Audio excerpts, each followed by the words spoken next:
charted their own path. And it's also important to understand that Tamil Nadu and Karnataka will be $1 trillion economies soon. In another 2 years, they'll be both $1 trillion economies. So India's ambition to be a $5 trillion economy and then a $10 trillion economy, a lot of that will have to be driven by the southern states. They will have to be the key drivers in the forefront to really drive India's growth in the coming years. And the last point I want to make is that these states have truly demonstrated outstanding work in human development indices.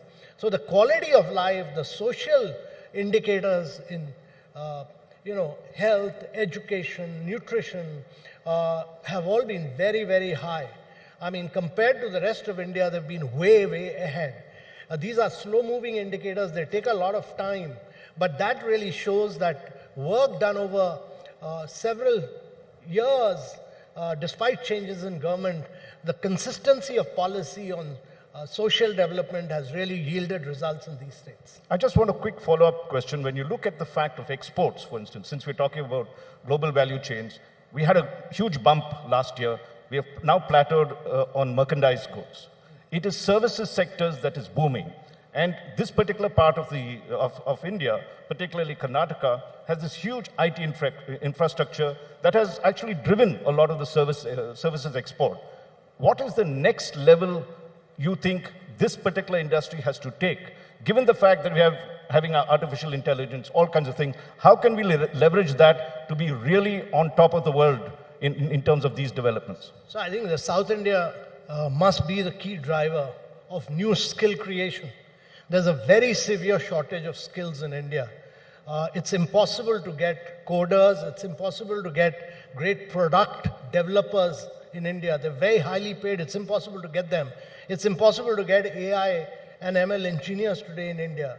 There's a startup called Scalar, which does that, 9 months course it does. So somebody who's passed out of an IIT, and just shows the kind of curriculum we need to restructure.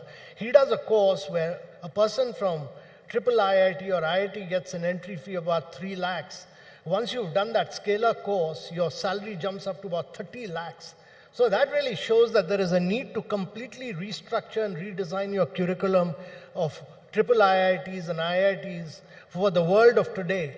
30% of the skilled manpower in 2047 will be all Indians. And these are emerging areas of growth, not merely product developers, not merely AI engineers, not merely coders, but you need a new set of engineers for electric mobility, for green hydrogen, for advanced chemistry, cell battery.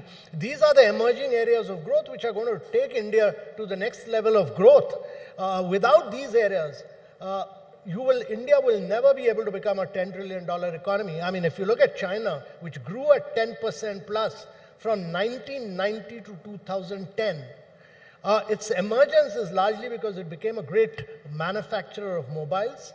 It became a great manufacturer of components. It became a great manufacturer of electric two-wheelers. It became a great manufacturer of electric vehicles and of batteries. So these are areas which have given a huge jump to its GDP, and these are emerging areas. The value you get from them is almost 100x of the value of other traditional sectors. So these are areas. Now the important thing about South India is that these are coastal states. And coastal states make a big difference because you are able to then import components. You are able to, in global value chain, the challenge is that you should be able to get goods from about 100 countries at the lowest cost, put them all together, design and send them out for exports and penetrate global markets. Because they are coastal states and they have good ports, these states have a huge advantage over other states in terms of becoming champions of global value chain in these areas. And I think that is really, they need to leapfrog into every state aiming to become the next Singapore of the world. Wow. They should not think of trying to compete with Maharashtra or Gujarat. Each state of South India must say that I'm going to beat Singapore. And that should be the ambition and that should be the hunger in them. Kaushik, you had a question? Right. Yeah, you talked about the South driving the growth, and already 30% of the GDP the South accounts for. But at the same time, states from South, they keep complaining about that they get penalized in terms of revenue sharing or taxation in a way that they are actually suffering because of their growth. How can the central government balance that out between South and lesser progressing North? What he's saying is the price of success. South does so well, contributes enormous amount to the GDP, but when it comes to taxes and shares of taxes, we are not there. Yeah, We don't get equal amount. two ways. One is that we must first understand that we are a large country, so it's not possible that every state is going to grow at the same rate. Some states are going to be leaders. You need 10 Indian states to grow at 10% plus. Secondly, what the new budget has done is that states which focus on disinvestment, which focus on asset monetization, etc., has put out a huge allocation to be given to these states to benefit from.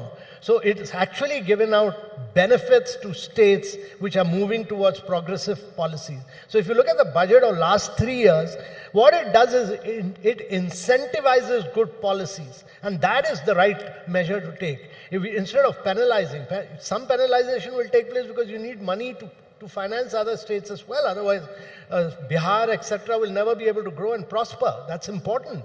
But you are also providing an incentive for states which are moving to progressive policies in a big way. No, I want to come back a little bit about what you said about the services sector. Let's take a look at IT. So far, we have been great BPO centers. We have also software. But the next level, the knowledge level, the AI level, the IoT of things, where can we start getting to cutting edge? You don't hear of a Microsoft, you don't hear of a Google, you don't hear of this. How can India become the leaders in that when we talk of it? So Rash, to my mind, three basic things which we need to do is, first is that this is not going to come from established companies. Let me tell you this. This is going to come from a lot of disruption in the startup world. And therefore, my view on this is that each state of southern India must create a unique startup culture. I mean, Google, Microsoft, all these were startups once upon a time which have got huge value. Secondly, each state needs to start its own fund of funds so that it can then support a lot of venture funds so that you can spawn a lot of startups. Thirdly, each state needs to create its own fund of funds for deep tech, because deep tech is something which you are going to get into new areas of space, you're going to get into drones, you're going to get into robotics, you're going to get into health, you're going to get into startups for education and agriculture, all cutting edge. And therefore each state needs to think much beyond what central government is thinking. I mean, the state governments must think 15 years ahead of what the central government is thinking. That's the way India will grow. And to my mind, that level of disruption must come from the states, not the other way around. And secondly, as I said, completely, radically rethink. Rethink not about your traditional sector, because still the thinking is that we'll do some agriculture, we'll do some textile, we'll do some food processing. No, that will never give you the value. Look at what Malaysia did. Actually, Malaysia's whole growth story is that they had a coastal city like Penang, and they were able to attract Intel to put up the first chip plant there. And because Intel came into Penang, that the whole of value addition into manufacturing in Penang took place, and Malaysia grew as a cutting-edge manufacturing destination because of Penang only. So each one of the coastal cities here need to actually become a manufacturing destination for cutting-edge manufacturing, because they have the ability to import, do value addition and re-export to the world and become a very major integral part of the global value chain. I mean, why does Shenzhen or Wuxi or Shanghai is able to do this? Because it has low turnaround time. Its ports are efficiently managed. And therefore, that is the future for these states. They're still being status quo, though they've done well compared to other states in India. But I think they need to think 10x of what they are doing. The progressive mindset should be that I'm going to beat the city of Shenzhen. I'm going to beat Korea, which has set up this, which has been able to do this, each one of them must plan, I'm going to beat Singapore. And each state in South India is capable of doing that because they have a huge advantage in terms of Human Development Index. No other part of the country has that which South India has. I mean, it has invested in social indices over the years. And they must benefit from that. Kaushik? But what's stopping the states from doing so? Means you were talking about, you are actually identifying the vision, but we have been talking about these things for quite some time. What's stopping the states? It's lack of policy, lack of political will, or lack of vision, or bureaucratic lethargy. So first is that all states still have a socialist mindset. They're all grown up in an era of control where government played a key role. Government must retreat in all these areas. They must scrap all rules, regulation, procedures built over the years. And particularly so Kerala. It must allow private sector to grow. It must believe in wealth creation. And government must do only consistent policy making over a long period of time, and government must do only health, education, and nutrition. That's my belief. And that's the new political ideology which must come in. The wealth creation must happen all from private sector. Let's take tourism. This is something very close to your heart. We have not exploited the kind of potential that we have, whether in the south and the... What does India need to do? What does South India need to do? It's so rich in whatever you've talked about. What does it need to do to go to the next level of tourism? What would you do if you were tourism minister in these states? What would be the key things? Kerala, we'll talk about the state of Kerala and what we can learn from it. But tourism works on a very simple principle. It works on the principle that how do you differentiate your product from rest of the world? That means how can you create a unique experience which you can't get anywhere else in the world? Now, Kerala had only one product, which was Kovalam. This was a very low-value destination. We used to get cobblers and garbage collectors from Manchester to come and holiday here. And we used to get charter full of flights. We stopped all that. And we created new products. The backwaters of Kerala, the houseboats of Kerala, not a carpenter was available. They'd all gone away to Gulf. We got them back to do these houseboats. We brought back Ayurveda. We brought back the traditional Kerala cuisine. Much of what you eat now, appams and stew and fish molly was unheard of. We brought back the Kerala martial art, Kalripettam. We brought back the traditional Kerala architecture. All this was being sold as firewood. The Nalkittam houses, we brought back the traditional Kerala art forms, the Mohiniyattam, the Kathakali, all that. We went back to the roots of Kerala and created a great product, and we said, this is God's own country. And what we did was to unleash. This is a state where manufacturing had totally failed because of trade unionism. How did it succeed? Because we said, and unlike Haryana, which was a product of state creating resorts, we said here the private sector will create products. And the private sector created some of the finest, the most unique boutique resorts. The state only did last mile in terms of roads, in terms of jetties, and the state only did destination marketing in partnership with the private sector. So what it shows is that every state, there can't be a better state in terms of a tourism product than Karnataka, than Tamil Nadu. All these are remarkable states. Actually, to my mind, Karnataka and Tamil Nadu have a better product diversity than even Kerala. Kerala may not like that, but you're saying it. Yeah, I'm being honest. Having worked in Kerala, I can be honest that these have better tourism product. There's no reason why Karnataka should not emerge as the world's #1 tourism destination. There's no reason at all. So each state has a unique ability to create a fascinating experience which comprises of, look at Karnataka. Hampi, to my mind, is the most magnificent heritage destination. It truly represents India's great civilization. It has wildlife, it has backwaters, it has beaches, it has culture. It has just about everything. But at the end of the day, you still have to have a Government of India policy that frees up airlines, frees up hotels, building facilitates all those things. Why haven't we done that? Why can't we be a Dubai, a Singapore in terms of air travel? Because unless you have connectivity of the kind that you have in other places, Qatar, small country, has a huge thing, and we have all the resources, but we don't do it. We don't facilitate our hoteliers. All the states put terrible laws. I'm sure that happens in the south as well. What is going wrong? And if you had the whip on your hand, what would you do? So let's not, I mean, these are large states. Let's not blame center for everything. Look at Kerala. The center refused to finance the airports in Kerala. I was a district collector in Calicut. There was a colleague of mine in Cochin. Cochin created a world-class airport, which is India's greenest airport today. All state funding, private sector funding. We expanded the Calicut airport, Kerala, and then Kerala created the Kannur airport. In a small strip of land, we have 4 airports. Let's not let the states not keep falling back on center and saying you're to be blamed. Today you have very good air connectivity. You have a Bangalore airport. You have Trivandrum, Cochin. Or every state has an airport. And I think states should generate wealth, get the private sector to participate.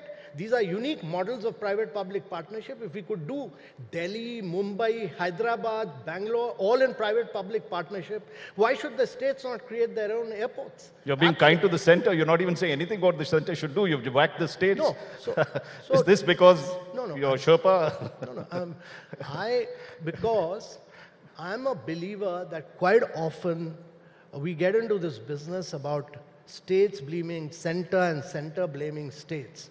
We should get into this business of states being wealth creators on their own, structuring projects on their own, and driving growth. I'm saying, what does the center need to do? Fine, the states are to blame. What does the center have to do, you think? Center, I think, should really do consistent policy making with the clear perspective that government must retreat from a large range of areas, and that's been the government's philosophy. The center has ushered in a lot of reforms in terms of GST, IBC, RERA, lower corporate taxes. That's the government's policy. The central government is just the policy framework. Many of these areas like education, health, nutrition, infrastructure, the government has created 55,000 kilometers of road, the central government through the NHAI scheme. What more do you need? The rest is also state's job. Don't keep pushing that I'm going to blame center and state. Let's not get into that business. Let's say that every state, as I said, must have a clear perspective. I'm going to drive growth at 10% plus for the next 3 decades. And what is my core competency? If my core competency is going to be tourism, I'm going to be the world's best in tourism. If my competency is going to be services, I'm going to be the world's #1 there's no reason why Karnataka should not be the world's #1, why Microsoft and Google should not emerge from Karnataka. What's the reason? The only way out is that you need to create the next generation of skills. You need to restructure your IITs and triple IITs. You need to make Karnataka the finest destination for that. And Tamil Nadu, why should it not be the Detroit of the world? You know, if you stood for political office, I'm sure most people here would vote for you, the way you speak. But Kaushik, go ahead. Yeah, I just wanted to ask, you talked about policy making by the central government. Now going back to your G20 role, India is focusing a lot on digital infrastructure, and we have done very well in terms of digital infrastructure, but we still do not have a data privacy bill. How do we balance that? Because once we have such UPI from Aadhaar, everything on digital infrastructure, we have done really well in the world, but we cannot protect the citizens' right to privacy. So the data privacy bill is in its final lap. As you are aware, the earlier bill was scrapped and a new bill, which is cutting edge, designed for the world of tomorrow, is being drafted. It's better to create a law which is for the world of tomorrow rather than creating laws which are totally outdated and outmoded like we constantly keep doing. So I think it's better to wait for the data privacy law, but on digitization, India has done enormously well. India is way ahead of the rest of the world in terms of having provided identity, bank accounts, digital fast payments. We do about 11x fast payments than what USA and Europe do. We do 4x of what China does. We do about 50% of the real-time fast payments in the world. India needs, really, it's a model which we've created for the rest of the world as very distinct from the big tech model of USA as very distinct from the GDPR model of Europe, which has killed innovation, but India has allowed private-public partnership to take place in digital. That's why the cost of acquisition of customers in India has really fallen. It used to be $30 per customer before all the digitization and the bank accounts had taken place. It's come down to $1. In the United States, the cost of customer acquisition is still about $100. That's why a company like Jio could actually acquire 250 million consumers in just about 100 days. I mean, many of us don't realize this, but India is really pole vaulted in this area. Can That's we therefore perfectly be... fine. Sorry, You you I want to say? Yes, sir. Yeah, go ahead. I have a counter question. That's perfectly fine, but before the law comes in, a robust law, I hope, but all the data that we have, it's already in government hand and in private hands, which actually compromise privacy. Means how do we protect that? Because we do not have a law still. So, India is the only country which has created a techno-economic solution for that the data is owned by the citizens of India. So, account aggregator system or OECN or even your digital fast payments, the data belongs to you. You give actual permission for use, which is not the case with big tech in United States. The data is owned by the big tech. It's actually innovation in the last 2 decades have been driven by Google, by Facebook, by Amazon, by Microsoft, by Apple, and in the case of China, by Tencent and Alibaba. Not in India. India, we created a public layer, and on top of which we've allowed PhonePe to compete with Google Pay. We've allowed Paytm to compete with WhatsApp. That's the competition taking place in the marketplace. So 40 different startups are competing with each other in the market space. It's not happening anywhere else in the world. There's been a true democratization of digital technologies in India. Let's take that to the next level, which is why can't an Indian company become like Amazon? Why does it sort of look at its own navel all the time? We have set up the base, the foundation, the India stack and everything else. All it needs is to leapfrog. Like you said, we should be world leaders in this. Why aren't we world leaders in e-commerce? So I really feel that in the coming years, you will see a lot of young Indian startups doing that kind of a disruption and penetrating global markets. After all, we've been able to create, look at what we did. I gave you the story of payment, but look at the next step. You had the next set of startups like Lending Cart, MobiKwik, all doing credit, which was paperless, cashless. And then on the payment history, you had a next set of startups like Zerodha, Grow, Upstock. Look at Zerodha. 30% of your stock market is being controlled by Zerodha. In 5 to 6 years' time, 30% of the startup means that he's penetrated tier 2, tier 3, he's penetrated rural areas. And then you had a next set of startups which are doing insurance, end-to-end insurance. I used to buy an insurance policy, it used to take me 5 months, 6 months. They do insurance in 2 minutes. Digit and Acco are doing insurance in 2 months. They're all unicorns, all emergence from South India. These are all creation of South India. We've got about 4 minutes. All these, let me tell you these are unicorn models which are going to the rest of the world. I'm going to deviate from the subject that we are in South India because we have you as G20 Sherpa and we just want a quick update. Where have we reached? Are we going to get any resolution on the Ukraine question in G20 or are we going to duck that aside? What are the big takeaways you're seeing for the summit ahead? So Raj, first thing is that on all priorities, we are being very ambitious. It's important to understand that Russia-Ukraine is an important issue as far as Europe is concerned. But there are many other important issues. There's an important issue because you have 1/3 of the world in recession. You have 200 million people who've gone below poverty line. You have 100 million people who've lost their jobs because of COVID.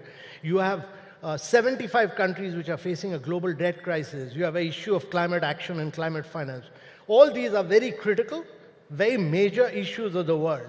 So it's not possible for us to forget all these critical issues which are impacting the global south, emerging markets, developing markets, and just keep focusing on Russia and Ukraine like you are doing. That's an issue which is important, but not the most important issue for us. So we need to bring developmental issues to center stage, and that is what we are doing. We are being ambitious in all other issues. And if there is a challenge of Russia-Ukraine, we'll do our best to bring consensus. We'll do our best to request all countries, because after all, G20 works by consensus. And in Indonesia, actually, all ministerials had not succeeded.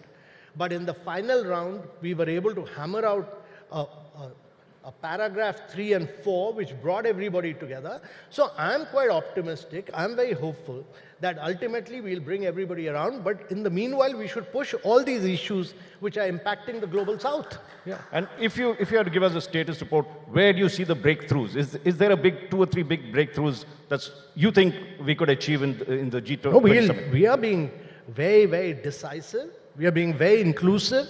We are being very ambitious. We are being very action-oriented, as the Prime Minister has said. And the Prime Minister is the leader. He's been very, very action-oriented. We've pushed through very, very decisive things in our G20. 1 or 2 things that you push through, you think that is going to be successful? SDG action plan. We are pushing a green development agenda. We are pushing for a lot of digital transformation of the world. All these are very, very... I mean, look at this. 4 billion people in the world do not have a digital identity. 3 billion people do not even have a bank account. 133 countries do not even have a fast payment mechanism.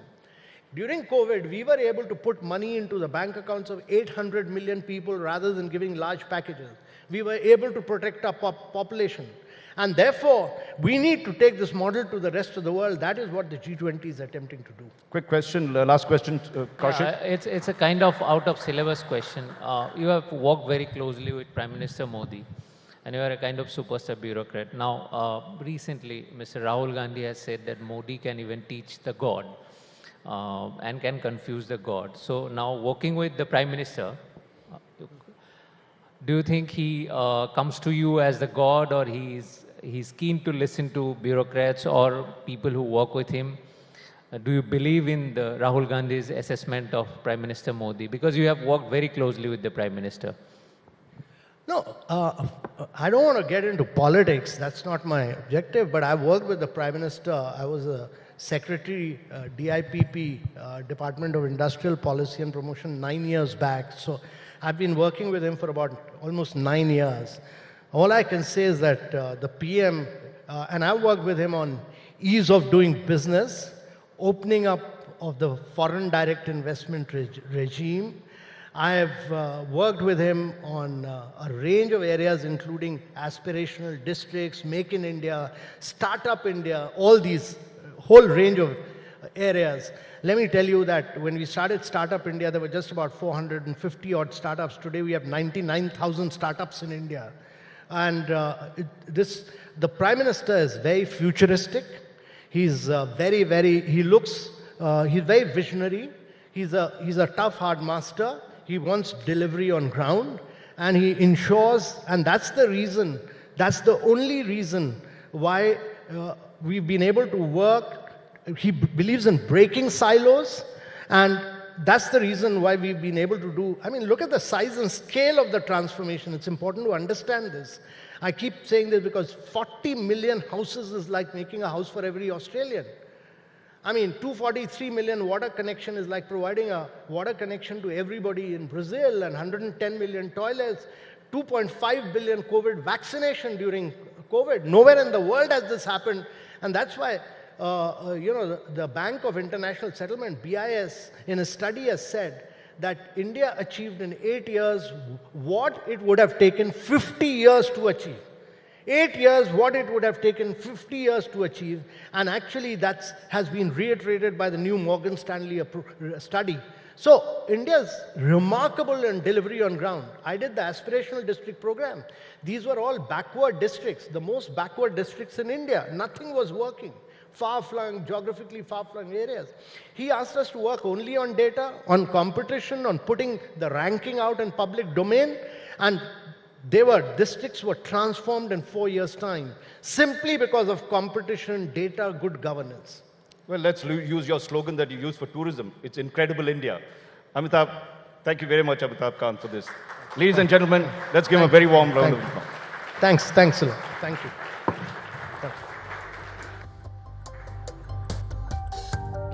Thank you so much, sir. I'd like to call upon Mr. K.S. Srinivas, Principal Secretary, Kerala Tourism, to hand over a token of appreciation to Mr. Amitabh Kant.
All right.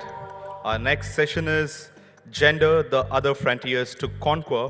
And I'd like to invite the session moderator, Nabila, anchor and deputy editor, India Today, and to introduce our speakers on the stage.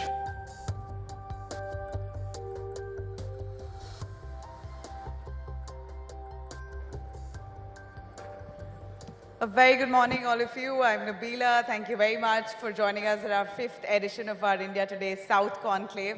It's my absolute pleasure today to be hosting a bunch of really talented women who are smart, who hold their ground, and who yet deliver on the expectations the society has.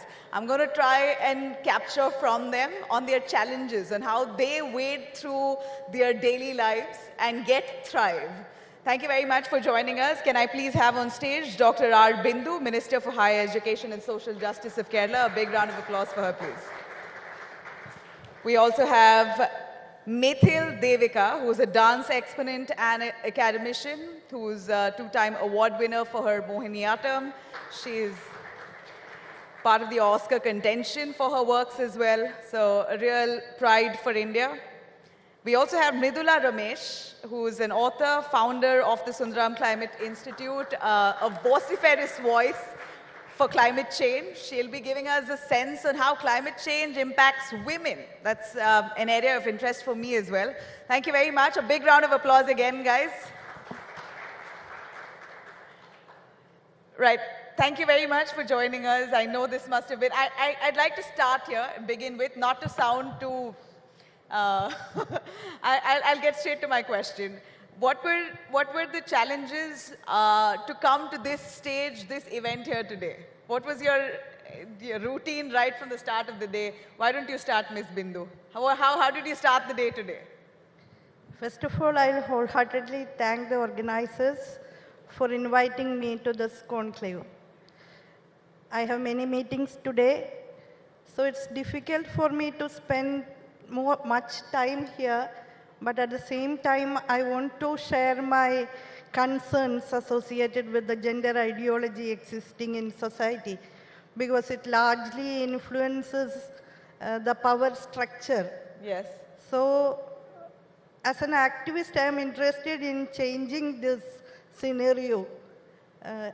I want it to be a public sphere which is women-friendly, transgender-friendly.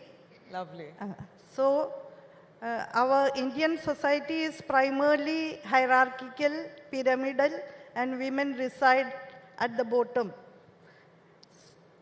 A sincere approach should be there to change it. this platform here today is one step towards that. Yeah, in yeah, my I think belief. so. Because India Today is an established journal, so it will be nice to meet people here and to exchange my ideas with them. So it will reach a wide audience. Absolutely, Ms. Bindu, and it's our absolute pleasure to hear you out. The reason why I started right from your routine of this morning is to just give a perspective to our viewers here on where we're getting at. The challenges of a woman, right? It's a daily struggle, and not to sound as if we're victims of it. We're thoroughly enjoying it. I'm sure all of y'all are enjoying that journey. But it's just to empower the bunch who are possibly idolizing you and looking up to you, because it's hard. It's not easy. I'd say that time and again. Ms. Bindu, give us your routine. What did you start your day with? What did you do today right from the morning? Meetings and meetings. And? And as ministers, we have to meet people also. It's a busy schedule. At the same time, there are the responsibilities associated with the family-centered ideology. Yes. Wherever I go, I take my house in my head. Yes. That is very difficult for us to completely eradicate that familial obligations. How are you? Have children, ma'am? Yeah, I have only one.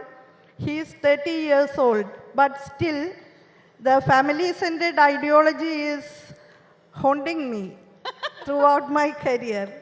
That is there. So you check on your 30-year-old boy. Yeah. A mother will be a mother. Yeah, yeah. And this is, you say you carry your home on your phone all along, right? Your family members, do they contribute at home for you? Because you're a minister, you have a lot more bigger responsibilities. Yeah, sure. But at the same time, we cannot completely ignore such responsibilities associated with the domestic front. That is the peculiarity of our power hierarchy. Actually, we have to reconceptualize our family structure based on democratic sharing, love, and mutual respect. Then only we can aspire to be a democratic and equal society. Absolutely. And I'll get to that later. I wanted to make a statement here, but maybe it could wait for a little while. Devika, who's a dancer herself, she's made India proud on several platforms. Devika, why don't you give us a sense of your day right from the start today? As of today, I didn't have much of a challenge because I think it was pre-planned, except that I had to, I think, reorganize my class sessions and had to convince a couple of my students who were in different time zones that I had a very important session today. And apart from that, of course, I wished I had, I had multiplied myself on other levels where you have to make the food, close the doors, stuff like that. But otherwise, it was pretty airy-fairy, I must say. Right. Does anyone else take up responsibility for that, or is that your? Not really. My son's, he's not with me now. He's studying in Bangalore. He was with me, but as of now, it's just myself. It's fairly easy. So it's fairly easy for you. Mridula? I'll sort of go back to when school opens, because I think that's a more relatable day. I think, it starts with that half an hour, 45 minutes before you get the kids to school. I mean, it's like a set of tasks of a choreographed ballet dance. If one goes off kilter, your whole day falls apart.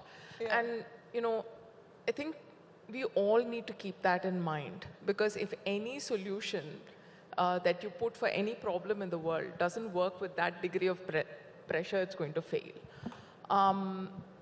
The one thing that comes to mind when I try to navigate my day, actually two things. One is trade-offs, and I think we spoke about that before. I think if you're navigating a career or a couple of careers and children, you have trade-offs every day. And I think, there are things you can't do. You can't cook every meal. The meals won't be of that great quality. You will not be present for every school activity. It's not going to happen. Right? And in meetings, you can't meet everyone you want. You can't travel as much as you want. There may be that extra bit of networking that you need to do, or that extra sales push. You can't do it. And I think that those trade-offs come as part of life. The thing that I'm most grateful for is family support. And I really echo what the minister said, that you have to rethink families. Because, you know, my kids, I couldn't have managed to come here with my kids if my mother hadn't helped me. I can't travel if my husband doesn't help me. So I think those two, trade-offs and family support. When you say trade-offs, I translate that to sacrifices. I would translate that to sacrifices. I would rephrase that as prioritization. Prioritization. Prioritization. I mean, you have to give up your nice to haves to focus on the need to haves. I think that's really important. And that is very central to something that is increasingly spoken of today, which is identity. You have to be clear of what you are, what you want, and focus on the need to haves that support that vision. You know, why I started with that is because all of us know three of your achievements. I've introduced you all as fabulous women who've really thrived in your respective fields. But a little insight into your personal life gives us an understanding on the challenges that you face on a daily basis. How far in your daily lives do you really believe that patriarchal traditions so ingrained that you can't fight it? It's a society that is patriarchal. You really cannot possibly do anything to change that. And it's ingrained, not just, and you know, subconsciously ingrained even in your minds. All of us are accepting of it, in a sense. Would you say that, Mridula? I'll start with you this way. See, let me be perfectly honest. In my life, patriarchy has taken a back step. When I started my life, I worked for my father. I started my life, not too many people know this, as a truck mechanic. So, you know, under the truck, I can strip and put apart a truck, or at least I could 20 years ago. So my family has been very supportive, working women, working grandmothers, mother-in-law, mothers, aunts. So that was kind of the norm in the family. All of you have worked, no doubt, but handling the house is also your duty? 100% family falls on the woman. That's why I completely support what the minister says, that rethinking needs to happen. Right? That today, when I talk to 70% in one company that I help run is women. 81% of another company that I run hire is women. I think every day, the leave that they put, my child is not well, my mother-in-law is not well, my husband is not well. The husband may not be working, may not be contributing to the family, Correct. but he will not lift a hand to look after his mother or his child. Correct. The woman is expected to step up. I think that norm has to change. Right? Devika, responsibility of a family on you, career is secondary, is usually the way it's looked at. Yeah. Obviously, because, the society has ingrained in you certain stuff. I'd like to give a small example from my own form where they speak of the Mugdha Nayika as somebody who is very young and immature and starts asking questions. And the Pragalbha was very mature. But it is time to rewrite all that, because how is the Pragalbha mature? I mean, is she matured by social conditioning, or has she fallen into norms? So for me, to come back to your child consciousness and to have the fearlessness to ask questions as to, is this how it should be there? It is very important today that we even rewrite terminologies. Most of the time, this is all, we've taken it for granted that unless we are in a different situation, we wouldn't understand that we are also a part of the entire system. Yeah. So I'm working, I think I'm very articulate with my performance than my words, but I think the present work that I'm doing is a conversation between the mother-in-law and the daughter-in-law. Yeah. And that is a work that I'm doing. So most of the time, we don't even have women composers for dance. We've only had, a Swati Tirunal or a Niraiman Thambi or, the Dikshidhar. They're fabulous, but I'm saying to talk about women as an entity and our sense of love, longing, vatsalya, everything is so different. So what happens now is you have to pretty much write your own script, get it translated, and bring it out to the public. So it is only unless you step out of your domain and start talking to other people that you understand, hey, there's a problem. For example, my own art form, right? If you look at performing arts in general, it may look we have even engendered art form. We have engendered subjects. Yeah. right? It's not about just male or female. A performing arts or a subject in humanities seems feminine, right? So it is a challenge for me, especially in the projects that I'm doing now. Yeah. It's going to be a challenge. The fact that we are speaking of it, I'd say that again, is wonderful. It possibly is a breakthrough for many other women who are following suit. Ms. Bindu, how intrinsic is a patriarchal mindset in your surroundings, within your ecosystem, even as a minister and your daily functioning? Would you want to quote some examples for us? As a minister, for the time being, I am relieved of my responsibilities associated with family, especially the kitchen. But before that, I was working as a college teacher. I was the mayor of the city, and I was actively involved in politics. During those days, it was really difficult for me, and it was like a journey through embers, walking above embers. Yeah. Walking through fire. It was very difficult for me. For each and every woman, it will be like that, because it's very difficult to cope up with the family-centered ideology and to be actively involved in the public sphere. Absolutely, especially politics. I'm sure, I can't even imagine the kind of Yeah. walls you had to shatter to, and people to convince. Yeah, and as Medil Devika has put it, a proper mindset is being built up by conditioning individuals, even from their childhood. The boy's place is this, girl's place is this. The boy is given guns. We have to begin with the politics of toys. Boys are given guns. They have to be aggressive. This is a silent call for them to be aggressive. And girls are given utensils, Barbie dolls, kitchen sets. You have to play with kitchen sets. Your place is the kitchen. This is part of our social conditioning, even from the childhood itself. So the primary place allocated for a woman in this family-centered ideology is kitchen, or largely family. Correct.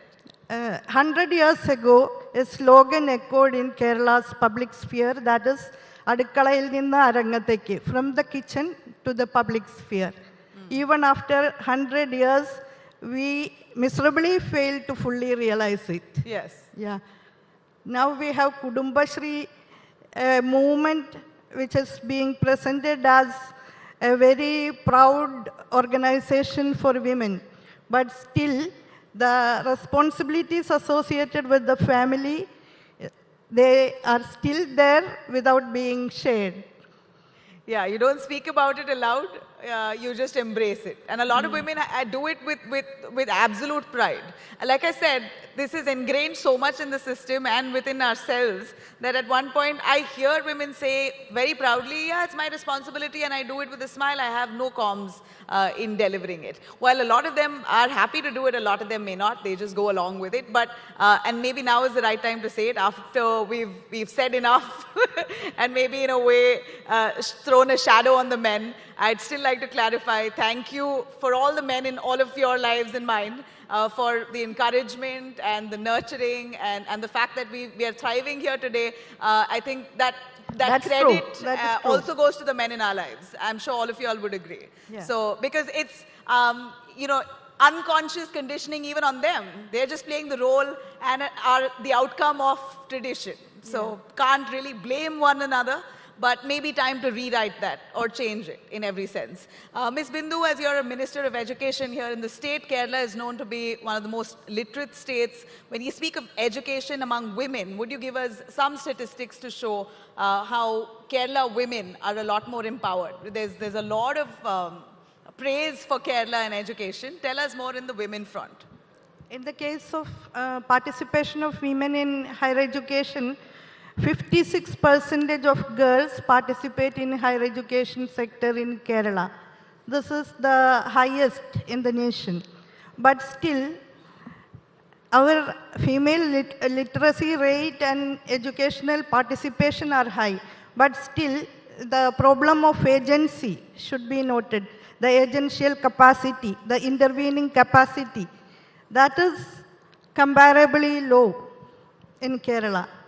So we have to raise the level of agential potency among girls and women. Right.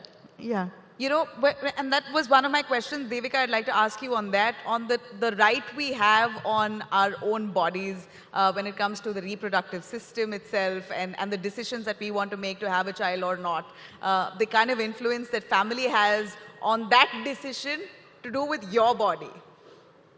Yeah, I mean, but a lot of it is changing. I don't think we should go back to that, you know, now in this postmodern era, all these differences are now narrowing down.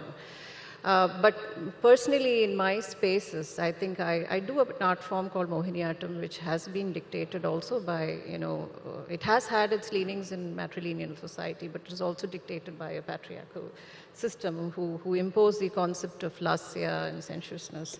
Now, if you ask me, when people see dance, they see dance more of a commodity fetishism. There is the problem of ageism, which is very rampant on stage. People below, I mean, above the age of 60 hardly get an opportunity to perform. Yeah. Right? So what happens to them? There's this mass of, you know, there's this wealth of information they've had for themselves. And what happens to that? And it was during the COVID period that we really didn't understand that, you know, what, especially artists, what do we make out of our art? So there are these expectations. You're expected to, you know, look good, or you're expected to, you know, churn out stories, you know, about characters. And the moment you talk about social responsibility, you know, people raise their eyebrows. The moment you're not talking about the Sakhis or the Nayikas longing for the Sakhis, it's a different story altogether. But for me, even this whole aspect to do with your body, for my recent project with Indian Institute of Space Science and Technology, I think that is a project, I would say it's an arts integrated project into advanced science. Yeah. And that is one of the major projects that's happening now under ISRO. So, you know, when I presented the project, it was a part of a larger, it's just a small part of a larger project. But I did understand that, you know, when we were talking about making or putting our domain into another space, it did seem like, at many times seemed like, you know, a feminine subject getting into the domain of a macho, you know, advanced science subject. But I think it is important to have permissibility and permeability right now. If we keep talking about, you know, the women's bodies, I don't think, or other reproduction issues, I don't think we're going to solve matter. I think the thing is, the conquering is more in the seeking than in, you know, bantering about the past. I think we create examples and let them know, hey, we are here to do this. We have something to offer you. So we're talking about arts, you know, the national education policy, which comes in 2030. It has to start right there from the education. Absolutely. Right? Yeah. You know, Mridula, if I could wade into this, I know your daughter is here with you. You're a responsible mother. You've been, you know, bringing her, at least moving her around wherever you're going, because that's your responsibility. You like it, I suppose, as well. But we did have this talk on idolizing how a perfect mother should be. I mean, the society branding a good mother, a bad mother. You know, if you're not focused around the child's education, or you're not really guiding the child the right. I don't know what is right or wrong anymore. But this whole idolizing a perfect mother, how do you look at that? Let's take mothers from the wild, okay? You see a tiger mother, right? Mothers very differently kills the prey while she's mothering. She's fully pregnant and she's still hunting. Yeah. Right? You see king cobras who leave their children. You see turtles which, you know, leave their hatchlings and go away. I think there is no one size fit all. And I think that's something we have to take away. And again, I mentioned trade-offs again and again. My mother is here, my daughter is here. I think, you know, it's something you carry with you. You can't split those two parts. And what are the trade-offs for you? You said something to me. What are the trade-offs? What has been the trade-off for you? I have to define, again, it comes back to identity. What do I want to get out of my career? And you know, I'm very privileged to be able to make that call. And what is the most important thing I can do for my children? I can't focus on the nice to haves. I can't make them a cake or, make sure the vegetables are washed or sit in, all the things that would be nice to have. Every PTA meeting, every class. And on the men thing that you said, my husband takes the lion's share. Otherwise, I cannot do what I'm doing. So, without my husband or my mother's help, I can't do what I'm doing. So, very clear on that. And your subject is also something of a great interest. You did speak of climate change and how climate change impacts women more, in your view. Give us a little understanding on that. How it sharpens inequality. Okay. See, climate, everybody who talks on climate talks on cutting carbon emissions. Right? India should cut carbon emissions. Sure. And we're doing a pretty good job. We're getting our carbon intensity down big time while we're growing. But what is less talked about is that India is probably the most vulnerable country to climate change. And none of us from here, we've had the floods. We have Chennai, which goes between flood and drought every 2 years, right? And what climate change is worldwide is it's the most inequalizing force. Any lever of power, it hits that and makes it more unequal. I'll just talk about one thing about women. Yeah. Violence. We talk about that very often in India, violence against women. There are studies in the US that says for every degree of increase in temperature, domestic violence goes up by 7%. Oh. There is a study I have spoken about in my last book, which has looked at a decade of data over India and found that every time rainfall drops by a standard deviation, dowry deaths go up. Okay, and it's a consistent finding because, it's very inhumane, but people think you kill your first wife, marry a second wife, it's income during a time that your income falls during a drought. So, and if you take floods, the children get sick, who has to take care of them at home? It's the woman, which means less time to work, less time to make a contribution, less leisure. So I think that's something that we need to talk about. When we talk about climate justice and climate vulnerabilities, we do need to acknowledge very interesting that perspective, never thought of that. And it sounds about right, Ms. Bindu. Would you agree? Yeah, I perfectly agree. 70% of Indian women are victims to domestic violence. This is an accepted fact. So it's very difficult for a woman to realize her complete potential in such a context. This is the specificity of Indian situation. Compared to other countries, India has become the most dangerous society for women to live. That's it. There are certain historical reasons for this. It's a curious combination. Indian society is a curious combination of the remnants of degenerated feudalist roots and market-oriented ethos of capitalism. Right. Both these anti-women values associated with these systems crumble down women. So we are being compelled to live in a suffocating atmosphere left by the degenerated values of feudalism combined with the market-centered attitudes associated with capitalism. That is what is being seen and the in India. fact of the day today. But we've come a long way as we're already run out of time. Devika, would you like to give me a sense of how far we've come as a woman? Personally, and what we see in a society today, more number of women into becoming entrepreneurs, into every field and every stream of work. You see women, but yet the irony is in offices, in corporate offices, the number of women have reduced in compared to the past. Over the last few years, the statistics show lower number of women in the corporate structure. Not too sure if women are going back to the traditional way. Don't know what that is really all about, but Ms. Bindu, your take on that? Yeah, that's because of the neoliberal policies, obviously. So policy is not supporting women enough. Yeah. And women in politics, representation itself so low. It's very low. It's very low. How would we change that, ma'am, quickly? Yeah, we have to make an attitudinal change in the society. Then only we will be able to overcome all these hurdles. We have to change the attitudes. We have to change women also. Actually, now women are seen as passive objects, not as active agents.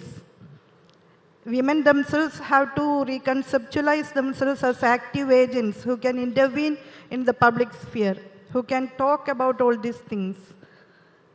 Lovely. Devika, finally. But in my fraternity, the women's representation are pretty high, I must say. Even a lot of women's narratives are also there. And I think in my sphere, there is, because there is something so sanctimonious about the space of a performer, of an Indian. I would not say classical performer because, again, the correct translation of, Shastriya Nritta is not classical. I think it should be scientific dancing because the moment you say classical, you're talking about mass also, right? So there's a discrimination happening there. So, but in my sphere, people don't enter that sphere very, very fast. So you're more liberated to talk about issues. And also to delve into women's narratives where you could question writers, you could question the Puranas, you needn't eulogize deities, but you can humanize gods or even women. And that is where the connect is. You can find legitimate endings to problems that were never solved in the past, right? And women have gone a long way, I must say, but there is still miles to go. A long way to go, absolutely. A final word from you, Mridula. So, see, I think this, again I'll come to the word trade-offs and make it about prioritization. So easy to play the victim card and say, oh, all this is stacked against me. But in my life, I've always found within each of us, there is some power. Maybe you cannot become the president or something like that, but you can. There is a president. There is a president. No, don't you dare say that. No, but every day comes with a hope that there is a power that you can take and you can act. Maybe small, but if you build on it over time, working as a woman is not easy. Let's be very honest. Correct. But it is infinitely rewarding. Okay, I'll leave it there. Absolutely. All of us have ambitions. As much as responsibilities are, as much as you embrace it, there's also a burning fire to become successful in whatever respective fields that you're in. And congratulations for paving the way for many, many more women who are watching and looking up to you. Thank you very much for joining us here today. And as I would say, and if I may, Devika is a fabulous Mohiniyattam dancer. She's an award winner, and she has humbly agreed, for my humble request, she has agreed to do a small performance for us. A big round of applause for Devika. And if I may ask my other panelists to please be seated and let's watch Devika in action. Thank you very much, ma'am. Thank you. Ms. Bindu is Minister for Higher Education, State of Kerala.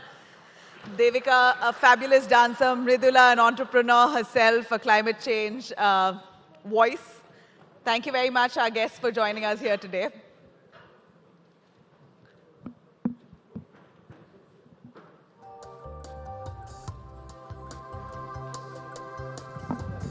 I want the mic. Yeah. So I had no other option but to agree. Although, Mohiniyattam, they said they want something only for 5 minutes. But to start Mohiniyattam also takes 5 minutes. So I had to really concise it.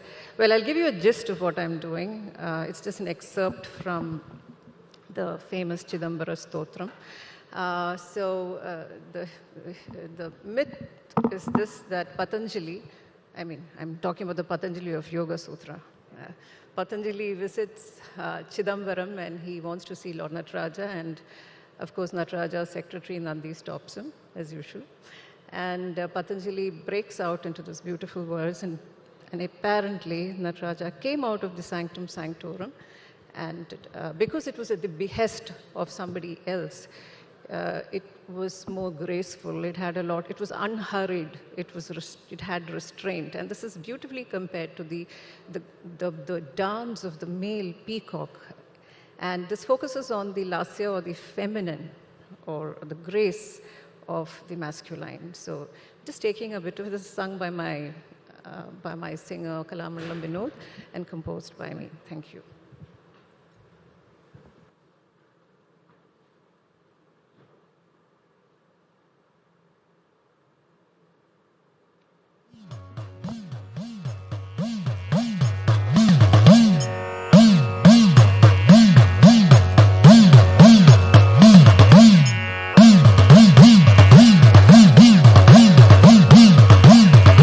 सदञ्जित मुदञ्जित निगुञ्जित पदं छल झल झलित मञ्जुकटकम्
My God. That was fantastic. Devika, I'd like you to please stay on stage. In fact, to a quick mention here, Devika was on the Oscars contention list in 2018, nearly selected into the Oscars, so she's really made India proud on that global stage. Appreciate you agreeing to put up that performance. I'd like to also call Ms. Bindu, our Health Education Minister for the state of Kerala, on stage. A quick felicitation, please. Calling on stage. Also Mridula. Mridula, please come on stage. We'd like to call in Shushmita Nag, CMO Finesta, to felicitate our guests here today.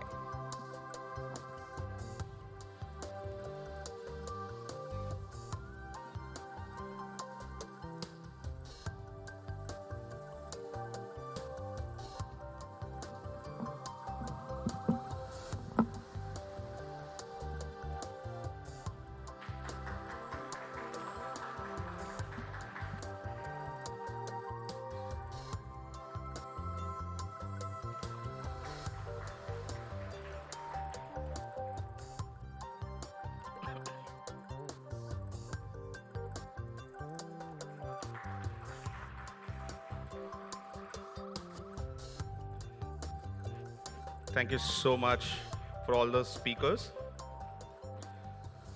Up next, we have a very fiery session. The most vocal Southern India politicians from various parties who will be speaking on the 2024 Lok Sabha elections, and the most watched session. I can promise you that all the four speakers would be speaking their minds.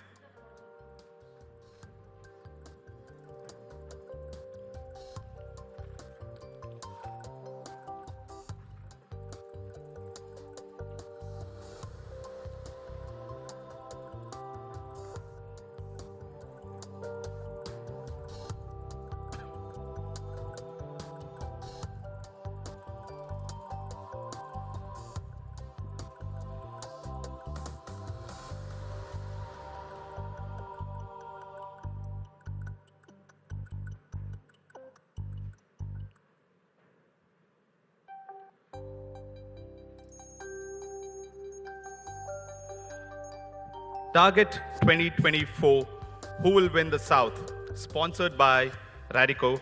I'd like to invite the session moderator, Mr. Rajdeep Sardesai, consulting editor, India Today, onto the stage to introduce our panelists. Thank you. May I invite the panelists in the order that we have them here. Manikam Tagore, Congress MP from Tamil Nadu. K.R. Suresh Reddy, Telangana Member of Parliament, Rajya Sabha, and a special warm wishes to you. It's your foundation day, so give them a very big hand. It's Telangana's big day today.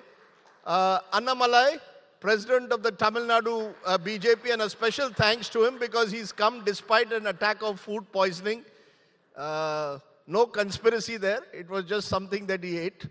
And John Brittas is the Rajya Sabha CPIM fiery MP, former journalist turned Member of Parliament.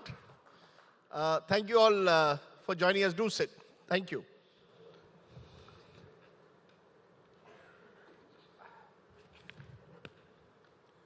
Ladies and gentlemen, welcome once again to the India Today South Conclave. Now, when you look at India geographically, it seems as if we are very different countries, particularly when you look at the Hindi heartland and the politics of the South. And as we build up to the big 2024 elections, the question is, who will win the South? That's what we're going to debate. And we have very special guests. Joining us, Manikam Tagore of the Congress Party, give him a big hand. Suresh Reddy of the Telangana, or the Bharat Rashtra Samiti now, the BRS from Telangana. Annamalai, the President of the Tamil Nadu BJP. And John Brittas, the CPIM MP from Kerala. So all bases covered. And I'm going to start with the man in the middle. Annamalai, you're in a way encircled by three people who may well represent anti-BJP voices. So I want to start with you. because soon after the victory in Karnataka, the Congress leadership claimed that the South has become BJP Mukt Dakshin. How do you respond to those who say the South is now a fortress which the BJP is unable to breach? It's the last frontier. Good afternoon, Rajiv C. Thank you so much for inviting me here. We all know in the state of Karnataka, coming to the first part of your question, it's a very, very different state electorally. After 1985, no state has come back to power for the second time, even for Congress multiple times. Last 36 years, nobody could repeat it. This time we were hopeful that we should be the party that is repeating it, not so. But having said it, BJP has retained its vote share, 36%. We have done fairly well, considering 3 chief ministers in 5 years, 2 chief ministers in BJP for the last 5 years. And we are pretty results. You are a senior political person. Now 25 out of 27 BJP has got, will repeat again. Now coming to the Congress question of Congress Mukt Bharat, of course Pondicherry, BJP has made a mark. We are part of a coalition government. Our ministers are there. But South this time, 2024 would be the time which will have a breakout for BJP, especially in states like Tamil Nadu and Telangana. Along with Karnataka and Kerala, we see a huge breakout. I will explain in the subsequent when you give me opportunity to answer. So it is a one-off election in Karnataka because of the local nature of politics. Nothing more should be read into it with respect to the whole South Indian dynamics. No, but may I just for a moment pursue you on the fact that if I look at hard data, in the 2019 elections, you didn't get a single seat in Andhra Pradesh, you didn't get a single seat in Tamil Nadu, and you didn't get a single seat here in Kerala. You got 25 in Karnataka and 4 in Telangana. So out of 130 seats, you got 29, your ally AIDMK won. What does that suggest? Would you agree that this is, the southern India is still a bridge too far as of today for the BJP? I'm not looking at the future, but as of today, it's a bridge too far going ahead into 2024. What will change in the next 12 months? I will not use the word called bridge too far. Agreed. Before 2014, the southern Indian politics was very different. BJP, I would say, had a late start in Tamil Nadu, especially in many southern states. Congress was in power multiple times. Likewise, regional parties were in power multiple times. The Vajpayee era, we got a big jump. Tamil Nadu had seen 4 MPs at one point of time in Vajpayee era. After 2014, the party is growing rapidly, especially with the addition of leaders. Grassroots is building up. That is why I made this statement. The breakout performance is going to happen in 2024 for a variety of reasons. Whatever development work happens in southern Tamil Nadu, my friends sitting along with me, the major point of contention they keep is what about Tamil pride? What about Kannada pride? What about Malayalam pride? This is how the politics was happening in the southern state. This time it is G has done. And a combination of the cultural renaissance, what has happened for Tamil Nadu, Kasi Tamil Sangamam, Saurashtra Tamil Sangamam, the great Sengol president in parliament, which is after 1947. So this combination should push us together over the line. The breakout performance we'll see in 2024. So you're saying development plus an element of national pride embodied in Prime Minister Modi. Am I correct? Absolutely, sir. That is how it is going to be this time. Manikam Tagore, because, you know, the Congress seems to believe that Karnataka is India. We won Karnataka, we're going to win the South, we're going to win India. Karnataka may not necessarily be replicable rest of the country. According to Annamalai, general elections will be very different in particular to a state election where you've had traditional anti-incumbency for more than 3 decades. Every election, thank you so much. Every election is a different election first. Tamil Nadu, Karnataka, Kerala, and Telangana and Andhra Pradesh, from beginning itself, after the independent India itself, is not a field where the hate politics has any kind of entrance itself. BJP in the Deccan could not enter into the basic of their hate politics on religious basis or whatever basis they had expanded for long.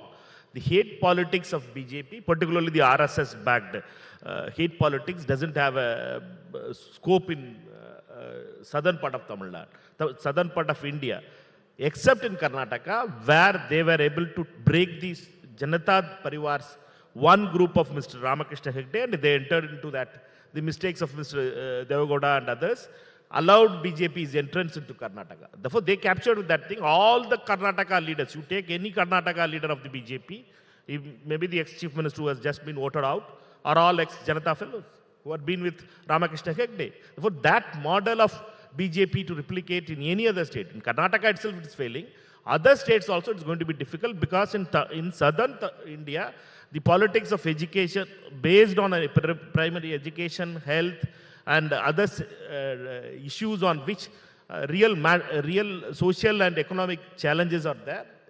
It's a different He says Modi factor. You're saying hate politics.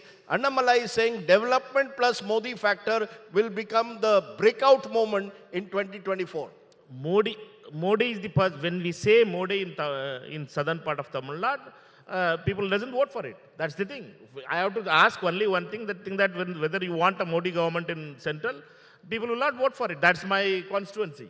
And there only I will get elected. So you're saying Mr. Modi is not a factor? Modi is not a workable factor in southern part of India, except in few states in Karnataka. Therefore, only previous year also they had shown Modi as the biggest things. 2 elections they had been defeated. Okay, before I come to the other panelists, you want a quick response to that? Mr. Modi is not a factor in southern India. We've seen even in our polls, Mr. Modi's popularity much higher in the northern part and the western part than in southern India. Somehow, even Mr. Modi finds South India at times a bridge too far. No, sir, for the Modi factor to work, of course, it's a great leader, amazing personality. The party has to be strong, grassroots has to be organized to convert the Modi's charisma to votes. That is a problem which for the last 10 years, the party is building up. In case of Tamil Nadu, the kind of respect Modi ji enjoys is so high. But to translate that into votes is the party's problem, which we are addressing it. Second, if I go to Manickam Thakurji's constituency, I think bulk of his voters are cracker industry people, 8 lakh, 7 lakh, 6 lakh. Who solved their problem? It is Modi ji. Who stopped the Chinese crackers from coming in? Modi ji. Who is solving the crackers issue in Supreme Court? We are. So Manickam Thakurji will see in 2024, I'm talking of a localized phenomenon, how tough it will be for him to get elected in 2024 also. He will see, thanks to Modi ji, very specific to his constituency, very specific to the cracker industry. Okay. Manickam Tagore is staying calm. One of the good things about the South is politicians don't instantly respond. There is a calmness that Kerala and southern India brings, southern comfort. But Mr. Suresh Reddy, how calm are you? Because the next big election is in Telangana. And one thing that we've seen in the last 5 years, the BJP is growing in Telangana. The BJP won a by-election from Karimnagar. The BJP did very well in the Hyderabad municipal elections, became the principal opposition. It has a large Muslim population. Therefore, you could argue the BJP may be able to play on the demographics of Telangana.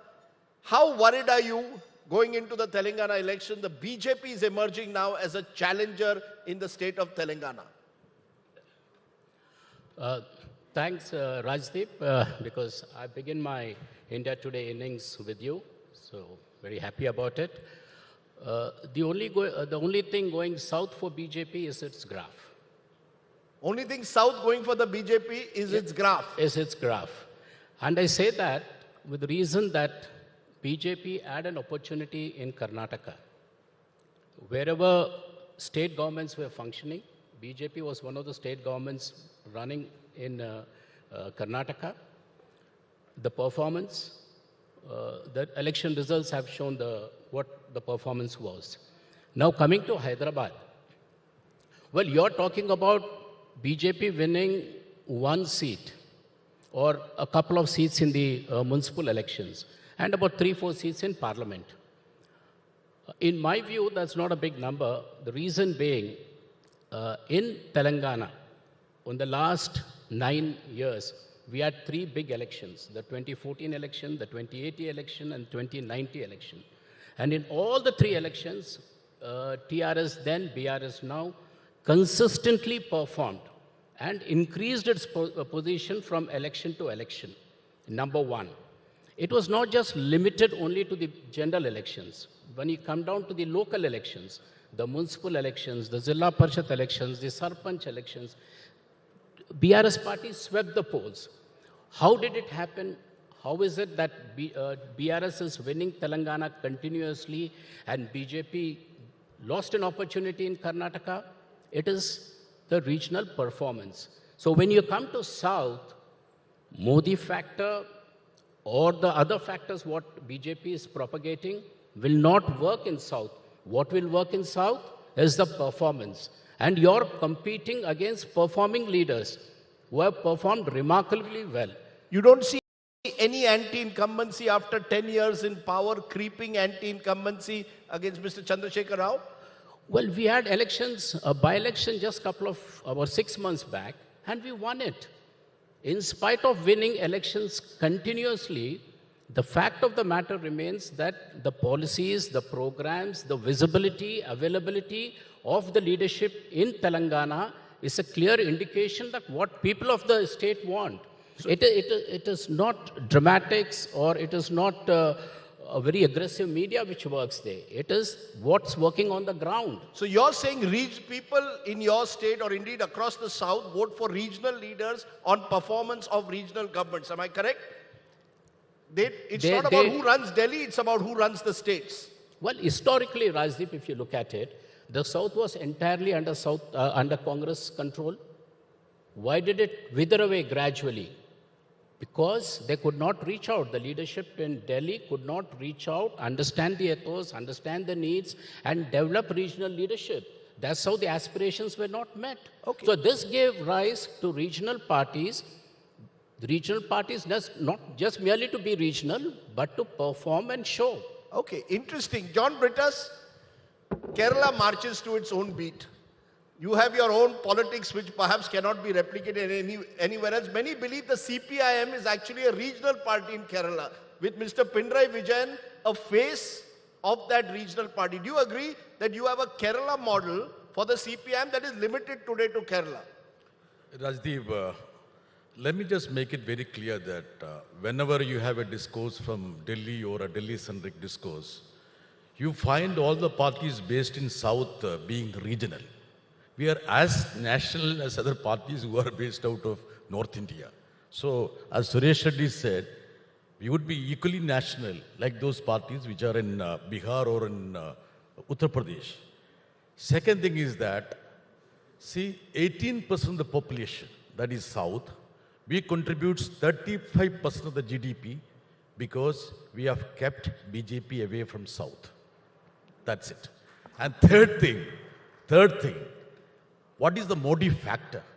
Modi factor is creating laboratories in each state, Hindutva laboratory. It can be halal or hijab in Karnataka. It can be a Shengol in Thiru Annamalai's place. It can be Shabarimala or something in Kerala. It can be something else in Telangana. This will not work in the south. And I can tell you that when you talk in terms of CPM politics, beyond our political reach, we have influence in the country, which you can recognize that. If you just look at the history of those non-BJP governments in the country, it was left which was instrumental for such formations. So just because we are only, ruling Kerala, that doesn't mean that we are limited to the four boundaries of Kerala. Let me just make it very clear, Rajji. Before the so-called Modi factor, they had one assembly seat in Kerala. After the so-called Annamalai's Modi factor, ganged up, we closed that account. So we'll make sure that there won't be any account being opened for BJP in Kerala. And out of 130 seats, they got maximum from Karnataka last time, that is 25 out of 28. I don't expect that to happen this time. Thank you. You know, before, we will debate a lot of what you said, but one thing you said, Sengol. You even suggested Sengol is a product of Hindutva politics. Is that, shouldn't you see it more as an issue of Tamil and a symbol of pride, of power, rather than also link it to Hindutva politics? It seems that whatever the BJP does, you're going to somehow or the other find a way to demonize it and say, this is Hindutva politics at work. Rajdeep, the question is to me? Yes. See, let me you raise the Sengol issue. Let me just tell you one thing. I am being a member of parliament. See, I am ashamed about what things happened there in parliament inauguration. Sardar Patel, see, he did away with all the Shengol, Simhasan, crown, palace clowns, palace jodhish. All these have been brought back to Indian politics after 75 years. Is that what the country wants now? Do you think that the southern people will cave into all these tamashas which is being played out there? Never. And I will tell you one thing. The Tamil Nadu people are indolent enough to see through this game. Shengol is not going to work. If the government of India had invited the Panchayat presidents of this country for the inauguration of the parliament, I would have appreciated that. What do these sannyasis have to do with the parliament? Are they representatives of this India? Have they ever voted in an election? What nonsense is happening in this country? Do you think the people of South will stomach all this humbug that is being doled out? Okay. No, never. You want to, Annamalai, you deserve a response. That is the BJP relying on symbolism? You bring the Sengol, you think that it's going to invoke an element of Tamil sentiment, Tamil pride, and it will win you votes. You need to do more than just symbolism. Can you really challenge, for example, in your state, the powerful Dravidiya identity that has driven the politics of Tamil Nadu for more than half a century? Firstly, to respond to John sir, the concept of Sengol is there in Sangam literature, which is 2000 years before. Even when the religion of Muslim was born, even when the religion of Christianity was born. The word Sengol is very specific. Thiruvalluvar again 2000 years back writes 10 Thirukural in the Adhikaram called Sengonmai for Sengol. Very unfortunate, very eminent leaders like John G, they try to equate cultural renaissance to BJP, which in a way I'm very proud of it. Because it is simply because after 1947, they've removed the soul of India, which means they've removed the soul of culture from the politics. And now when the soul is being brought back, I think they have a problem. The problem in South also, Rajiv ji, it is not BJP is fighting DMK. In Kerala, BJP has to find the tactical adjustment politics of Communist and Congress. When a BJP candidate is there, every election you look at it, it is not BJP versus Congress, BJP versus Communists. When BJP is there, both of them join together. The same thing in other southern states also. Coming to Suresh Reddy's argument, I think Telangana, he mentioned one by-election. What about the 3 by-elections prior to that? All the 3 by-elections BJP won. What about Hyderabad? BJP made a mark. I think we are living in a kind of paradise, a glass palace that we have built for ourselves. 2024, we are pretty sure. Tamil Nadu, we are not taking on one party, we are taking on multiple parties. Kerala, we are not taking on communists. We are taking on communists and Congress who will do tactical adjustment to defeat BJP. The reason BJP is yet to make a mark because he mentioned 18% of population contributing 35%. I can show you in 1970, even before BJP was in picture, South was contributing more. In 1940-50, if I go, South was contributing more. That is not a label for us to proudly claim. When Nehruji shifted a lot of central government institutions to South, not because South has to prosper, simply because to escape the attack of China, they escaped the attack of Pakistan, many critical central government institutions were shifted to Chennai and Bangalore. That helped the state to grow. When 1947, when the first cabinet was there was something called the freight equalization policy. When a coal was lifted from Jharkhand, when the coal is coming all the way to Tamil Nadu, the freight was equalized simply because Tamil Nadu and other states have to develop. And arguing that is only counterproductive. 2024, just I'll end the last point, sir. My friend Manik Thakur will immediately say one point. What about Tamil pride? For Sanskrit, you allocate more money. For Tamil, you allocate less money. In the public speeches, he keeps telling. When there are 17 Sanskrit institutes and 1 Tamil institute, the money allocation is proportionate to 17:1. Out of that institute, 90% Sanskrit institutes came before BJP. I requested the Tamil Nadu CM, if you really care about Tamil pride, you create more Tamil institutions, we will get you money from Modi. Tamil pride, Sanskrit versus Tamil, 18% contributing to 35. South is giving more tax so that Bihar and UP is growing. These are all arguments without any historical basis. The argument is happening in South. John Britt has just raised his hand, so you want to respond to what was just said, particularly the tactical adjustment, according to Annamalai, between the Congress and the CPIM. No, Rajdeep, let me just tell you one thing. I think I'm sorry to say that Thiru Annamalai is wrong on his statistics. Till 1970s, the growth of North and South was more or less equal. After 70s only, the South surpassed in the growth. That is there. If you'll just check the Niti Aayog or Planning Commission statistics, you will understand that. And second thing, what has happened now is that dismantling of the Planning Commission, usurping into the powers of the state, denying the states the rightful share of the resource of the center. Now, just see in 2023-24, 1,83,000 crores have been devoted to UP alone, whereas for all the South, it is 1,63,000 crores. See the disparity, discrimination that is happening. And I will tell you one more thing. There is 3D that is being practiced. One is dislodge the opposition government. If you cannot dislodge it, you disrupt it. If you cannot disrupt it, you defame it. This is the 3D is the mantra of BJP, which will not work in the South. You know, in the South, it appears from what I just heard that you'll almost feel as if you're being penalized. You know, that the center is penalizing you because you have a better track record on education, on health, because you work to bring your population levels down. You claim you are the sort of economic hub of the country, but you're being penalized, not getting enough back. Is that a fair assessment? Because surely all of this has been in the making over the last decade. It's not as if this has happened only after 2014. You know, all the, Mr. Bitters, the arguments you're making are not post-2014 only. Yes, I will tell you one line. What has happened now?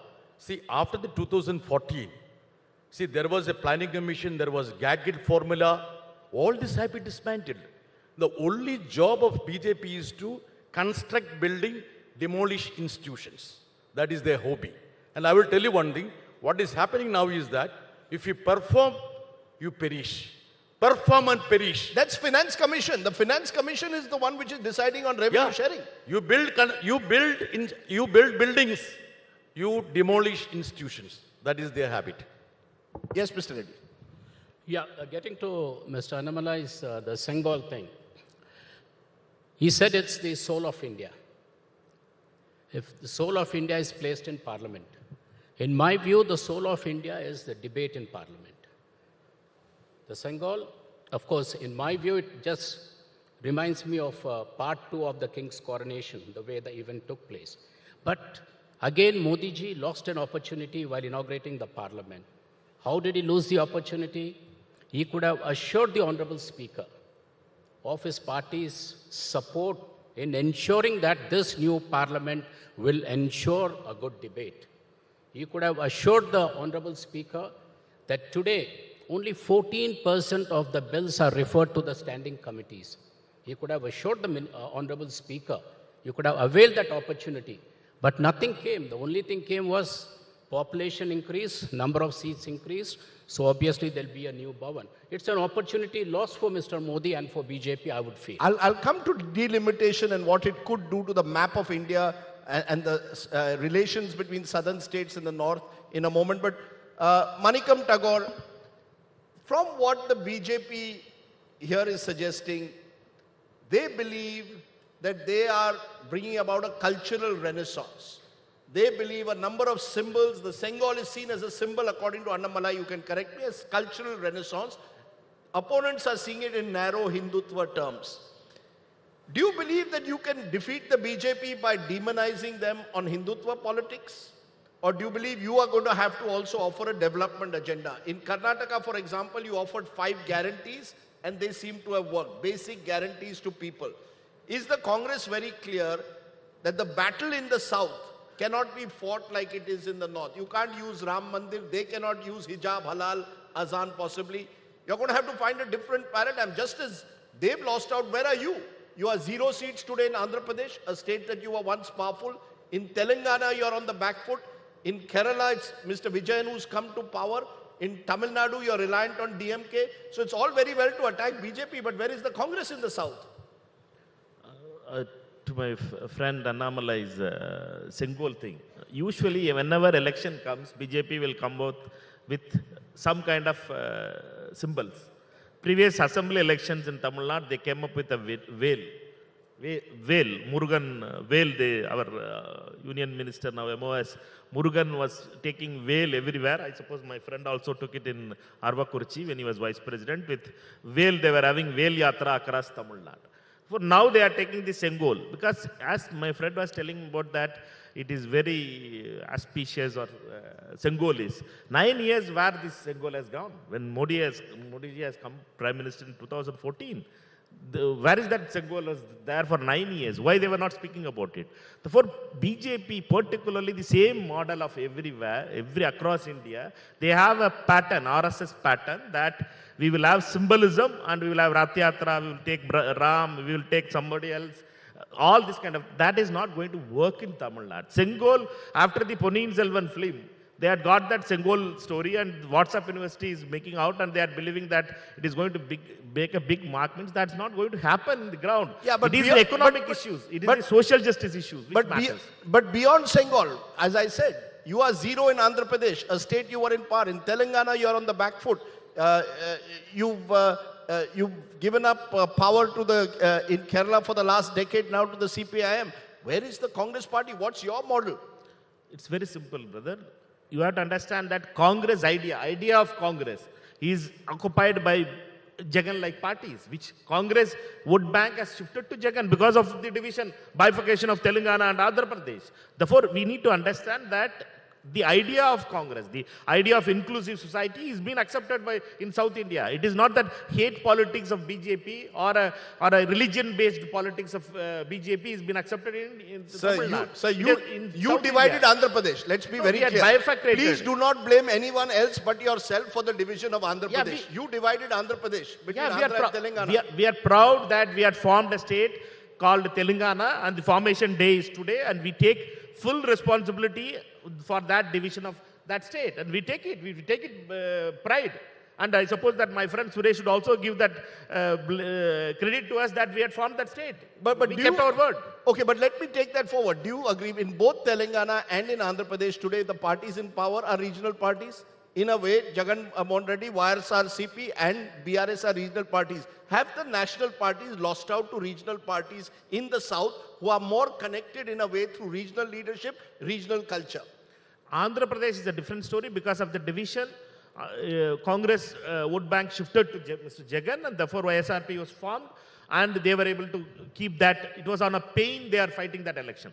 Here in Telangana, this time BRS will be defeated because of high anti-incumbency and unemployment and agrarian crisis is in a big way. And I can say to you that this time KCR will be defeated. All the by-elections you are mentioning, I had been there in the by-elections, how money was flowing like water in Mungod as well as in the Huzurabad or in Dubaka. Politics of money was in biggest way. So who's your enemy number one in Telangana? Is it the TRS or is it the BRS or the BJP? BRS is our enemy in Telangana. You know, Mr. Suresh Reddy, whenever I hear congressmen target BRS, we keep hearing about this grand alliance that is going to be formed ahead of 2024 against the BJP. Here I see there is no alliance. This is precisely what's happening. At the state level, your opponent is the Congress. KCR wants to form a grand alliance nationally. They also want to form one. It's not going to happen. Beneficiary the BJP. Rajdeep, what's happening is the definition of national and regional parties is changing. Definition? Yes. And national parties are turning regional and regional parties are turning national. Regional parties are expanding. So the question of regional parties being confined to fight the national party is no more now. And I can quote examples. Today, when you asked me, can KCR form an alliance without BJP, without Congress? Yes, he can. How we can? We're proving ourselves now. It's going to happen not merely in South, but in the entire country. Which state, sir, which state will you go to? I mean, it seems, you know, when KCR Gadu goes into a Maharashtra or goes into neighboring states, do you really believe that he can attract votes there? When I say alliances, when I say expanding, it doesn't merely mean winning elections in those states. It is not just contesting elections. It is taking your ideas, taking your policies, sharing it. And to quote a small example of how this is churning out, there was recently a mammoth public meeting in Khammam a few months back. Close to 1 million people attended it. And roughly about 4 to 5 chief ministers attended, former chief ministers, political party leaders. The best spirit of federalism was exhibited there, where one chief minister, say from Kerala, appreciated the efforts of the Telangana government and said he would replicate it. The Delhi chief minister appreciated some efforts of the other state and he said he would replicate it. The Punjab chief minister said he would do it. Opposition leader from Uttar Pradesh came and said these are brilliant ideas which need to be further strengthened. So what Niti Aayog could not do, this public meeting has delivered. So this is an example of how cooperative federalism can not only bring in good prosperity to the states, but also can run the country. Okay. The exchange, what I'm trying to point out is the good policies, the good initiatives of each state are not being emulated because of the suppression of the BJP here. If the regional parties kind of progress, definitely the country will tend to benefit from the various ideas. Now, we're not just talking about... Can I just stop you for a moment though? Because one of the issues that he raised, which I want you to address right away, whenever one travels to South India, and recently in Karnataka, we were told figures like 25 to 50 crores are spent per candidate per constituency of major parties. I'm told in Telangana it will be 50 crore plus. He just mentioned money power. He mentioned it. Money was flowing like water in the by-election. Is that true? That in South India, increasingly, politics has become cash and carry. And if you don't win, you can always switch over to the winning side. Defections are also part of the game. Yes or no? Well, honest answer. See, I'll answer it in two parts. Reason is, since they can't win elections, they blame that you won because of money. They never give us credit that we won because of our policies, initiatives, and the other factors. Just because you kept on losing, you say they spent money and you're winning. Are you denying that money is spent? And if we are, Rajiv, and if we are spending money and winning, you think they'll keep quiet? The BJP at the center? They've been hounding us day and out. So there's no question of money. Money, as a per se, is a challenge for the nation. Elections have become expensive. It is for all the political parties, election commission to sit and debate it. We'll do it the other day. But today, the allegations against us, because we are performing, you just snub us and say you have money and you're kind of winning. Okay. Yes, John. Rajdeep, absolutely, it's a very serious topic. See, the election expenditure, it's minimal in Kerala in the country. Minimal in Kerala. The lowest. And who raised the bar of this election expenditure? Just see what could have been the spending of BJP in Karnataka. Last Lok Sabha election, BJP would have easily spent something like 50,000 crores. And 224, I'm sure that... No, you're throwing a number, 50,000 crores. Based on what? You are throwing a number at us. BJP spent 50,000 crores. Yeah, see, you can absolutely just go and analyze these, spend they have done. And I will tell you one, even Kerala, they had 15% vote 5 years back. Now it has come down to 12%. Just see the spend of BJP in Kerala. Just see the spend of BJP in Kerala. So actually, I understand the election expenditure in South, especially in Telangana, Karnataka, etc. has gone up. And it is very minimal in Kerala because we have kept away the BJP. But because of BJP's active involvement in Kerala, it can go up. That's the reality. They are raising the bar. They are raising the bar across the nation. And one response to Manikam. Manikam, you need to be realistic. I am just telling you that if the common interest of these political parties, non-BJP political parties, is to keep BJP away from power, forget about your petty rivalries. And please remember that, Manikam, you are a great friend of mine, your strength is in 150, 160 seats alone. 160 seats, you concentrate there. Fight the BJP.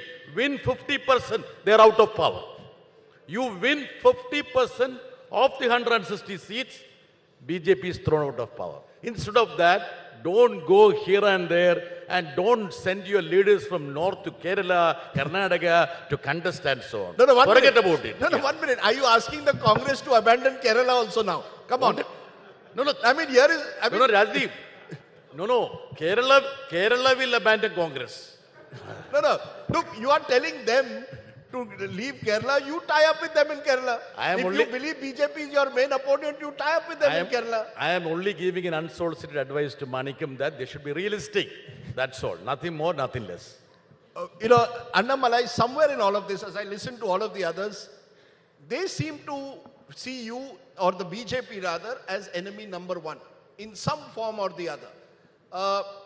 And they play on on a more regional sentiment. Here, your leaders come to Kerala or even outside Kerala, they demonize the state through Kerala story. Then you have the manner in which the imposition of Hindi. Over the years, there's a sense Hindi, Hindu, Hindustan, and that leads to a backlash, particularly in Tamil Nadu. We saw in Karnataka also an element of Kannada pride was played by the Congress, even using Nandini versus Amul. Is part of the problem for the BJP that because you become such a dominant party in Delhi, one size no longer fits all. You're going to have to adjust to local sensitivities, whether in Tamil Nadu, whether in an Andhra, whether in a Karnataka, Kerala, you're not able to do that. You're going to have to change your strategy, bring up strong regional leaders and cater to regional sensitivities. You can't run the South from Delhi. Sir, if you have observed, our Manikam Thakurji used the word called high command. High command, used the word called high command. I can proudly sit in my chair and call Mr. Modi ji as a Karyakarta, more than a Prime Minister. It's a Karyakarta. Just like I am a Karyakarta in BJP in Tamil Nadu, Modi ji is a Karyakarta from Gujarat sitting in Delhi as a Prime Minister. It is the high command, rule from Delhi, dismissing governments. You take a flight, by the time Rajiv Gandhi ji's flight lands, one Chief Minister dismissed. 1968, Hindi imposed. 1986, second education policy, Hindi imposed. 2020, for the very first time in the new education policy, we said, regional language, take a third language of your choice. I find it very funny. The whole problem, the national parties have got a bad name in Tamil Nadu simply because of Congress. It is a Congress culture. Somehow people equate it to BJP also. I am sitting here. Manikam Thakurji also mentioned a statement that unemployment is rising. Just because his leader Rahul Gandhi ji is unemployed doesn't mean the youth of this country is unemployed. Simply saying. And John ji mentioned a number called 50,000 crore. I just hope and pray, sir, your number 50,000 crore when you mention, it is 27 constituencies multiplied by 2,000 is 54,000 crore. If you're going by the same numbers, I really think you got to relearn your maths, starting from first standard, sir. Now, 50,000 for the nation, last Lok Sabha election. Now, looking at the whole thing, sir, if you look at BJP per se, we are very clear that leadership has to be regional, absolutely regional. That is why you see Assam Himanta Biswa Sarma. If he is growing in Congress, by now Himanta Biswa Sarma will be thrown out. If there is a Devendra Fadnavis in Maharashtra, they would have cut him to size. All the regional leadership, BJP is allowing to grow. In Tamil Nadu also BJP will grow. He mentioned about Vel Yatra. 20 years, no MLAs in Assembly, Tamil Nadu Assembly. After Vel Yatra, 4. Now Sengol, you will see 39. No, but the fact is the one strong regional leader you had from the south was B.S. Yediyurappa and he was marginalized before the election. The question is, do you want to run the southern states from Delhi? The point I made earlier. You're saying Hindi imposition will not happen even though increasingly official releases are there in Delhi in Hindi and many MPs and other parties are complaining about it. Are you very clear that whether it is in a Tamil Nadu, whether it's in a Kerala, you can't demonize Kerala through Kerala story and expect Keralites to vote for you? One thing, Rajdeep. Nobody is demonizing. Sir, nobody is demonizing. When there is a director, when there is a scriptwriter, there is an historical evidence. Even the celebration of Kerala story in Mumbai, there are a lot of survivors standing in the stage and they were talking about their story of what happened. It's a story. But should the Prime Minister of the country be promoting it? Should your ministers be promoting it? The Prime Minister, out of Prime Minister, never mentions about Kerala story, demonizing Kerala. This is a time bomb that can happen in any part of the country. It is as serious as a time bomb. Prime Minister mentioned about the concept that is happening. Can John Brittasji, who owns a television channel himself, can he say not even one incident happened inside Kerala? Mr. Brittas? Mr. Rajdeep, can you imagine the Prime Minister of this country being a brand ambassador of a movie like Kerala Story, which should be dumped into the septic tank? No, why should it be dumped? Can you imagine that? No, it should be watched by people. They are entitled to watch it. Sir, we have permitted this movie to be watched and screened across the state. Did we ban it? No. We know the people will ban it on their own. And can you imagine the Home Minister, who is the custodian of national unity and integration, while campaigning in Karnataka, saying that, beware, Kerala is near you. Are we Pakistan? The most peace-loving state in the country. They should rely on the indices of the Nidhi Aayog. And they have depicted Kerala as Somalia. The Prime Minister. And they have called Kerala the hotbed of terrorism. See, what is the statistics they have? I had asked a couple of questions in Rajya Sabha, and I asked about the love jihad. Not even a single instance of love jihad was referred to by the Home Minister. And even conversion, only 2 cases of conversion was investigated by the NIA. And what is this concoction of this? Okay. And I will tell you one thing. The only university applicable to BJP is WhatsApp University. Rajiv, That's sir, all. you come with me. I can show the hundreds of Karyakartas butchered in Kerala. Starting from Jai Krishna Master and Kannur, we will start the history from Kannur Mr. Annadure, till Palakkad. No, please stay back no, in no, Kerala. I will come along with you, I will Kerala. come with you everywhere. Why PFI was banned? Simply because there was a state Sir, support given to PFI inside Kerala. Hundreds of BJP Karyakartas butchered in the daylight like a dog. And now he's talking about the most peace-loving state in the country as Kerala. It must be the biggest joke of the 21st century. PFI and RSS are hand in glove. Just see the electoral scene of Karnataka. Why did the PFI's political wing contested in the coastal Karnataka? It helped BJP only. Why didn't they ban their political party? Can I just... Yes, they want OIC, they want PFI, they want everybody there. Just to split the opposition votes. John, That's I'm feeling like the Speaker of the Lok Sabha and Rajya Sabha struggling to get a word in. But as we conclude, there's one issue that perhaps is going to be troubling to the politics of the South going ahead. Delimitation. Many believe that this could set off another North-South conflict in a way. By 2026 or a little later, if delimitation comes, the number of seats of the northern Hindi heartland states could rise based on population, and the southern states could be penalized for their lower population growth rates.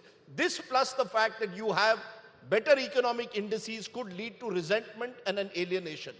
How do you believe delimitation should go ahead, Manikam Tagore, or should everyone sit across a table and build a consensus before delimitation is decided upon? This could be the big hot potato going ahead. 2024 elections will decide that thing, because after the new parliament building, this delimitation has come into picture, and we can't trust Modi and Amit Shah. They can do whatever they want, and they wanted to reduce the voice of South India, means they will use whatever means in the name of delimitation itself. It is a very dangerous pattern where the performing states are going to be punished, and in the name of reservation on women's reservation, they will club that debate, and they will start, WhatsApp universities will start that. When we are speaking against delimitation, they will say we are against women. This is going to happen, and all the southern state chief ministers and member of parliaments has to rise it, and we will rise it. You will oppose it? We will oppose it, because we need this government, particularly when Amit Shah is there. They can do whatever they want. And they had done it in the earlier amendments also to the parliament. Parliament has become just a rubber stamp institution. Every rules has been broken, and there is no system in place, and parliament has just become only the place where Mr. Modi can speak his Man Ki Baat. Will you also oppose it, BRS? Yes, delimitation is a big concern for most of South India, and particularly Telangana. Reason, one is performing states are being penalized, and population control has been part of performance, and if you reduce population, you're going to lose seats. So the question of how do you delimit will be the critical issue, and like you said, we feel that a consensus should arrive. How do you arrive at a consensus? What would be the parameters? Let me give a minute. For example, now population is a criteria. Why not add geographical area too? That's one area. Second is, there is a lot of floating in the country. There are lakhs and lakhs of people from, say, Orissa, Bihar, working, living in Telangana. But only when it comes to vote, they go there. So their census says they are voters, there's a population there. So with these floating population, one, geographical area, number two, since you're performing, you're being penalized, these are definitely issues which will be part of the campaign in 2024. It will be part of the 2024 campaign in a way. Annamalai, where do you stand on delimitation? I don't know, sir, why my friends are in a very panicky mode. Delimitation has to happen because one MP cannot manage 16 lakh, 22 lakh kind of population. Of course, population is not going to be the only criterion for delimitation. Everybody knows. That is why from 1971 we have stopped it. 100% we are sure, and BJP comes back to power in 2024. In an accommodative spirit, delimitation happened. Just to add one more point.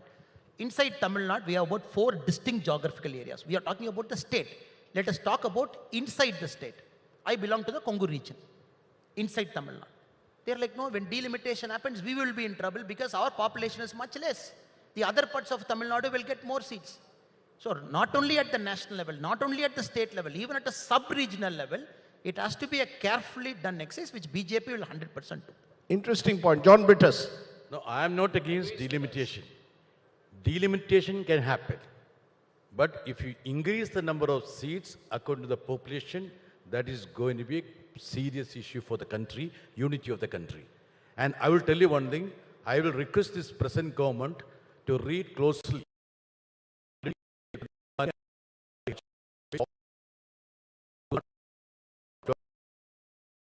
to this delimitation and freezing of the seats. That's all. Okay, we're reaching the end. It's been fascinating listening to all four articulate voices. I'm going to ask you one simple question, and I want a one-line answer.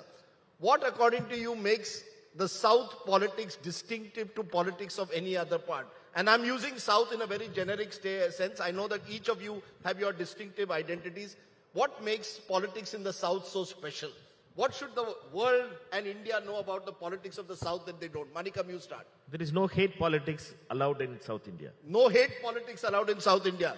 Hindu-Muslim nahi chalega. There is no hate politics. Okay. What makes South politics distinctive according to you? Well, the South politics is to spread the flavor. For example, like how the culinary flavor, South breakfast has become the national breakfast. It spread the flavor. Similarly, the South politics also spread the flavor of love to the North. Okay.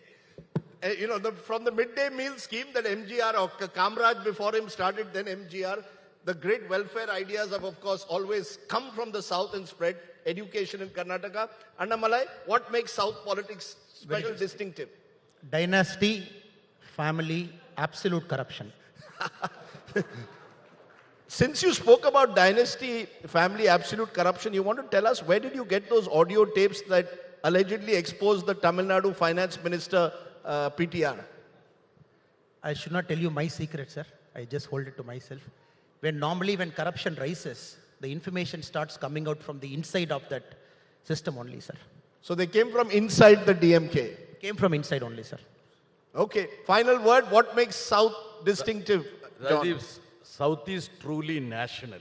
We don't allow hate and hatred. And I would also say that dynasty is better than hate and hatred. Okay. Dynasty is better than hate and hatred, says John Brittus. We leave it to the educated southern audiences to decide that, and indeed a national audience. But wonderful to have four articulate voices from this part of the country holding the fort. Give them a very big hand, ladies and gentlemen. It's been great listening to them. Thank you so much. Thank you. Thank you so much, Rajdeep, and all the speakers. As we promised, it was a fiery session. Let me now invite Ms. Megha Chabra, Head of Corporate Communications, Radhiko Khaitan, to hand over a token of appreciation.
Well, the previous session spoke of the politics of the South. The next session will take you to outer space, the stars, the galaxy, the planets. Whatever you see on the big screen will happen here right away. And I'd like to invite the session moderator, Mr. Raj Changappa, Group Editorial Director, Publishing India Today Group, the conversation, the space quest, and the speaker is S. Somnath, Chairman, Indian Space Research Organization. 10, 9, 8, 7, 6, 5, 4, 3, 2, 1, 0.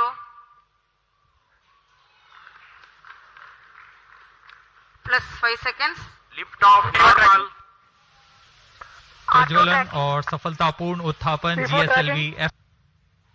The Shah ground station is currently tracking. वर्तमान में प्रथम चरण प्रज्वलित है. इसका कार्यकाल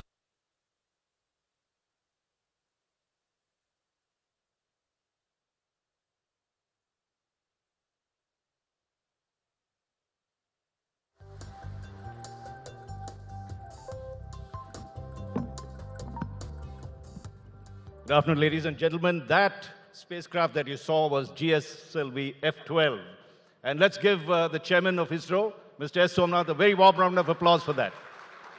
Congratulations, Dr. Somnath, for that tremendous success. You've got that satellite up. But I wanted to look back a bit in 2021. A GSLV went up, and there was a failure at that particular time. What was the problem at that time, and how did you sort it out? Once a failure occurred, we go through a very serious action of failure analysis. We collect all the data from the rocket, which is telemetered to the ground, and go through the simulations in the ground to see what could be the reason. See, Raj, you know that you can't retrieve the failed rocket, unlike the failed instruments that you may have in ground. Right. You can always probe and find out what exactly went wrong. But here we go through a process of called simulation and try to see what exactly could have gone wrong, and various so what went wrong? Hypotheses are put up. Okay, I'll come to that. Essentially, the issue in that mission was leakage of hydrogen. The hydrogen is there in the tank of the cryogenic stage, and at liftoff, there is a certain valve which is supposed to close. It did close, but it closed just a bit lesser than what it's supposed to be. Say a few microns, it left a gap there. And through the gap, the gas was leaking slowly, very, very slowly. But by the time it was just about to get ignited, the pressure in the tank was slightly below the threshold at which the pump will have to see a pressure. Unless that pressure is not there, the pump gets into a mode called cavitation. The cavitation is a condition in which the liquid will start boiling at the end of the pump. And once it starts boiling, it cannot pump it.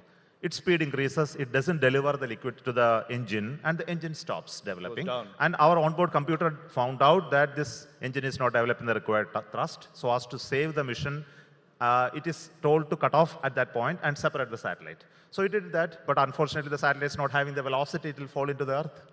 But congratulations for correcting that error that was there, fighting back, and that I think is the hallmark of ISRO. It never lets itself down. And I think that's a big lesson that you learned in terms of this thing. And of course, space is unforgiving. Even out of 99.9, you could get it right, but even that 0.1 could destroy whatever mission you had. That's the challenge, and that's the beauty. So we enjoy it only because it is very risky business. And while you were there, this satellite, I gather the NAV S1 or whatever the designation you've given it, is up in orbit and working at the moment, or is approaching its geostationary orbit? We went through a process called raising the perigee to an apogee size. It was injected to an elliptical orbit of 170 kilometer by 40,000 kilometer. It has to be made 36,000 kilometers circular, and it also has to go to a precise location in its orbit, and also its inclination to the equator. So the news is everything is normal on that. Now we did all that processes. The final orbital correction is completed. It's already in the equatorial orbit, but it has to drift to reach the right place. That will happen in the next few weeks. And you're confident that will happen? Yeah. Coming to the satellite itself, now India has built a GPS system. This is one of the, or maybe the fifth satellite that will go and sit up there and transmit. Why did we need a GPS system like that? We could have used the other GPS systems that America and others have. Why so we have been using GPS of the US. Let us understand, Raj, that the GPS is a US installation. It's a US creation. It was originally created for the strategic need of the... The GPS, by the way, is all the Google stuff that you use in your car. And suddenly India has one, so just to explain, it's not a very technical thing. It's a global constellation. It's Right. there everywhere. You can see it. You can get the data in anything. But it was originally a military system. And realizing the commercial potential and the public utility, it was transferred to the civilian domain. But still, they have the civilian segment and the military segment, which the military segment, none of you are able to access. Only their military installations and equipments can access that code, which is secured. Now, talk about the GPS. It gives you certain accuracy and availability. There are 2 points. One is called accuracy and second is availability. And availability in the control of the people who are actually providing it. So that means if they don't want to give GPS service at this location, it is possible for them to switch off or make it inferior, that your accuracies will drop to hundreds of meters. Now think of a situation that if you put GPS into any of our systems where we are doing vehicle tracking, railway monitoring, Aadhaar installations, or ship tracking, and also military equipments and devices, and the GPS is inferior at that point, in a situation which is of conflict situation, and somebody decided that it has to be inferior, then we are taken for granted. It cannot be. And we realize that it cannot be, and we need to have our own systems in case that you have a need to protect our installations and systems. And that's why we thought of a concept called IRNSS, which was later named as NAVIC. And this is not a global system like GPS. GPS is created as a global system because US needs it. They were a global military power. We are not.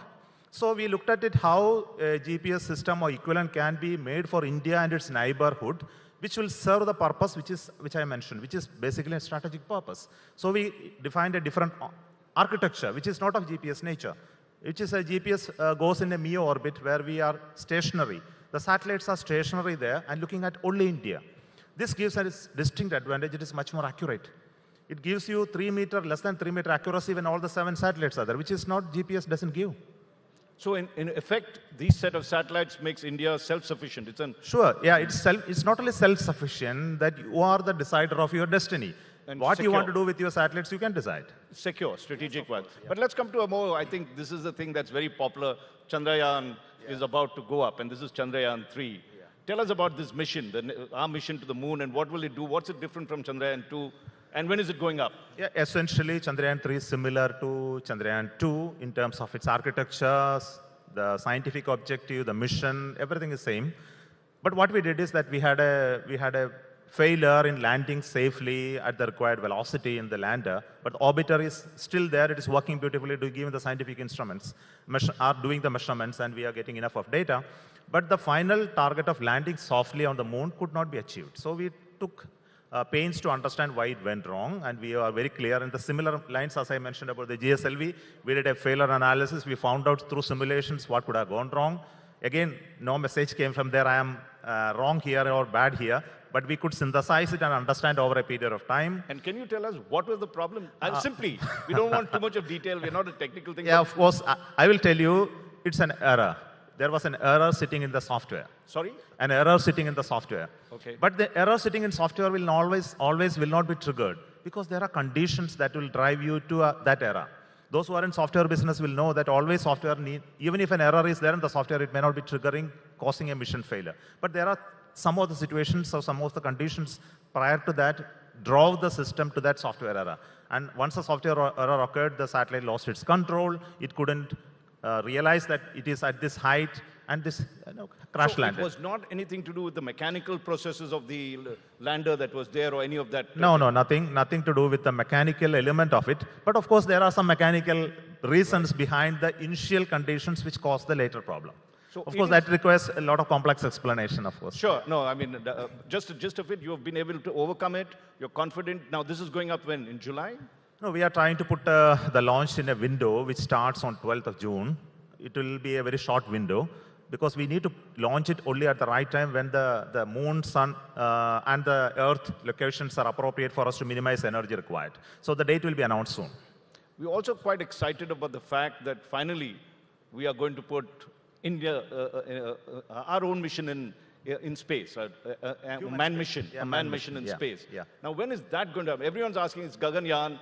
Where have we reached? What is the progress? And when can we see finally our indigenous effort to put See, we our own want man to in make space? sure when that Or launch women happens. in space, sorry. Yeah, I should human be in gender space. sensitive. Women in space as well. Okay. Yes.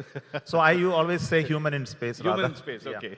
So, so when it happens, it must be the one in which we are very absolutely confident about its success. We have to reach that state. Of course, we know we have rockets which are flying safely. And all of you know, Raj, there can be anything that can go wrong in a rocket. And if it really goes wrong, we need to save the crew. So crew escape system must be perfected. So the first goal is to perfect the crew escape system, and we are working on it. And it will take a few missions. Right now, we have to have at least 4 missions to demonstrate the crew escape system will work when it demanded at critical junctures in the mission. Second point is that we need to do unmanned missions, robotic missions initially to prove the end-to-end capability of the design, development, communication, networking, and bringing it back, all are working properly. And that has to be repeated at least 2 times, maybe more. We'll have to see. And all of this is success-based idea. Now, if anything goes wrong here, it requires correction and further launches. So I'm not putting the date for the launch of the final human mission. It's not important at this moment. Our focus is to do what is needed to reach that point. And when it reaches the point, all of you will tell, why don't you do the human mission now? More than ISRO, the nation will tell us, you are ready for it, you do it. Right. So it is my responsibility to showcase to the nation, the scientists, that we are reaching that state. Right. Otherwise, all of you will criticize me. If I take a plunge into it and cause a hardship to anybody who actually flies on the vehicle, you won't pardon me. Right. And the nation won't pardon you. And it's very important for us to do very carefully. Unless you do that carefully, this will not be sustained in India. Human lives involved. You think of a situation that there is the first mission, there is a failure and human life is lost. Do you think that we will repeat it? It will be extremely difficult for all of us to reach a situation that, yes, we will try once again. Not possible. So we have to have absolute clarity on either we go to orbit, or if you face a mission failure or any other problem, we save the crew. This has to be done. So that is the essence of the whole work. So essentially what you're doing now is there is a crew safety system, which means if there is a failure after takeoff, the crew can be ejected out, and that's what you're going to test right now. Precisely, that's one. yes. Yeah. That's the one. The second thing that you're saying next year is you will have a crew spacecraft, but there will be nobody inside it. Correct. It'll orbit so that you'll know whether it is safe. Have you also built the environment, because you need the oxygen and you have to make it human compatible? Has that also technology been achieved? Yeah, it's a difficult technology. Only very few nations have really. It's available only in 3 nations today. And we approach them for help in developing it. But the help is not that forthcoming. I think you must understand that it is not easy to get those helps. Some of them offered it, but they were telling they will take few years to develop it and at exorbitant cost. And after analyzing the merit of these offers, we decided that we are not going to depend on them. We are going to develop it on our own. And work has started. And we have reached a certain condition which we are now integrated them and started testing it. It's a great news. But again, it's the first prototype that we have just made. So we are building our own environment. Using our own knowledge, our own skills in our industry. Wow. Yes. Yes, let's give them this thing. So that technology is very critical. They don't like to part with it. Okay. Okay, and so where have we reached in that? We've now... So we will be putting some part of it in our first unmanned mission. We will test whether the oxygen supply, the air conditioning, the water supply and removal of the humidity, the waste disposal, and oxygen, cleanliness of the air. So there are so many fire protection. All of these are built into it. I think we are trying to see that with unmanned mission it works well. Just a ABC question. What about the spacesuit? Do we will have our own spacesuit with the color and everything? We have our own spacesuit. It is under development. We made at least 5 different prototypes from, again, using the industrial system support available in India. But for the first mission, we purchased some spacesuits and kept in the shelf for guarantee of our crew. And we will take a decision whether to use it or not at the appropriate time. What about Indian food? Are you going to serve Indian food? Of course, only Indian food. And there are enough of industries, scientific research labs in India who is working on aerospace food, and they have developed quite a lot of food. And we have brought in specialists from NASA. What will you get? Idli sambar or what will you get? No, they won't be able to eat idli and sambar in their short duration mission. But when they are in long duration mission, they will be able to eat chicken and various other things. That's no issue for them. And all the good masalas you can be put. All of them, yes. But for short missions, it will be in a different form. They will be in a pelletized tube and similar forms because they won't be in a position to move and prepare it. So the short duration missions like 1 day to 1 week missions, they will have one type of food. Whereas for long duration mission, they need to take it out of the short sleeve environment. The entire food will be of similar nature that as we eat. And what about the astronauts that are going, or what do we call them? Gagannauts, as we call them here.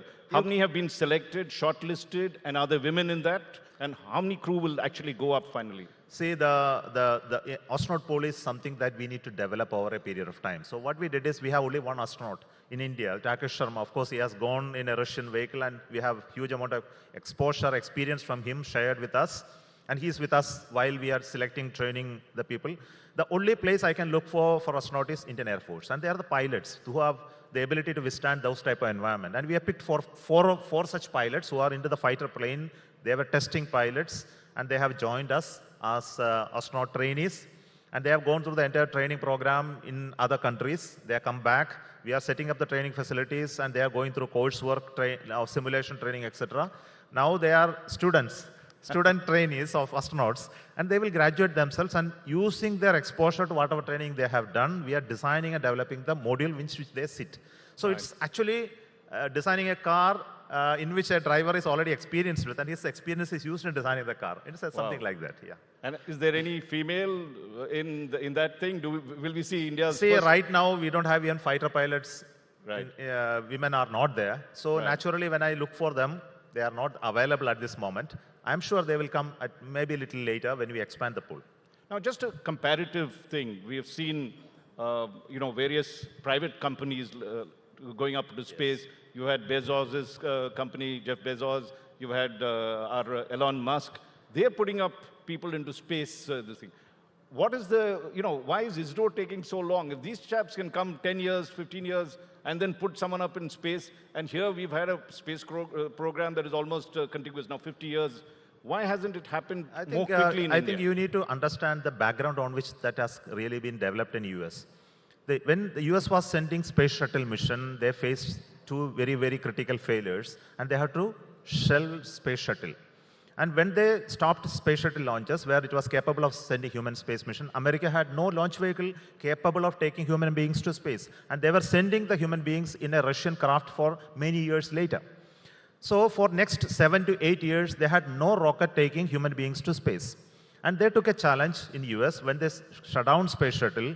They funded heavily the private companies like Boeing, the SpaceX, etc., and multiple companies, government-funded money to create this capability. It is not a private company just like that doing a human spaceflight mission. The entire NASA experience is behind them. And using the already developed systems, knowledge, and skills of the NASA, the private companies could develop with huge funding from the government.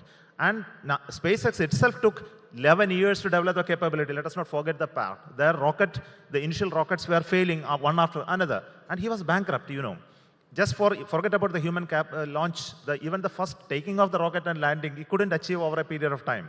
But it takes persistent effort and money and investment. And of course, you need a good leadership, of course, to create this capability. There is only one example, SpaceX. Of course, Bezos is developing rocket. It has not still been an operational rocket for launching satellites. He has developed capability. But Elon Musk is definitely an inspiration for all of us to see how a private entrepreneur is able to create a booming business in space. And it's an eye-opener for all the people in the world. What about what developments that are happening in China? We see that China has close to 60 space missions every year. They have now announced that they would put their own human in the moon pretty quickly by 2030. How is that they're able to do so much and our ambitions are much lower? What's the reason behind that? See, here again, I need to understand the geopolitics of space. It doesn't go just like the technology alone. See, when the Russians were collapsing and the nation was disintegrating and the Ukrainian space domain, which was essentially the technology support for the Russians, was not having any possibility of getting into space because they became a landlocked country. The entire space technology in Ukraine was for sale. Okay, and it was the Chinese who took advantage of the situation, and they moved much of the people, knowledge, skill in Ukraine and also partially in Russia to China. And whatever they developed at that point in time was based on this core knowledge available in those part of the countries. Of course, they may agree, they may not disagree, but that's what we know about it. But then I can't underplay what they did because they had a huge support from the government. There is a huge investment. At least 10 times the people of space sector working in India are working in space sector. And they wanted it as a target to demonstrate their national superiority. It is not for science alone, for technology alone. I don't see there is a huge amount of business happening in China on account of space missions and human space activity. But they want to showcase that they are a superpower. Of course, it is their policy and decision that they need to do. But as scientists and engineers, we are excited to see even China doing wonderful things like the human space missions, their plan to go to moon, etc., challenging the supremacy of the US and other allies. So it is their political decision to do such a thing. But I will not compare that they are doing so fantastic and so much, why we are not doing. That question doesn't arise. It comes out of the national need. What exactly you want to do with the money and resources that you have at this moment? And I am very sure that we are very clear about it. Now, one of the things we did, and we've got about 6 minutes left, is that we changed our space policy. ISRO till now, Indian Space Research Organization till now, was the monopoly over all space activity, whether building rockets, sending out satellites, having your stations that are there to launch them. The government, the Modi government has changed that dramatically and allowed private players to come in. How significant is that move? Can we now see more Bezoses, Elon Musks that India has? Do we have the capability, or are they doing only low-lying technology that's there? See, the narratives of the Elon Musk and Bezos is not applicable to India. I think let us understand, again, I mentioned that the ecosystem in the US at that threshold of changeover from NASA more dominated to private was at a different time. They were already having private people, the Titan, the Delta, they were all in private company-owned rockets.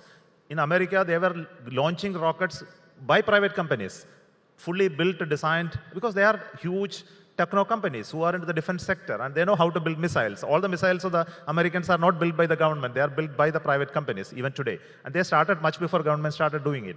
Now think of the Indian situation in which, when there was no space activity in India, government invested to create ISRO.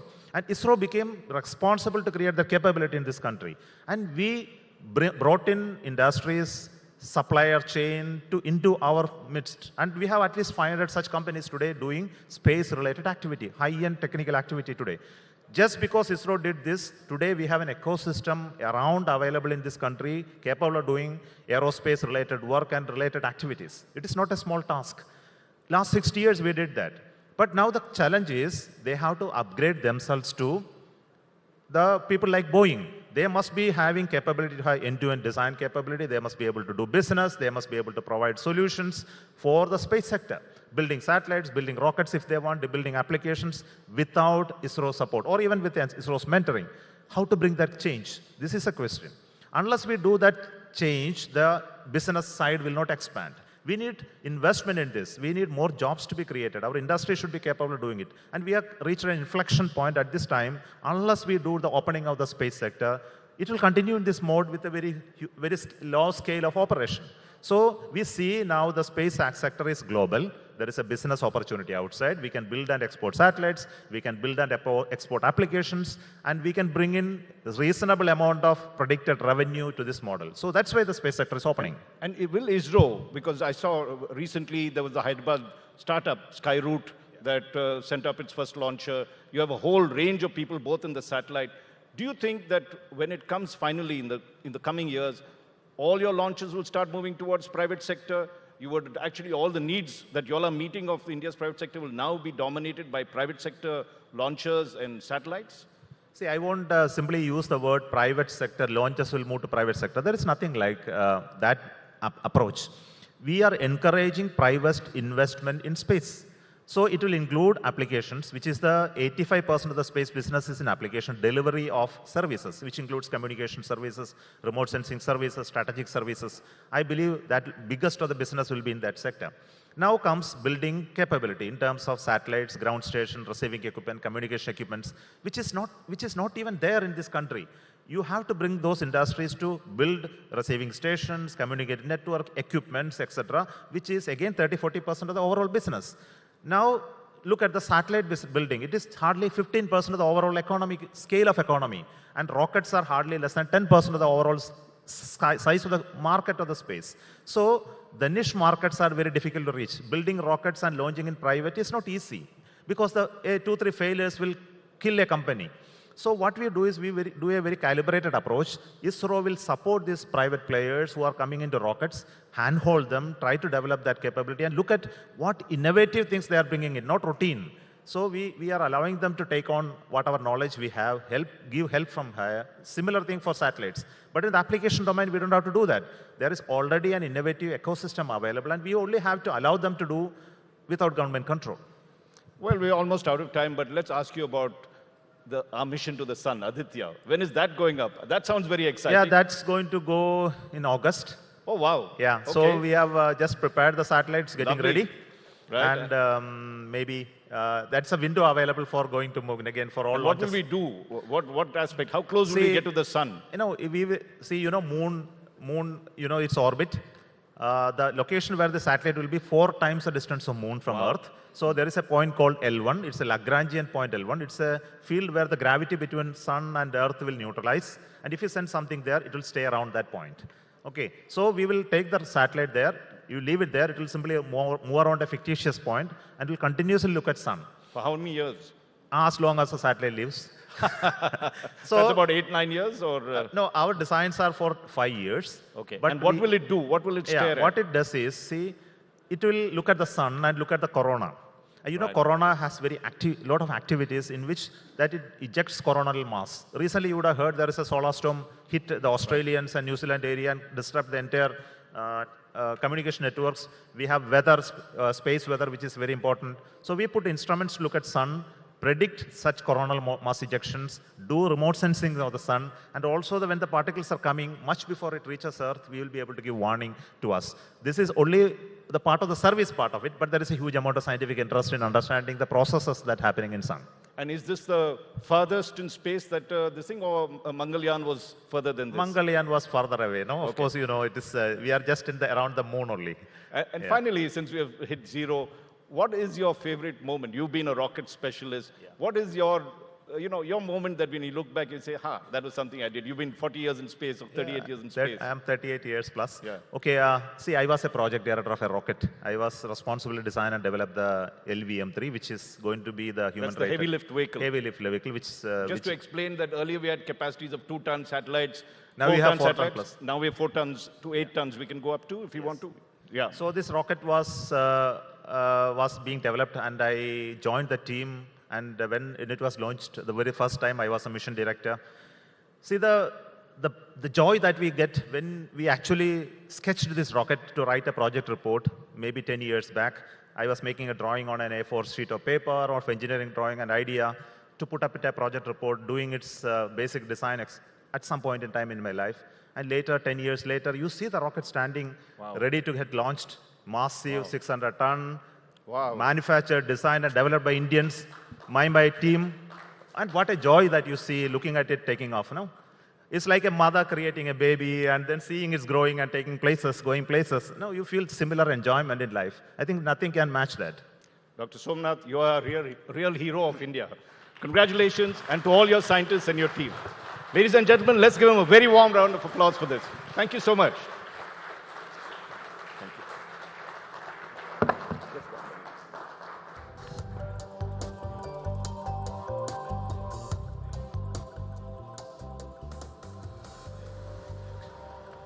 Check. Yeah.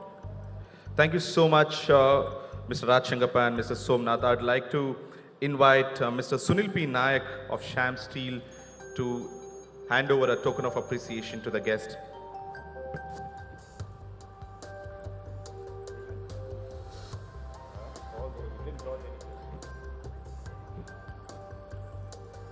A billion eyes in the next few years on all the mission that ISRO would take up, including the Gaganyaan. All the very best, sir.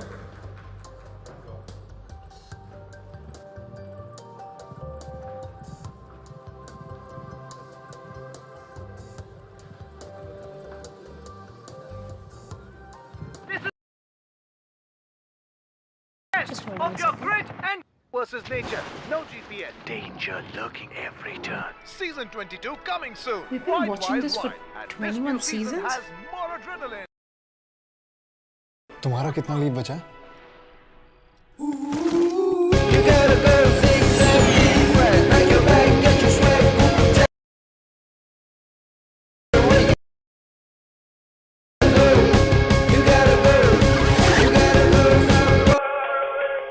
Make up for lost time.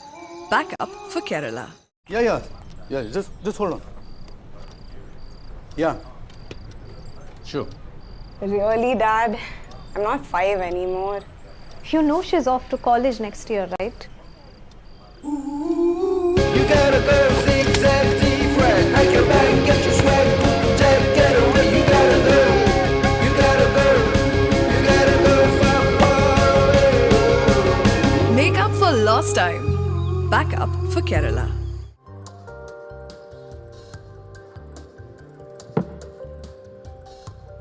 Welcome once again, ladies and gentlemen, to the India Today South Conclave 2023. And I would invite my special guests at this moment, Venu Rajamoni and Dr. Osaf Saeed, to join us on what is an intriguing topic for debate because it concerns a number of people in this part of the country. Venu, here. Dr. Saeed here. These are here. Ladies and gentlemen, welcome once again to the India Today Conclave South 23. We're here in Kerala, and one of the great Kerala stories is the story of the remittance economy and how it transformed this state and indeed has increasingly transformed large parts of the country, but particularly Kerala and southern India. But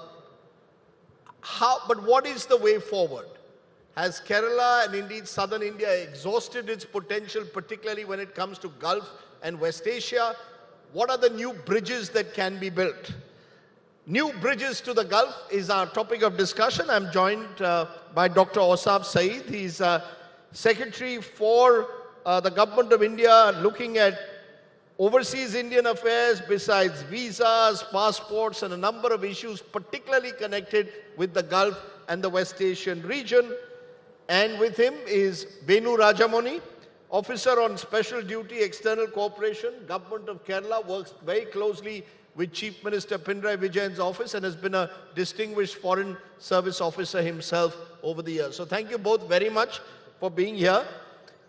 Dr. Saeed, let's start with you because you mentioned before the discussion to me something that I'm going to use as a trigger point. That over the last several years, 8.5 million Indians today live and reside in the Gulf, holding Indian passports, work in that area. But maybe, just maybe, we've reached exhaustion point and need to look for new areas of employability. How do you see the Gulf-India relationship when it comes to Indians reaching out to find employment in the Gulf? Have we reached exhaustion point, saturation point? Thank you, Rajiv, for asking this question. You know, India has one of the world's largest diaspora in the world. We have about 32 million people living abroad. But out of that, 13.45 are non-resident Indians. And out of that 13.45, we have around 8.5 to 9 million living in the Gulf countries. So it's a huge number. And in most of these countries, the Indians are the largest expatriate group. So when we talk about UAE, for instance, we have 3.5 million, Saudi 2.5, Kuwait 1 million. So in all these places, one thing is very common is that the local authorities, the local government speak very highly of Indians. But at the same time, now the question which you asked is, have we reached the peak? Have we reached the maximum? Now, what we find is that the Gulf is becoming increasingly competitive. We have competition from our neighbors. We have competition from Southeast Asian countries like Philippines and Thailand. So what is first happening is the Gulf countries becoming more choosy in terms of those who are coming in. That means they should be fully skilled, So one pressure on the Indian side, both the state governments as well as the federal government, is to kind of ensure that whoever goes out is fully skilled. So this is one aspect. Second, at the same time, start looking at other opportunities in other regions. So what we have started doing recently is that we have began negotiating what are known as MMPAs, Migration and Mobility Partnership Agreements. So as we speak, we have such agreements with UK, we have agreements under discussion with Italy, Denmark, Austria, Australia. So these are new areas. With Japan, we have something called Specialized Skilled Workers Agreement, which is basically concentrating on healthcare, where Kerala is very strong, and also in agriculture, where North India is very strong. So these are new areas and new countries where we are looking at, so that, on the one hand, these countries are looking at legal migration, and on the other hand,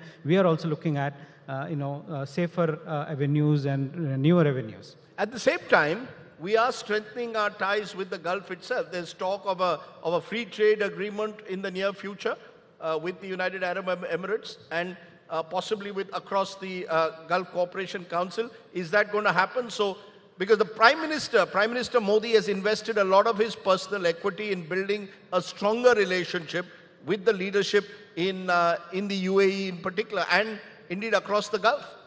Yes, Rajiv, I think Gulf as a whole region, the GCC if you talk, and you've extended to West Asia, this entire region is of extreme importance to us.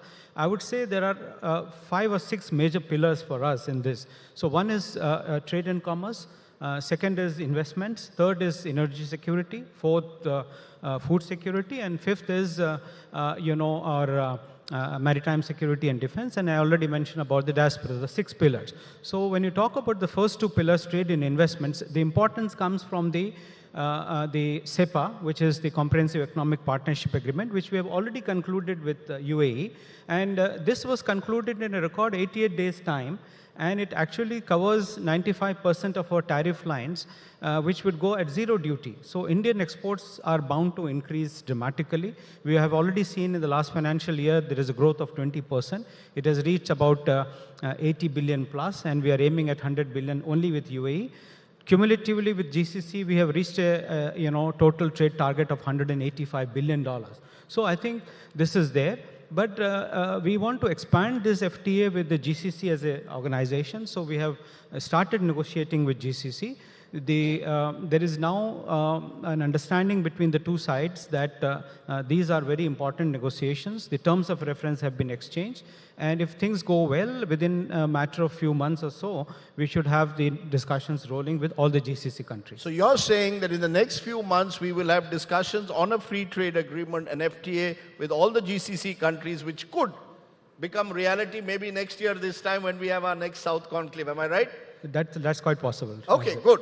Venu Rajamoni, you're in a very interesting position because it's not often that a chief minister asks for someone from the foreign affairs retired officer to come and help in the external dimensions of the relationship. It's unique. Give us a sense of why Kerala has, what is Kerala doing in terms of reaching out, because it's got a large diaspora. Is that the primary target, or is it building relations between Thiruvananthapuram and other overseas governments? Thank you for this question, Rajdeep. I would say that the overseas governments as well as diaspora are part of the larger mandate with which I have been given this appointment. And your initial question and our discussion on the Gulf actually frames it well. Yes, remittances are an extremely important part of Kerala economy, a big contribution that people from Kerala make for the economy as they go out and work. But we should not forget that the Gulf is extremely proximate to Kerala. It is only 3 hours distance, the same time which it takes to go to Delhi. The Gulf, the Arabs have been coming to Kerala for centuries. We have a centuries-old trading, cultural and people-to-people relationship. Kerala was the first place Islam came. Islam came through trade, not through the sword. And from Kerala, people have been going to the Gulf for Hajj from the time Islam came. So there is in the north of Kerala, there is a Mapila community, which are children of Arabs married to local people. So there's a huge history to this relationship. And even today, the Gulf Arabs have a very positive view of the people of Kerala, just as they have of people of India. If you take the total population in the Gulf, roughly about 50% would be from Kerala, and they are respected and they are valued. So remittances is what happens now. It is the mainstay of our relationship today. But if we look at the future, as migration trends change, the challenge for us is to convert it into trade and investment. The challenge for us is to continue to develop close political relationship, not only at the central government level, but also at the state government level, whereby our state government leaders are equally friendly and familiar with the Arab leaders of the Gulf, and vice versa. They constantly come here, they visit here. One of the disappointments so far is that the largest number of tourists who come to Kerala, which is known as God's own country, a premier tourism destination, come from UK and France, not from the Gulf. So we must bring more tourists here. This hotel, this iconic property here in Kovalam, is owned by an NRI, a Malayali who lives in Bahrain, Dr. Ravi Pillai. Mr. Yusuf Ali in UAE is well known for his contributions to Kerala. NRIs from Kerala who live in the Gulf, who have become big businessmen, have made major contributions to Kerala over the years. But we still don't have major flagship Arab investments. We have the DP World, which has a transshipment terminal in Cochin, but beyond that, there isn't any signature property here in Kerala. So we have a lot of work to do in wooing mainstream Arab investments into Kerala, and that's where we would like to work very closely with the central government and in particular with the Ministry of External Affairs. So, because I know that the Chief Minister is traveling next month to the US, to Cuba, and the opposition says all of these are junkets. The opposition accuses the Chief Minister of carrying on his own personal private agenda. How valid is the criticism that why do you need to do these overseas trips, or do you believe that the nature of diplomacy has changed, that you just don't focus on Delhi, but increasingly chief ministers and state capitals also matter? Absolutely. In modern day diplomacy parlance, there is a term called para-diplomacy, which is for sub-sovereigns to interact with each other.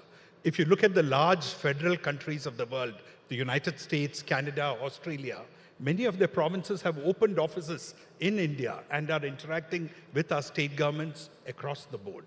So within India, in the Indian context, traditionally the central government was very conservative and did not encourage states to interact with foreign countries. But the man who made a big difference in that was Prime Minister Modi himself, who had his experience as Chief Minister of Gujarat, who traveled widely, who tried to bring investments into Gujarat, who tried to promote trade. Under Prime Minister Modi's instructions, Ministry of External Affairs today has a states division, which encourages contacts, which supports states in establishing contacts with foreign countries. So what happens when people criticize, I think at the state level, they don't have the national perspective. If every foreign trip was to be a junket, then MEA would have to be wound up. How many foreign trips has the Prime Minister Modi gone on, other ministers go? So that kind of scrutiny in Kerala, people they don't see the larger perspective. Ultimately, things in foreign relations happen only slowly. You cannot have instant results. No chief minister goes and brings back a bag of money or big investment projects. It has to be built up over a period of time, for which visits are important. You mentioned about the need to reach out, get investments. We started off by triggering it off with remittance economy and whether it's saturation point. But Venu, according to reports, more than 1.7 million Keralites returned to the state, mainly from West Asia due to a job loss between 2020 and 21. We've also seen similar figures from people coming back to Telangana, coming back to Hyderabad, Dr. Saeed's home city. Is that a concern? How, post-pandemic, do you see the equations having changed in any manner between those who reside in the Gulf and states like Kerala or indeed Telangana?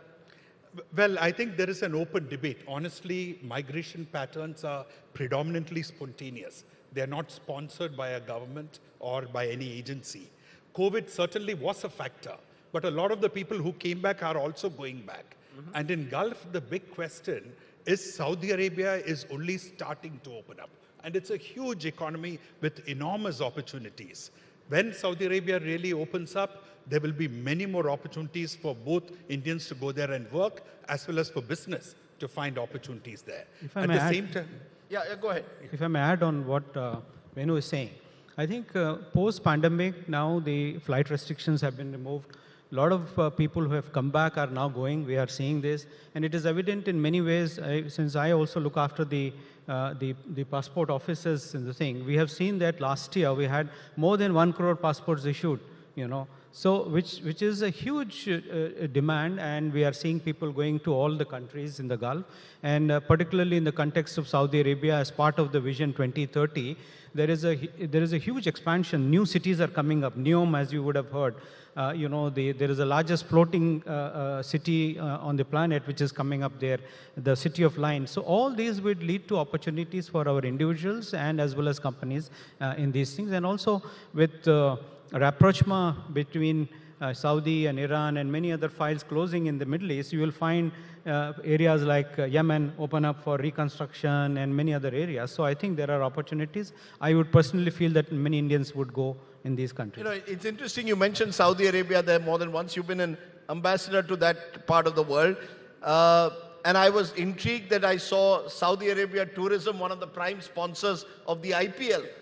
This time. Clearly, therefore, Saudi Arabia opening its doors to India. How much of this is to curtail the influence that in the past China and Pakistan have wielded over some of these countries? In fact, Saudi Arabia was seen almost as the last frontier in a way. Do you see that a dramatic change taking place in relations, not just with the UAE, but Saudi Arabia as well? Yes, Rajdeep, I think it is very evident that our relationship with all the Gulf countries is very strong and perhaps at the highest plane. With 3 countries in the Gulf, UAE, Saudi Arabia and Oman, we have strategic partnership. Saudi Arabia regards India as a very important key player, for its overall foreign policy and for investments. If you recollect, when Crown Prince had come in 2019, they made an announcement of $100 billion of investments to come in. Likewise, UAE has said 75 billion. So they are looking at that.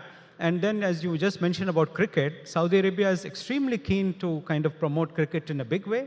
They want to make Saudi Arabia the destination for the richest cricket league, in that. So maybe down the line you will find all IPL matches, perhaps, or other matches go there. You are correct that Saudi Aramco and Saudi Tourism Board are main sponsors. And you will also be surprised that Saudi Tourism Board has opened up 3 offices in India.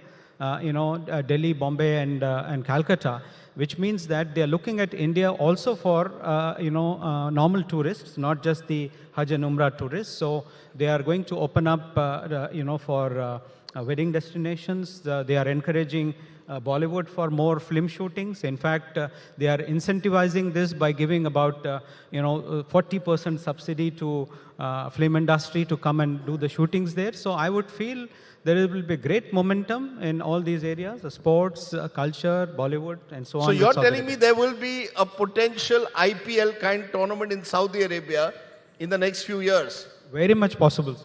Wow. Rajdeep, if I can Yes. add to this, you asked about China and Pakistan in the Gulf. Over the last decade or 2 decades, the size of the Indian population has steadily grown, while the number of Pakistanis there has come down. From a situation of equal Indians and equal Pakistanis, Indians are much more. Indian presence is much more valued than Pakistani today in all these Gulf countries. And while China is active diplomatically, China can never be a match for India in the people-to-people connection that we have with the Arabs, in our cultural similarities, and in our history of contacts. Is that in a way, therefore, Venu, the use of soft power? Increasingly, what you're suggesting across the Gulf, particularly a state like Kerala, or indeed a large part of this world, given the strong cultural, historical ties we've had, you see soft power of India competing with China's financial power in reaching out to the Gulf and West Asia. Absolutely. I think we have a distinct advantage over everyone else. We already have our first foot in there. We have respect. We have connections. But it is a gold mine. We still haven't utilized it fully. We must be much more proactive in building linkages with the leadership, with Arab mainstream businessmen, in bringing them here in taking our people there, not just for the lower end of the spectrum jobs, but as professionals, as partners. So there is endless opportunity still in the Gulf, even as one doesn't neglect the other countries. In fact, one of the biggest debates in Kerala today is why our young undergraduates are going to various countries in the world to learn various subjects. Colleges, general arts and science colleges are shutting down programs in Kerala because there are no students there here. Everybody wants to go abroad. In Ukraine, when the crisis took place, more than 50% of the medical students there were from Kerala. 50% of the medical students in Ukraine were from Kerala. Absolutely. And they're going to Tajikistan, they're going to Kyrgyzstan, they're going to China, they're going to Russia. So there is something wrong there which needs to be fixed. But yet, the fact that our people continue to explore new destinations, are adventurous, are adaptable, are willing to go and face difficult circumstances to make a future for themselves and to bring that back to Kerala, either through a remittance or in some other manner. All these are positive things which should be encouraged and built upon by government, central and state. Rajdeep, I want to add on to this, on the soft power you mentioned. See, in my previous capacity as ambassador there, we had a very unique agreement which was signed by Saudi Arabia, and mind you, this was the first by any Islamic country. This agreement, MOU, was for promotion of yoga in Saudi Arabia, and you know, yoga is becoming extremely popular, so you would, normally one would think that a conservative country would not promote yoga, so yoga has become extremely popular, and then there is now urge to understand different elements, different dimensions of Indian culture throughout the Gulf. You have seen that new temples have come up, you know, in UAE, and a huge temple, Swaminarayan temple, is coming in Bahrain. You know, likewise, I think we are the interfaith dialogues which are taking place now in these countries, and we had one such dialogue last year in Riyadh, where they had actually gone ahead and invited several Hindu, Jain, and other scholars from all over the world. So you see the attitudes are changing, perceptions are changing. There is now tendency to know more about other cultures, more about other religions, you know, so this is what is making it different. You know, in a way, are you saying that the relationship is now more of equals? Because for the longest time, we were, and we still are to a large extent, dependent on oil and gas from West Asia, from the Gulf region. You seem to be suggesting that over time, the relationship is becoming much more of equals. India's skilled labor going there, not just unskilled labor, skilled labor going there, mega projects, investments likely to come in. The Gulf countries are likely to invest in Kashmir. They're talking about a big investment project in Kashmir as well. Are we saying that the relationship, therefore, between these West Asian countries and India is being redefined and becoming much more of equals rather than one-sided? Yes, definitely, Rajdeep. You know, because when we talk about investments, it's actually two-way investments now. Several Indian companies are actually now investing in all these countries. We have an investment of about 15 billion as against their investments of about 25 or 21 billion. So I think it is increasing. We have almost 2.5 billion investments in Saudi Arabia. Very recently, 4 companies, Indian companies in the field of green energy, particularly green hydrogen, have signed MOUs to the tune of $18 billion to invest in Egypt. You know, so things are different. Saudis and as well as other countries are looking to go beyond the transactional relationship of only as a buyer-seller as far as the oil is concerned. Many of them are investing in strategic partnership in the hydrocarbon sector, strategic reserves, and so on and so forth. So I think there is definitely a distinct shift, and this shift is very evident in the last few years, I would say. You know, what I find interesting, Venu Rajamani, is that you've got a left government here with Pinarayi Vijayan, and you've got a BJP government at the center with Narendra Modi.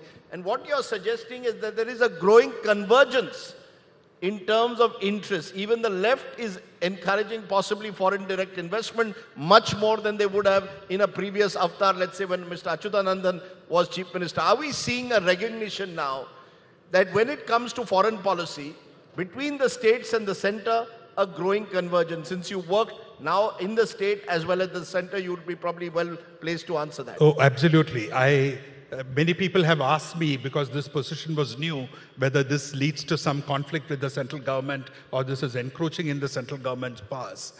From the first day, one of the first things I did was to go and meet Ausaf's predecessor, to meet all my former colleagues who are secretaries, to meet the Minister of State who comes from Kerala. So there is, in matters such as these, there is only convergence, there is only cooperation. There might be areas where something goes wrong, something doesn't work. Kerala government may feel that it wants more support from the central government. But ultimately, Kerala is very clear that it wants to work with the central government because it is the interests of the people which are paramount. For the people of Kerala, what is the biggest challenge that Kerala faces? It's a small state with a highly dense population and an extremely educated youth. They do not have jobs. So if we have to have jobs, the state has to develop. And for the state to develop, we need investments from other parts of India, we need investments from abroad. And who better than our Gulf friends, whether they are Indians or whether they are Arab countries, Arab leaders, Arab businessmen, to come and contribute to this exercise. You know, you learn one new thing every day in life. Today I've learned from Dr. Saeed that India now has a yoga agreement with Saudi Arabia. And that, in a way, is reflective of this transformative relationship that we have both at the center and within the states with countries in the Gulf and beyond. May that long continue. As Venu Rajamani said, the Arabs came here a long time ago, discovered this part of the world centuries ago. There are new discoverers coming our way. Yes, you wanted to... Just wanted to have a last word. You were talking about the negative perception of the communist parties, of the left government, etc. It is my personal belief, and I'm sure many people in Kerala, without political bias, will agree, the current chief minister is one of the most pro-business chief ministers Kerala has ever seen. And he is very committed to bringing investments as well as developing the state. Okay, let me end by then saying that when I interviewed him a couple of years ago, I called him the Mr. In a way, he's Kerala's answer to Mr. Modi. He smiled. But we leave it at that. Clearly, these are chief ministers who want to compete with each other, but also want to expand the footprint of their states across the world. Wonderful to get those insights. Dr. Ausaf Saeed, Venu Rajamani. Give them a big hand, ladies and gentlemen, on India's bridge to the Gulf. Thank you so much. Thank you so much, sir. I'd like to call upon Mr. Ashok Verghese, Pro-Chancellor, Hindustan Group of Institutions, to hand over a token of appreciation to our guests.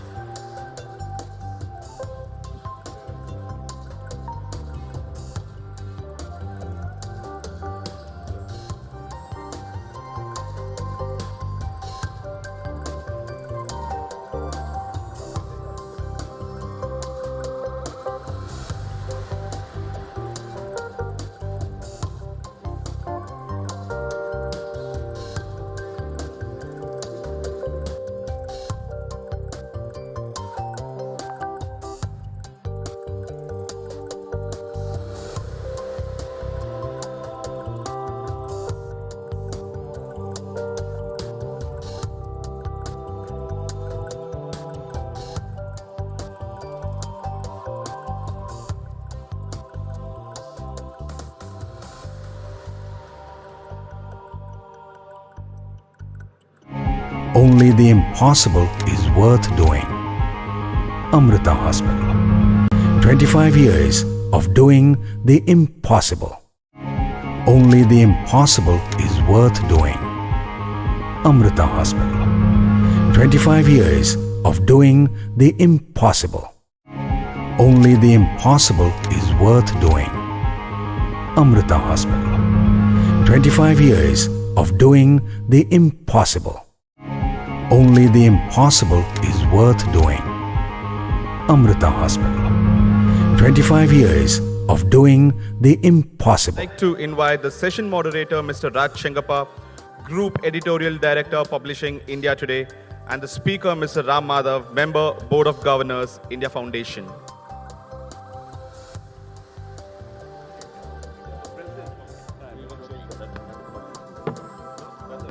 Important point, I think. Good afternoon, ladies and gentlemen. After that fascinating session on the Gulf, let's go a little beyond. Let's look at the Indian Ocean, and there's no other better expert than Ram Madhav, who's president of the India Foundation, prominent ideologue of the BJP and the RSS, who is, his expertise goes beyond any of these subjects. But Rama, we are sitting virtually at the gateway of India, the Indian Ocean.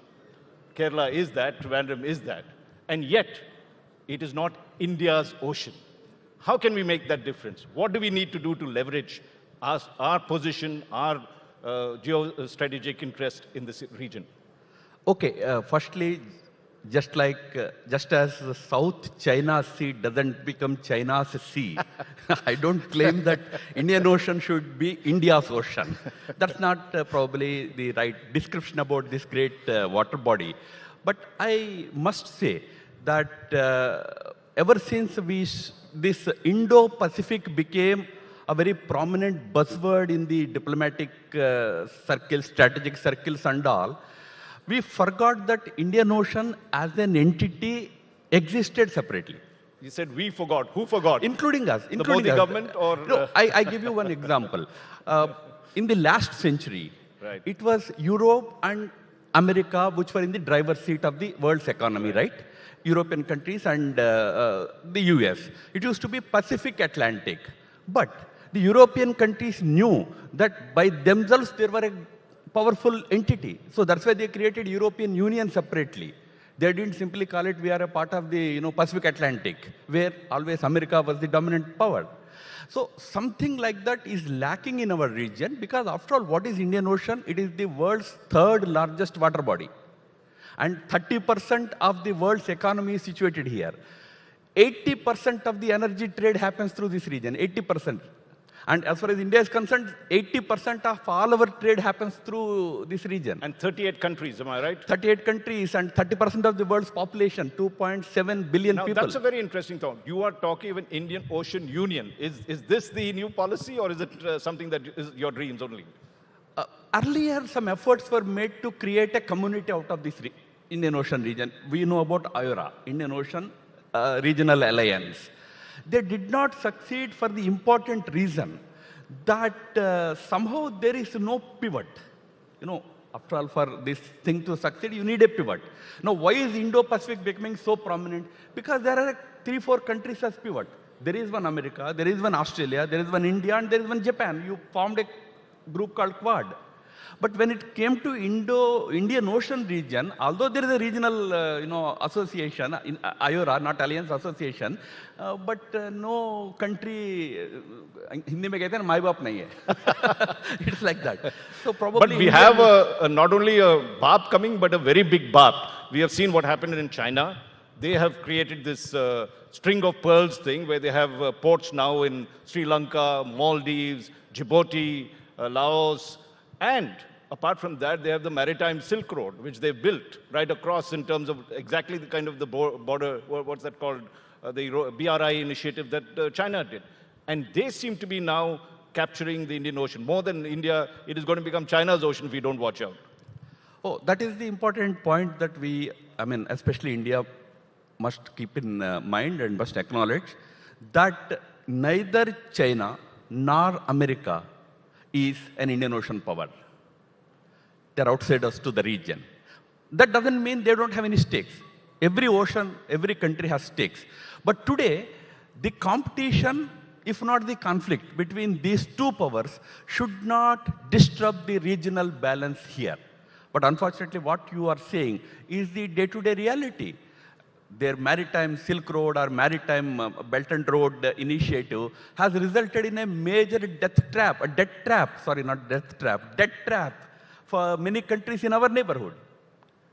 They call it debt diplomacy and you're calling it the debt trap. Debt diplomacy. Or a DEAT trap or is it a DEPT trap? It was actually a debt diplomacy. That is how it is described by many strategic analysts in the world. But a time has come when Indian Ocean countries should come together. We host that annual Indian Ocean conference. There, our slogan is, countries from the Indian Ocean should become leaders of the Indian Ocean. Leaders from the Indian Ocean should become leaders of the Indian Ocean. 24 crore, 240 million people in Indonesia. Of course, we don't have good relations, but almost 200 million in Pakistan. 160 million in Bangladesh. We are, of course, the second or first largest country in the world now, 1.4 billion people. We're big countries here, but we are not at all, emphasizing the importance of this region standalone. We're part of Indo-Pacific. The moment you talk about Indo-Pacific, what comes to mind? Taiwan. Right. South China Sea. All The the conflict battles over between there. China and USA. They are important fights. I don't want to dismiss them. They are important challenges for global strategic community. But we have other challenges. Let's deal with that. One of the things, if we want to project power in the Indian Ocean, is that the Indian Navy must get the prominence it should get. Currently, it is probably, in terms of the budget, the poor cousin of the entire armed forces. Secondly, we should have at least, Navy power that is around 200 ships. We have about 100 ships and submarines, I'm talking in general. That had to be beefed up considerably. Are we on the way? Because without that, we are not a force to reckon with. Oh, yes, sure. One of the requirements is, of course, to have a strong blue water navy. There's no doubt about it. And we have neglected it after independence for many years because we were seized of challenges, land-based challenges, from Pakistan on one side and China on the other side.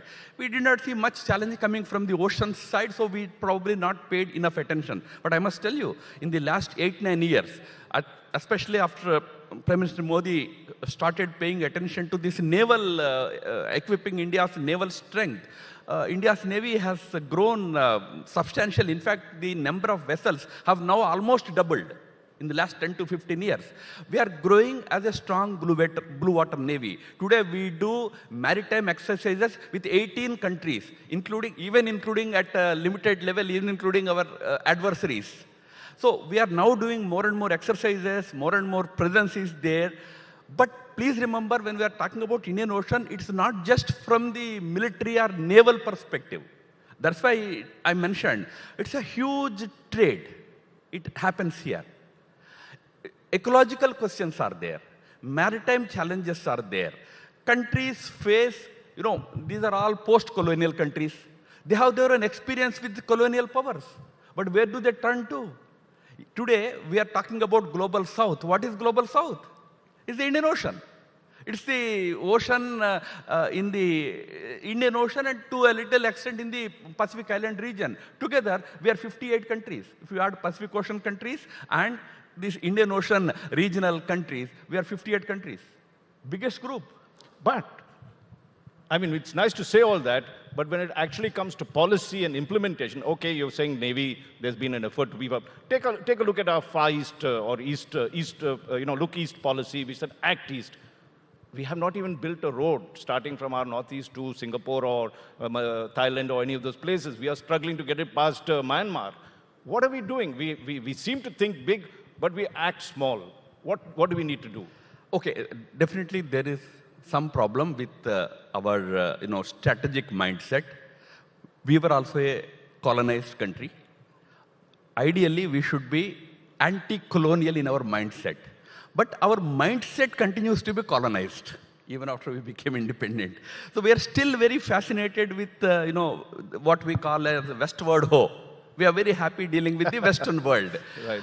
So that is why at some point, Prime Minister Atal Bihari Vajpayee had to step in and say, now let us turn attention to the East. That is when this whole issue of, it started with P.B. Narasimha Rao, but then it became Act East under Vajpayee.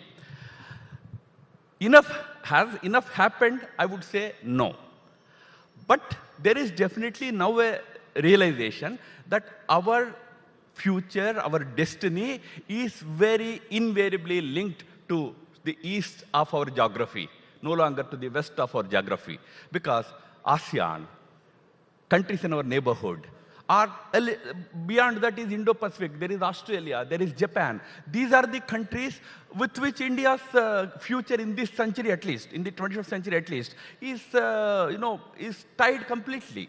So now there is an effort to increase our activities in this region. Prime Minister Modi, when he went to Singapore for the Shangri-La dialogue, there he declared that we recognize ASEAN's centrality in Indo-Pacific region. So we are recognizing the importance of ASEAN. By the way, ASEAN, those 10 countries, next 5 to 10 years' time, if we don't grow beyond them, they will become the world's third largest economy. They may become 4 if we become 3, but it will be between our 2 of us. Don't we think, I mean, we talked of the Indian Navy, the shortcomings, and you're saying it's trying to be made up. You've talked of now the government's focus trying to build connectivity across land connectivity at least. But really, the Indian Ocean is about sea connectivity. You have to have the ports. You have to have the ships. If to conduct trade, I mean, you talked earlier of the fact that this contributes 30% of the world's GDP. What are we doing about that? You have to have, efficient ports that move goods quickly, just as roads are trying to do now. Shipping is not living up to it. What has this government done, or what do you think needs to be done? Actually, substantial work is happening in that region also. We are also building ports.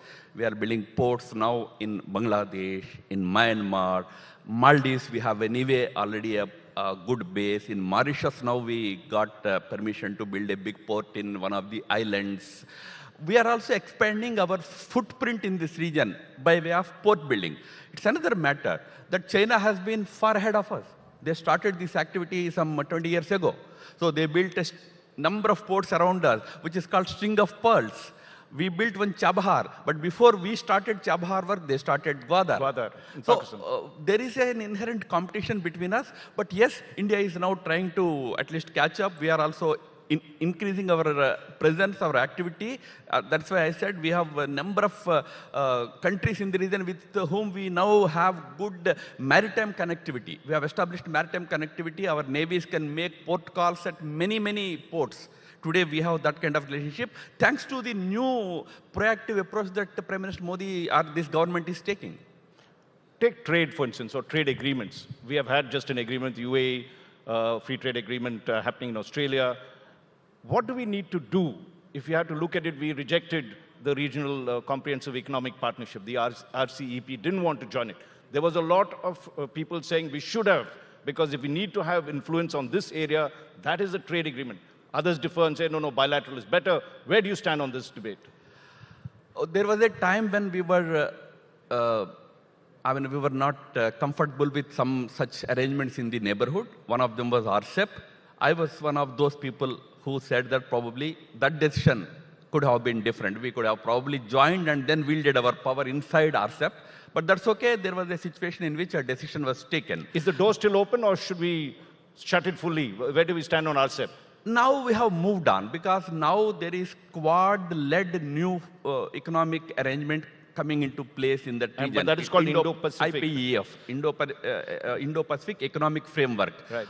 Which is coming into place. There probably we are joining, we are a part of that framework. We will play a greater role there. But having said it, you are right. After a gap, we have, Prime Minister Modi's government came into power in 2014. Right.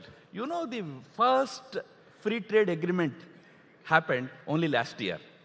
It took 7 years to actually do the first free trade agreement. But that free trade agreement happened with UAE. Right. It shows that now there is that realization that the neighborhood, earlier session was about these GCC countries, Gulf and all that. We now attach a lot of importance to our relationship with those countries, and today we have best of the relations with GCC countries. Again, they are also a part of Indian Ocean region. Yes, that is the new focus, new attention now of the government. There seems to be a mismatch between our ambition and our capabilities. If you look at it, the 3 areas that we talked about, we have this ambition, let's do Far East, but we go slowly on it. We have this ambition of being an Indian Ocean power, but our Navy falls short of it. We want to do trade, but we are hesitant. We always have this, we haven't overcome the hesitations of history. Maybe there weren't hesitations earlier if you looked at, what do we need to do? Is it time now, as you said earlier, an Indian Ocean Union? Is it time to have a multidisciplinary maritime organization that actually which India heads? Where do we need to take the initiative, and what do we need to do in the years ahead? I would say there is no longer any hesitation. Okay. You are right. We used to be called a very reticent and hesitant nation when it comes to dealing with our neighbors and all that. But that hesitation is no longer there. But whether we have that required, deep pocket is the question. It's all about how you support the countries in the region. Almost majority of the countries in the region are developing countries. their needs, economic needs, their trade needs, their other needs are quite a substantial burden.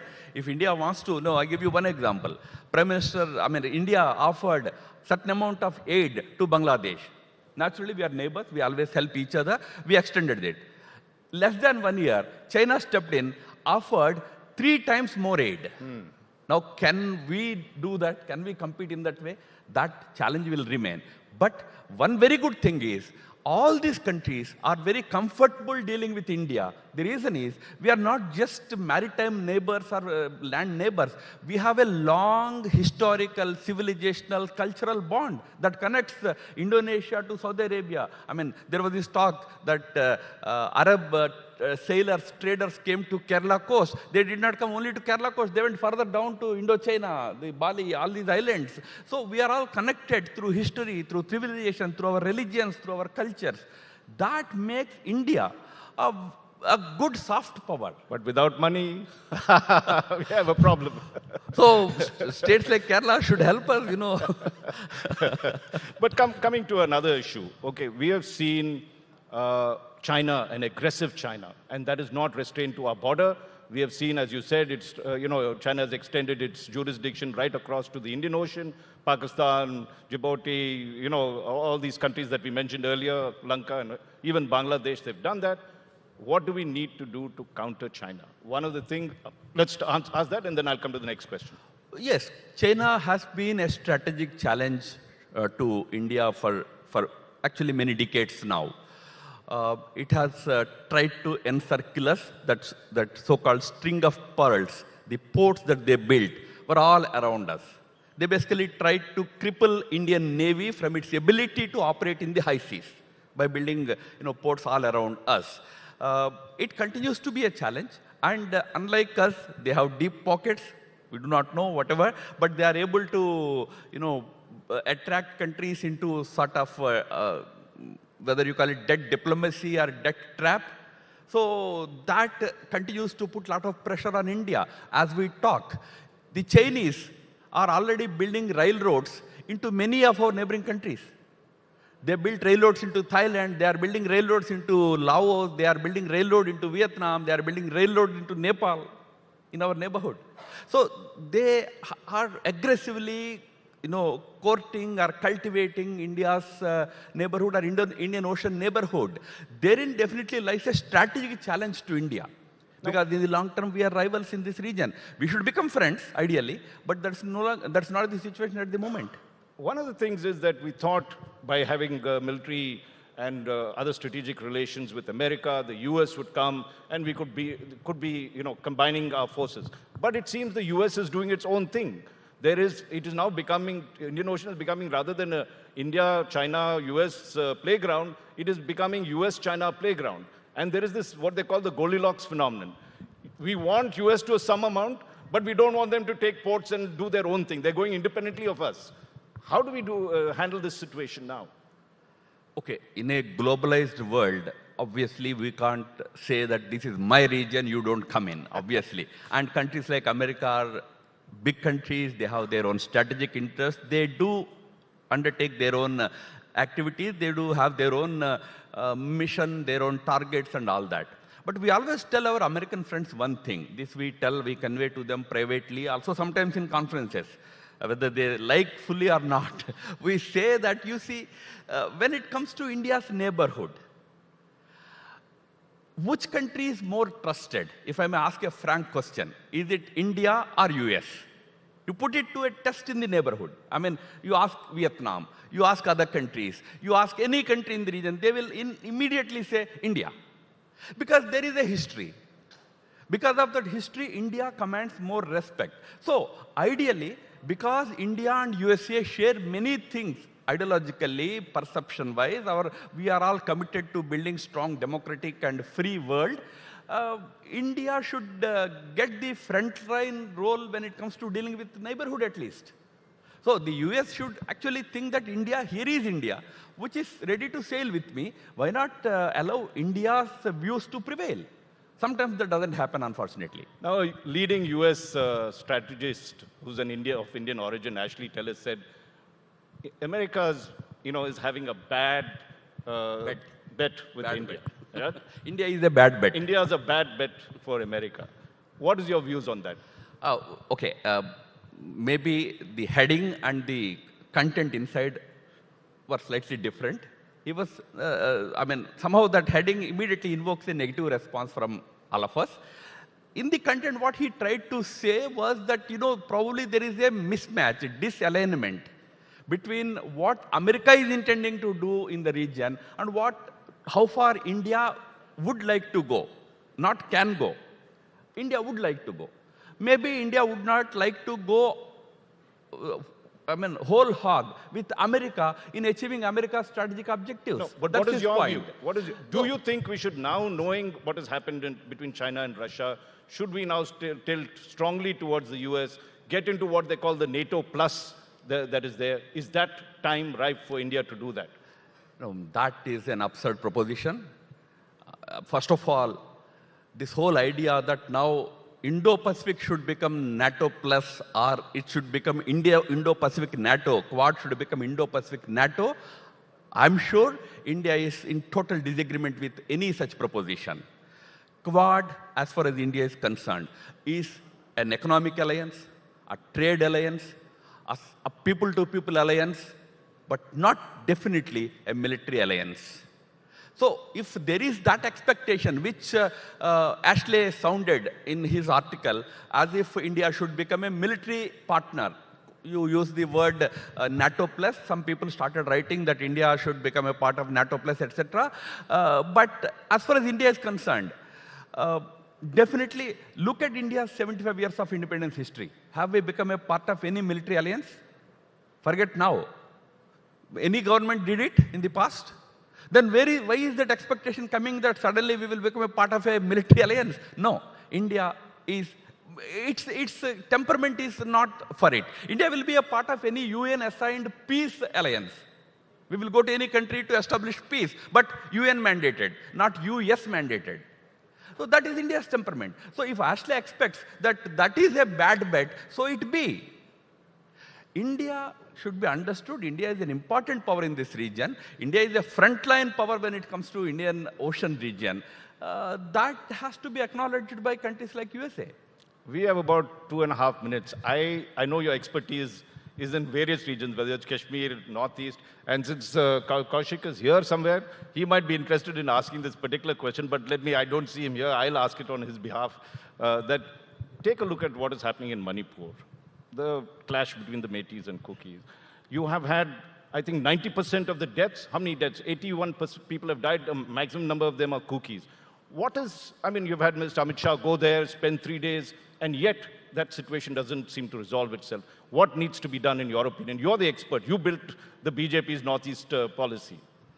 Firstly, everybody must understand that problem in Manipur is not a religion problem, as some tried to project it, as though it is a clash between Hindus and Christians. No. It is not a tribal versus non-tribal problem. It's all about land. A state with meager plains territory. Valley is a very small part of the state. 10% of Manipur is valley. 90% of it is hills. And this 10% of the valley is home to 60% of the people. That is where the whole clash happens.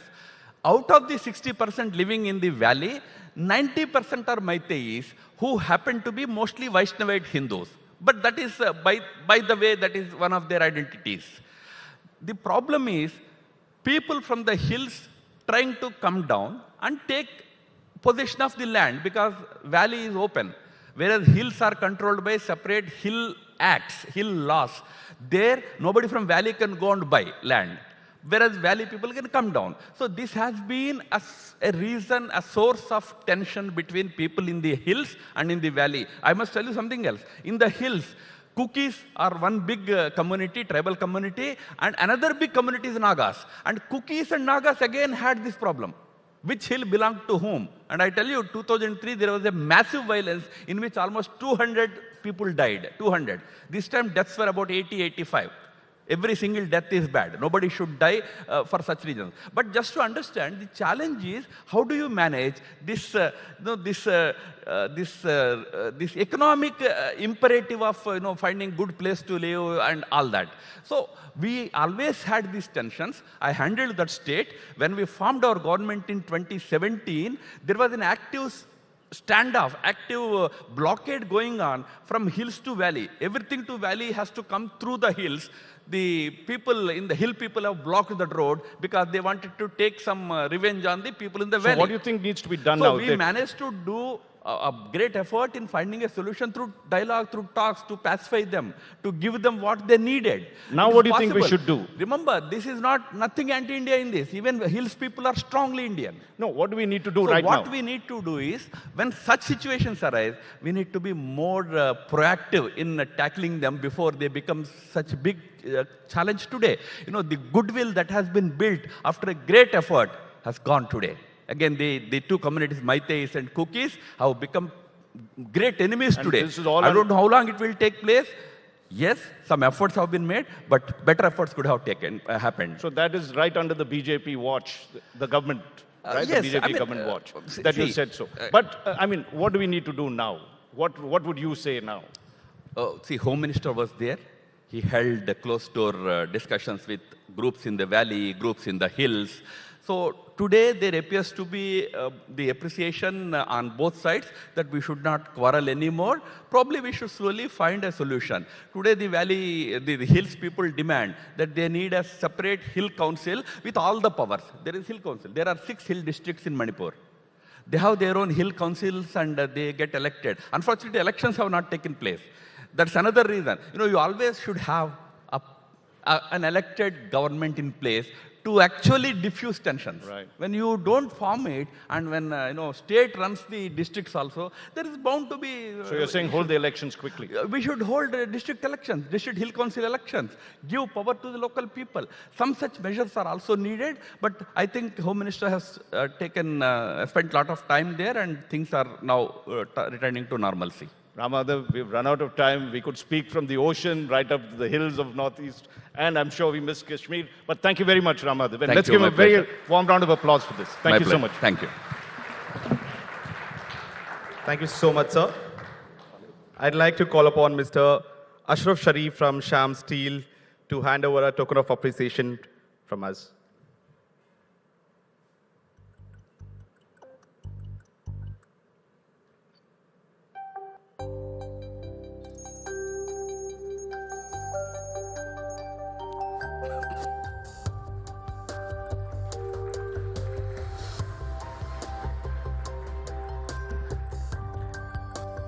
Thank you so much, sir. We'll now break for lunch for 30 minutes and we'll once again assemble at 2:45 p.m. The lunch will be served in the Pendal area right behind you. And the time to thank our sponsors. Presenting sponsor, Kerala Tourism, powered by Kalyan Jewelers, health partner, Amrita University knowledge partner, Hindustan Institute of Technology and Science, luxury design partner, Fenesta Steel partner, Sham Steel, celebration partner, Radico International School partner, SSVM Institutions Coimbatore, partner NECC associate sponsor, Kerala Infrastructure Investment, Fund Board hospitality partner, the Leela Ravi's Kovalam and the media partner, Mathrubhumi. I'll see you all once again at 2:45 for the next half of the day 2 of 5th edition of India Today Conclave South. Thank you all. From a land older than time, amidst the magnificent palaces, enveloped in the mystic fog, where the elusive tigers exude a timeless valor, comes India's finest yet, for connoisseurs of fine taste, Royal Ranthambore.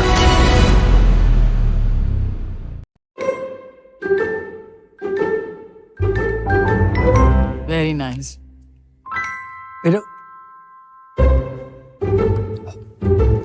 Ma, order. Cappuccino and Butter cookies? Sure.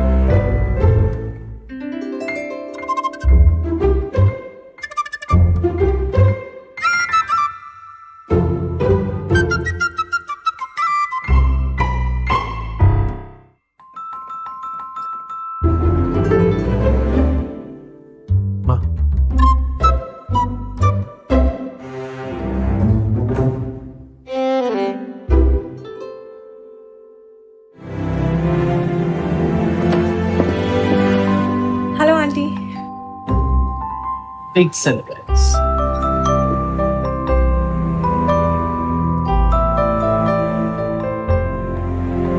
कद से ज्यादा ऊंचे विचार हैं इनके। बेटी का स्वागत तो गले मिलकर ही करेंगे। 6 इंच की हील से बात न बने तो पैतरे अलग आजमाएंगे, पर 2 फुट के इस अंतर को इस शुभ मुहूर्त के बीच कभी न लाएंगे। This is a test of your grit and versus nature. No GPS. Danger lurking every turn. Season 22 coming soon. We've been watching this for 21 seasons. Has more adrenaline. तुम्हारा कितना लीव बचा है? You got a girl 670 friend. Pack your bag, get your swag, protect, get away. You gotta go. You gotta go. You gotta go. Make up for lost time. Back up for Kerala. Yeah. Just hold on. Yeah. Sure. Really, Dad? I'm not 5 anymore. You know she's college next year, right? You got a girl 670 friend. Pack your bag, get your swag, protect, get away. You gotta go. You gotta go. You gotta go far away. Make up for lost time. Back up for Kerala.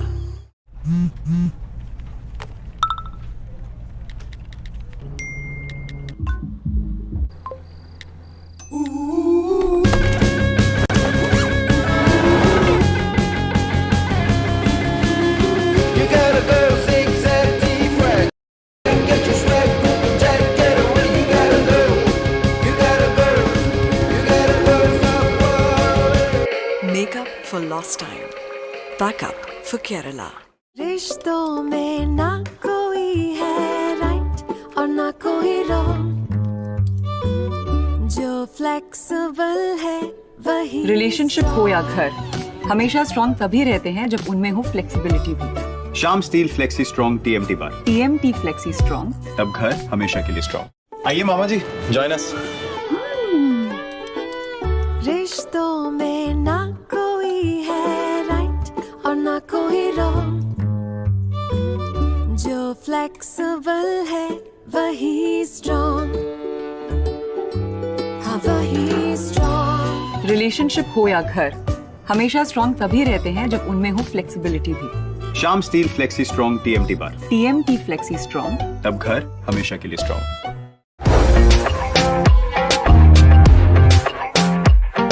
One of the most sought-after universities in India, Hindustan, provides a safe space for learning and growing, not just as professionals, but as good human beings.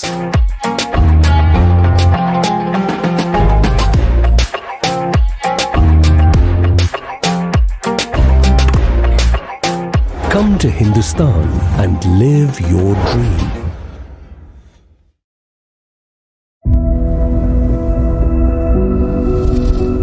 From a land older than time, amidst the magnificent palaces, enveloped in the mystic fog, where the elusive tigers exude a timeless valor, comes India's finest yet, for connoisseurs of fine taste, Royal Ranthambore.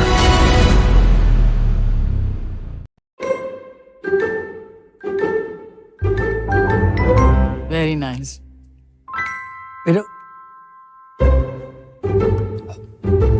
Ma, order. Cappuccino and butter cookies? Sure.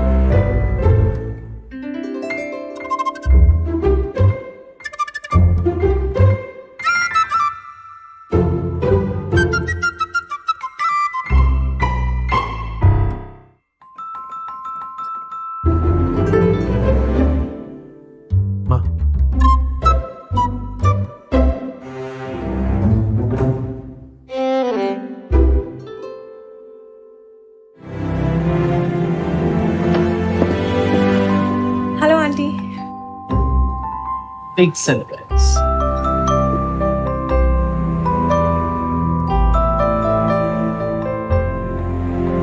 कद से ज्यादा ऊंचे विचार हैं इनके।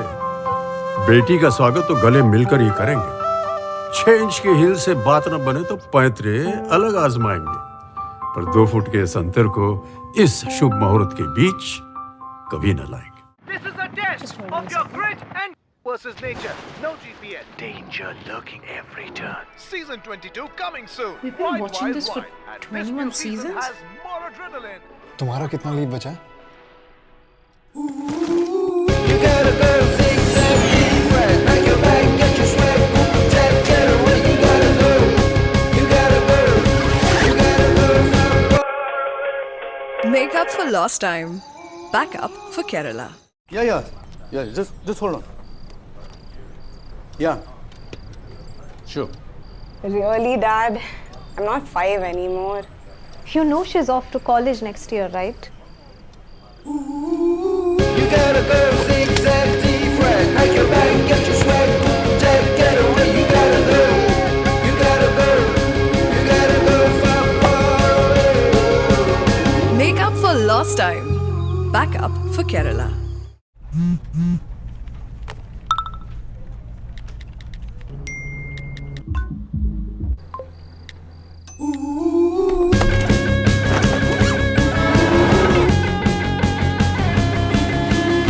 You gotta go zigzag, friend. Pack your bag, get your swag, book a tag, get away. You gotta go.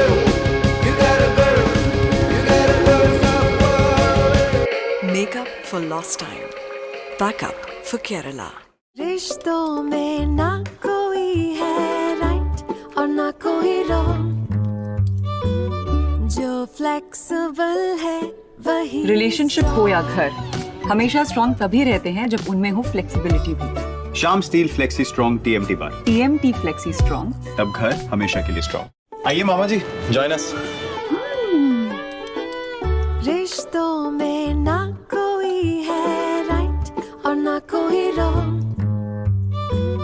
जो flexible है वही strong,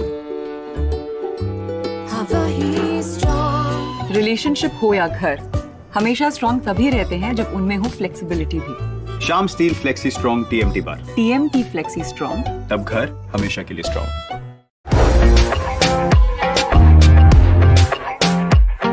One of the most sought after universities in India, Hindustan, provides a safe space for learning and growing, not just as professionals, but as good human beings.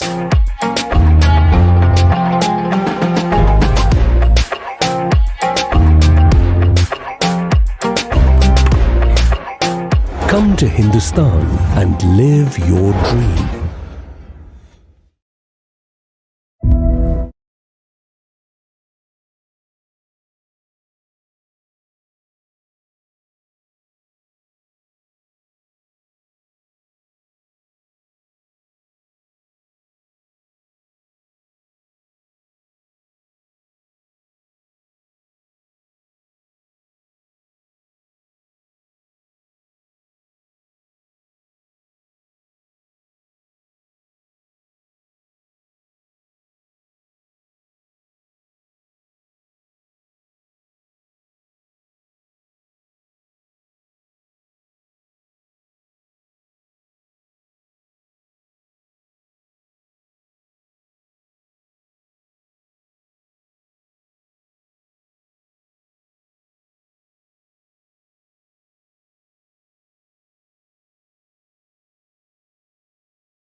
Audience to take their seats.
I'd request the audience to take their seats as we are beginning with our next session in another 2 minutes.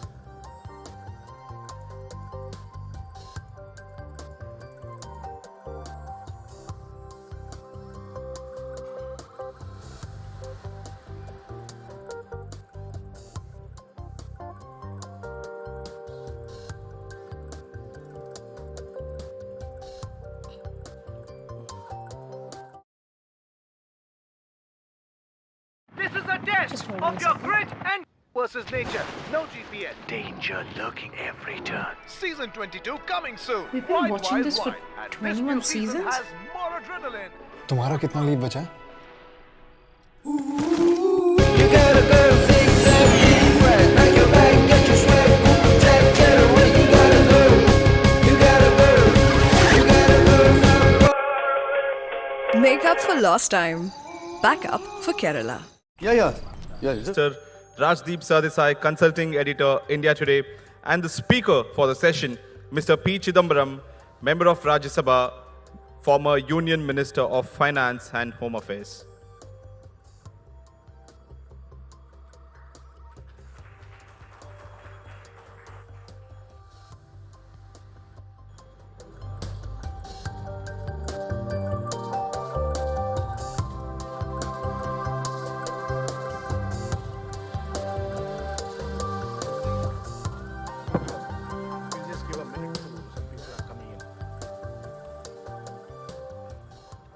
We'll just give a minute for everyone to come in.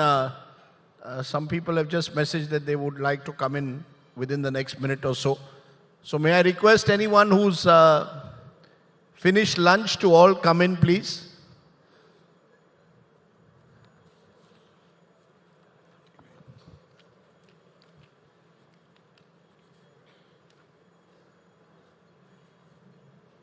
We'll start exactly at 3, sir. It's 2 minutes to 3. We'll start at 3 o'clock.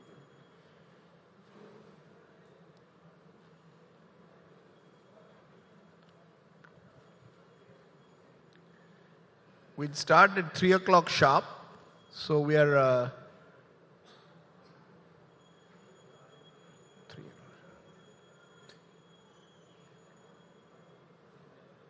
Timer. The timer needs to go back to 30 minutes. We'll start at 3 o'clock sharp.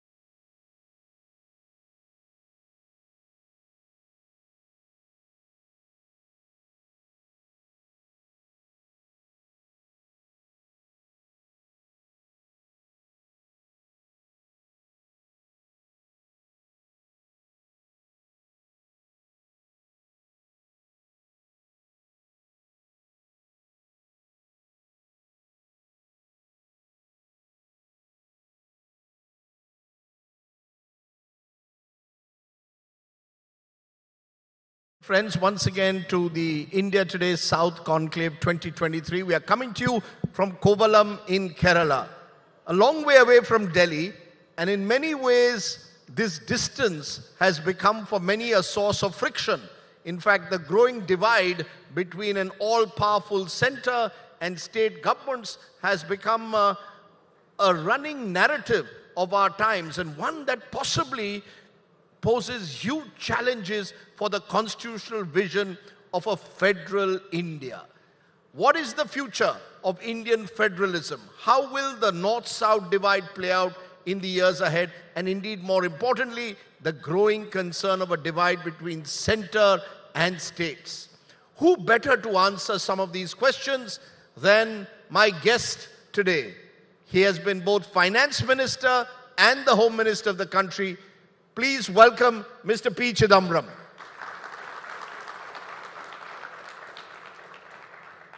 Mr. Chidambaram, am I exaggerating this concern that many opposition parties in particular have over the future of cooperative federalism? Or do you believe that this is going to become a major friction point in the years ahead? In my view, you are understating the problem. Understating it? Yes, you're not exaggerating. Every state is now bristling with a kind of encroachment which the center is making into its executive powers and legislative powers. And therefore, I think the problem, if it's not addressed up front with reasonable debate, will become more and more acute. Give me an example of when you say that there is a sense of center encroaching into state powers. Give me an example that you believe is a sign, an ominous portent for the future. I'll give you two examples. One is education. Now, a state government uses state government funds, sets up government medical colleges, and naturally it is meant for most people who belong to that state, domicile of that state, but nobody denies the right of anyone who migrates to a state like Tamil Nadu or Kerala to claim domicile after 5 years or 10 years. Now today the state governments have no power to decide who will be admitted to those colleges. State government funds, tax paid by the people of that state, they set up government colleges, largely to admit students who are domiciled in that state. Why should the center decide who will be admitted and who will not be admitted? Another example, cooperative sector. Now for the last 73 years, the cooperative sector has been entirely under the state government. And there have been very, very successful cooperative movements in this country, cooperative societies, cooperative banks, cooperative milk societies. Now, why should the center now create a ministry of cooperation and put the most powerful minister, apart from the prime minister, in charge? And all the banks, all the cooperative banks, all the multi-state cooperative societies are all reporting to the center now. Now, these are clearly encroachment into the executive and legislative powers of the state government. No, is this center versus states, or is it an all-powerful BJP government versus opposition-ruled states?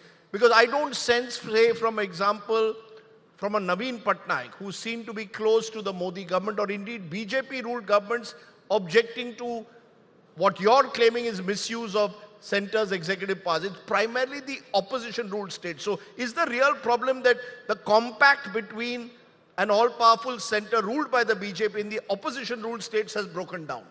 The correct way to describe the problem is center versus state. Except, of course, the BJP chief ministers are mute witnesses. If they protested, they may not be chief ministers tomorrow. You know, Mr. Chidambaram, it's almost as if you're suggesting that these problems emerged only in 2014. I didn't You know, say that. you I didn't are say a that. Congress person. The Congress for 90 times, Indira Gandhi, Mr. Modi said this on the floor of the House, said Mrs. Indira Gandhi used Article 356 90 times and used the Article 50 times to dismiss governments in the 1970s and 80s. We are mixing up issues. You asked me about the all-powerful center encroaching into states' rights. And I gave you examples of executive encroachment, legislative encroachment. Now you are switching to a completely different subject. Article 356, imposition of president's rule. Until S.R. Bommai's case, the law was understood differently. Not only Indira Gandhi, Charan Singh, Morarji Desai understood the law differently. Therefore, after S.R. Bommai's judgment, where has the center, whenever it's ruled by the Congress, exceed its powers?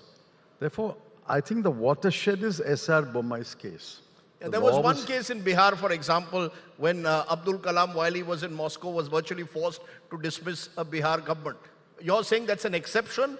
That's not the real issue at the moment. You believe governments will not be dismissed? I think dismissing a government, unless there is a very, very well-documented case of constitutional breakdown, is wrong. Article 356 did not allow for such dismissal. But then again, this is part of legal history of India. We can only look back and say the wrong things were done by all governments of the center, and the law was set straight in S.R. Bommai's Okay, case. so you admit in a way that there was this overreach in the 1970s when Mrs. Gandhi was in power. You're admitting that. We'll now come from there to the present. You're making it as though I'm in the witness box and you're a prosecutor and you want me to make a confession. I'm stating a view, a legal view. Okay, the law was differently understood. The law was later better understood. Okay, I was stating facts. Let's come to certain facts of today.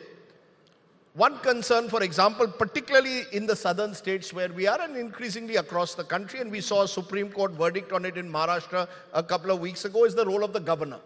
In your home state of Tamil Nadu, there is a growing friction between the DMK-led government there and the governor. Governor is allegedly sitting on legislation, even wants the name of the state to be changed.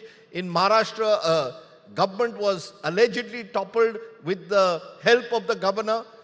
How do you see that? Is that all part of what you're seeing, a breakdown in trust and the misuse of constitutional functionaries? You are making it a legal issue. It's far more sinister. The BJP's agenda is one India, centralism. Centralism of the kind we find in Turkey, we find in China, we find in Russia. They believe in centralism. And centralism has a history in world political history. The BJP does not believe in states being near equal partners with the center. Therefore, what is happening over the last 4 or 5 years is, I think, far more sinister than saying misusing this power or misusing that power. They are moving towards a one India concept, which with a dominant principle will be centralism.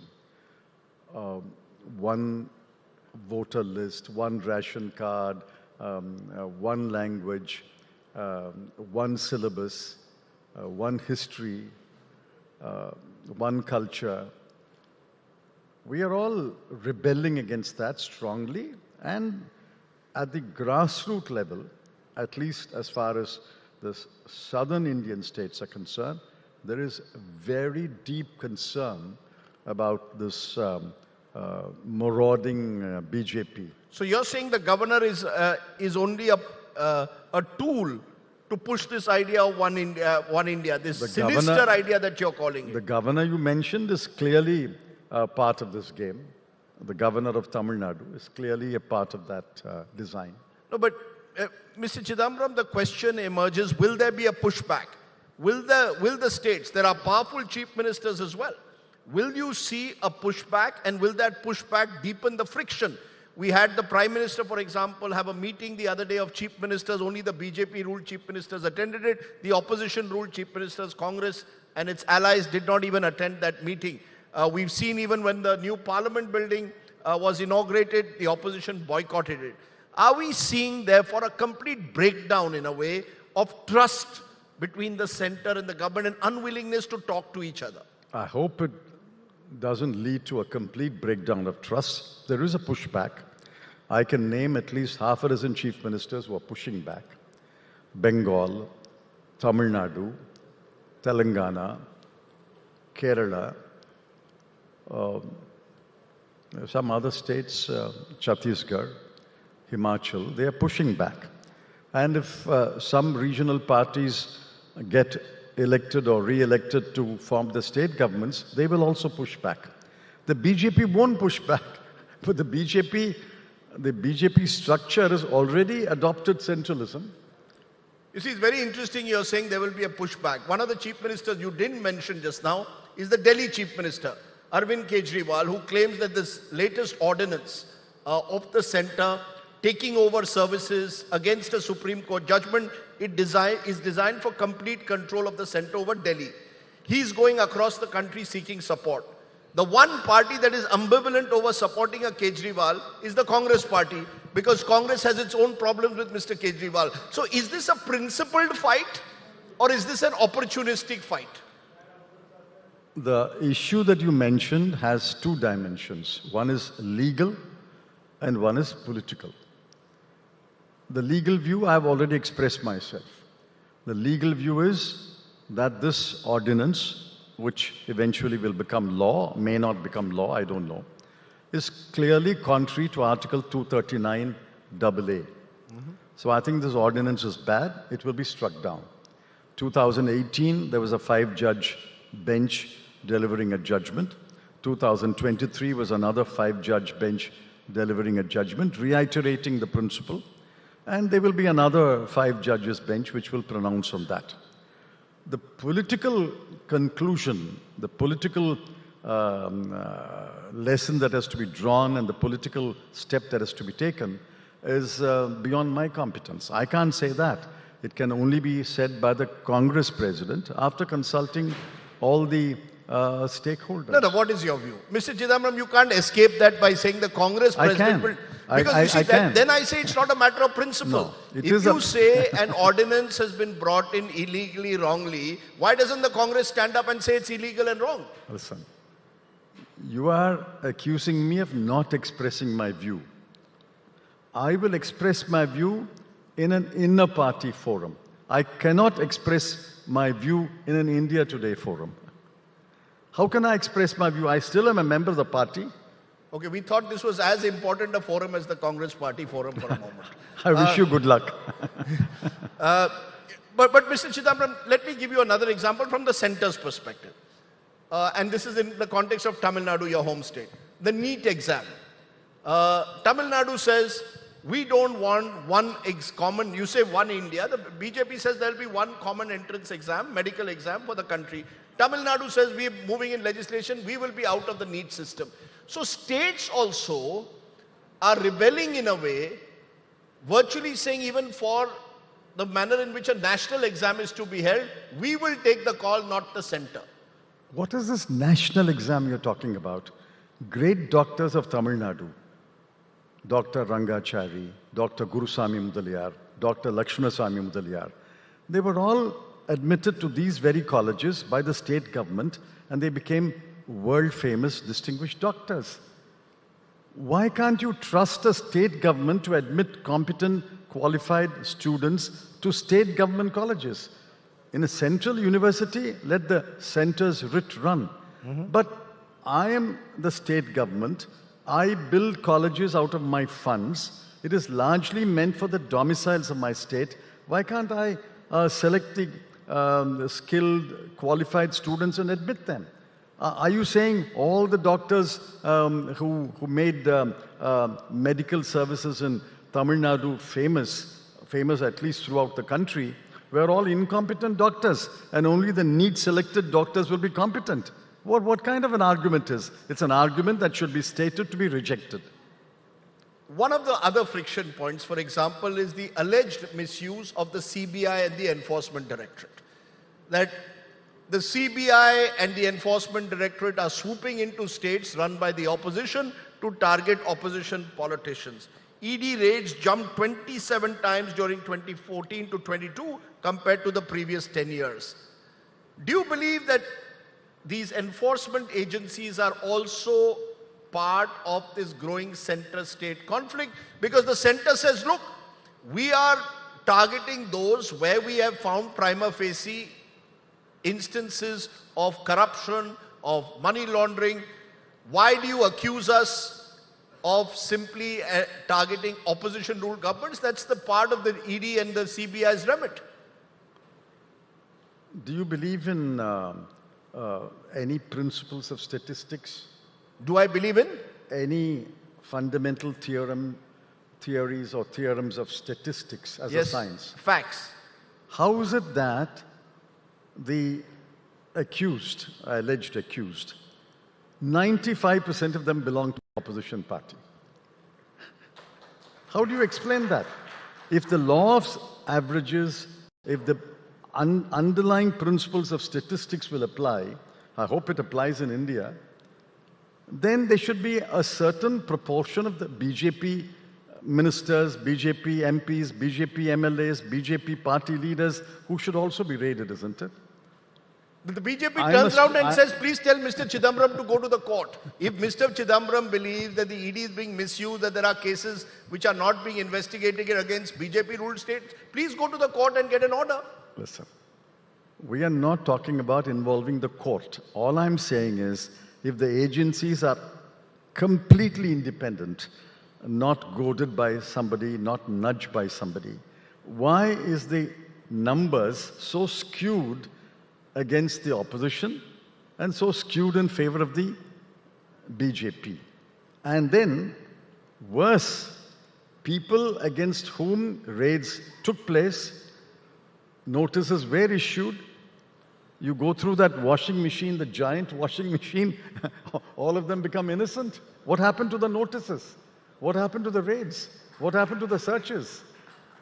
You want me to give names of people who were raided, notices issued by ED and CBI, inquired, and then all those cases have been buried? You know them as well as I do. So are you suggesting, therefore, given what you're saying about enforcement agencies, CBI, who should step in? If you believe that this has resulted in a situation of a complete misuse, in this case I'm using the word misuse, of central agencies to target opposition state-ruled governments, do you have a solution? Who should step in to ensure that every case which is followed follows due process? Should it be the courts? Who does it? See, the courts interfere by exception. The court can't run the administration. Court can't run the agencies. That's not the business of a court. It's only when a case comes to the court can pronounce a judgment. You are giving executive powers to the courts to supervise investigations, to supervise the agency. It's not so. That is the duty of the Prime Minister, the Home Minister, and the Minister in charge of the agency. Now, those ministers bow down to the wishes of the Prime Minister and nudge agencies to go after the opposition leaders. It's a complete breakdown of the system. The only way it can be corrected is for the people to decide, this is not on. This will lead to disaster. What is not on? This kind of misuse of agencies at the instance of the political executive. Many will say, many observers of politics will say that all of this is because, as I said, a fundamental mistrust between the government and the opposition, as evinced in your decision to boycott parliament. Here is a new parliament building coming up. The opposition says we will not attend a ceremony because the Prime Minister is not we don't accept the Prime Minister inaugurating it, the President has to inaugurate it. No. What's the message again? Please don't mix up the non-participation in the inaugural function with the misuse of agencies. They are very two different things. All right, I'll give you an answer. No, I'm just looking I'll give at you an the... answer. Yes, yeah, go ahead. Has anyone got a copy of the Constitution? Read Article 79. What does Article 79 say? Parliament shall consist of the President and the two houses of Parliament, called Council of States and House of the People. We are focusing on the first 10, 12 words. Parliament shall consist of the President and the two houses of Parliament. Now, the two houses of Parliament are brick and mortar, of course, but they have about 750 members, including me. We all got an invitation.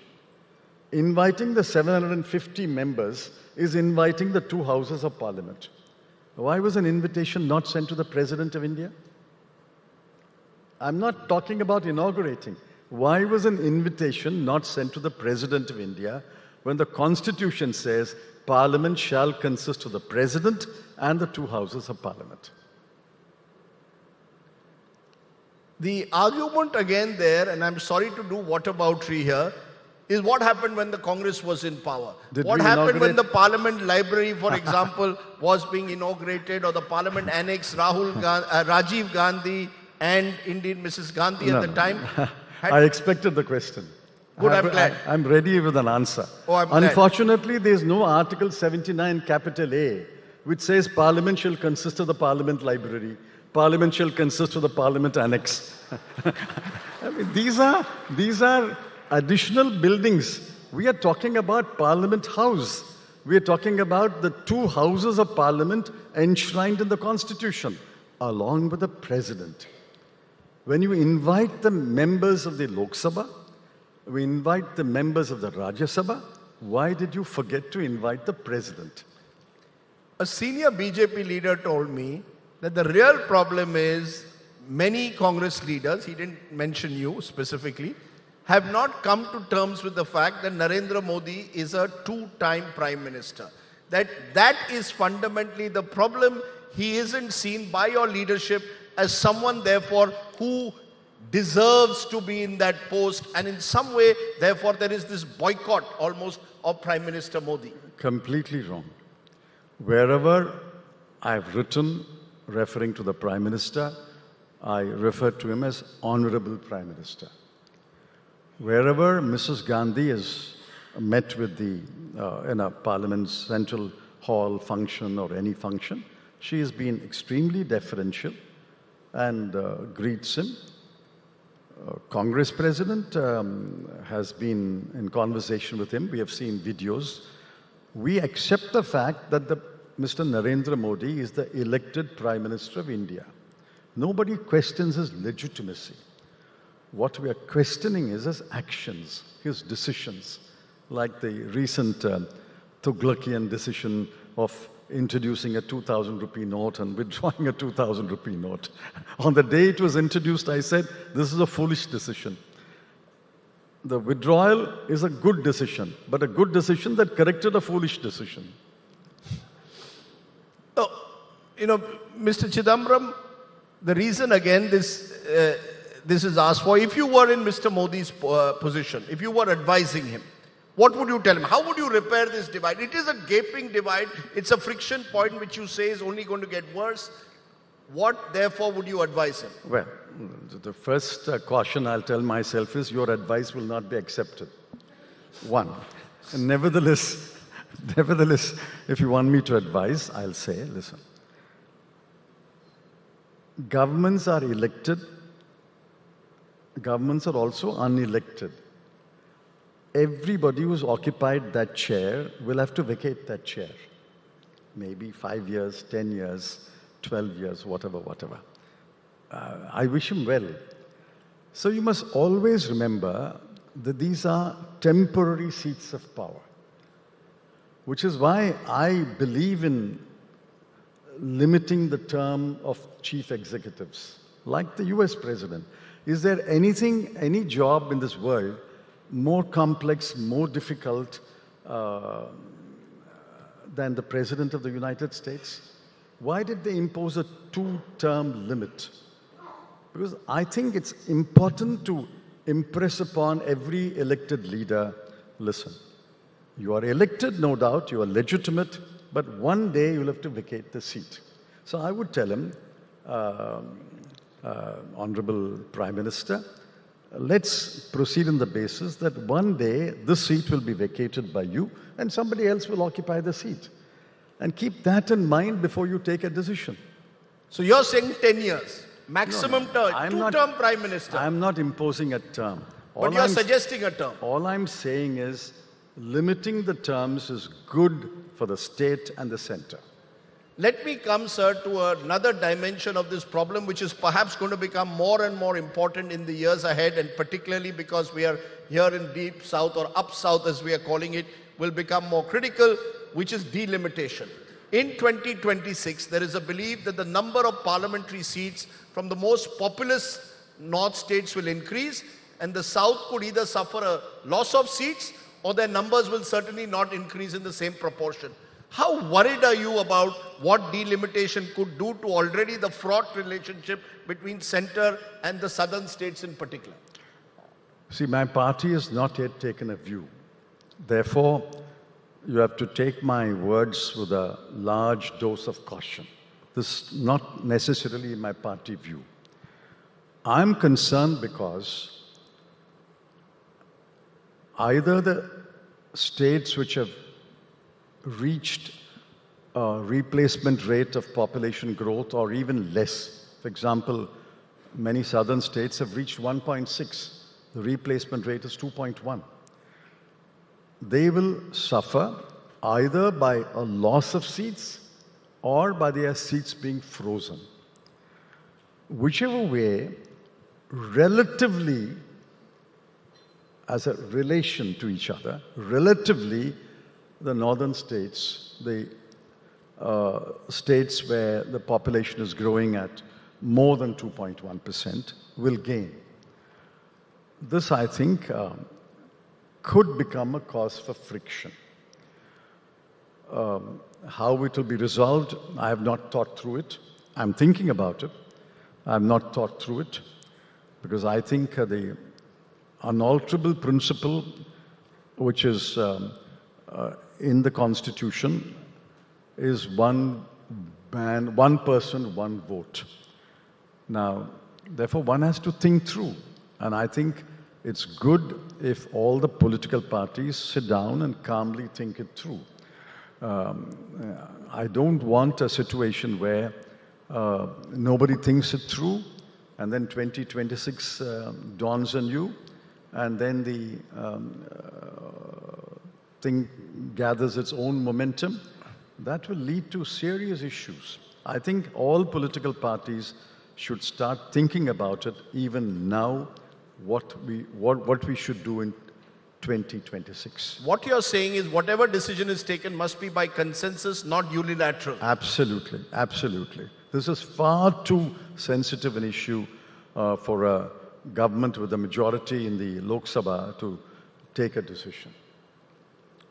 Mr. Chidambaram, in conclusion, your leader Rahul Gandhi is in the United States, and as always, every time he goes abroad, he creates headlines for some reason or the other. Today's headline is he was in Washington, where he has said the Muslim League, when asked a question, and presumably it is a reference to the Indian Union Muslim League, which is in your state and in Kerala, is a secular organization. Do you concur with his views that the Indian IUML is a secular group? I know the structure of the Muslim League in Kerala and Tamil Nadu.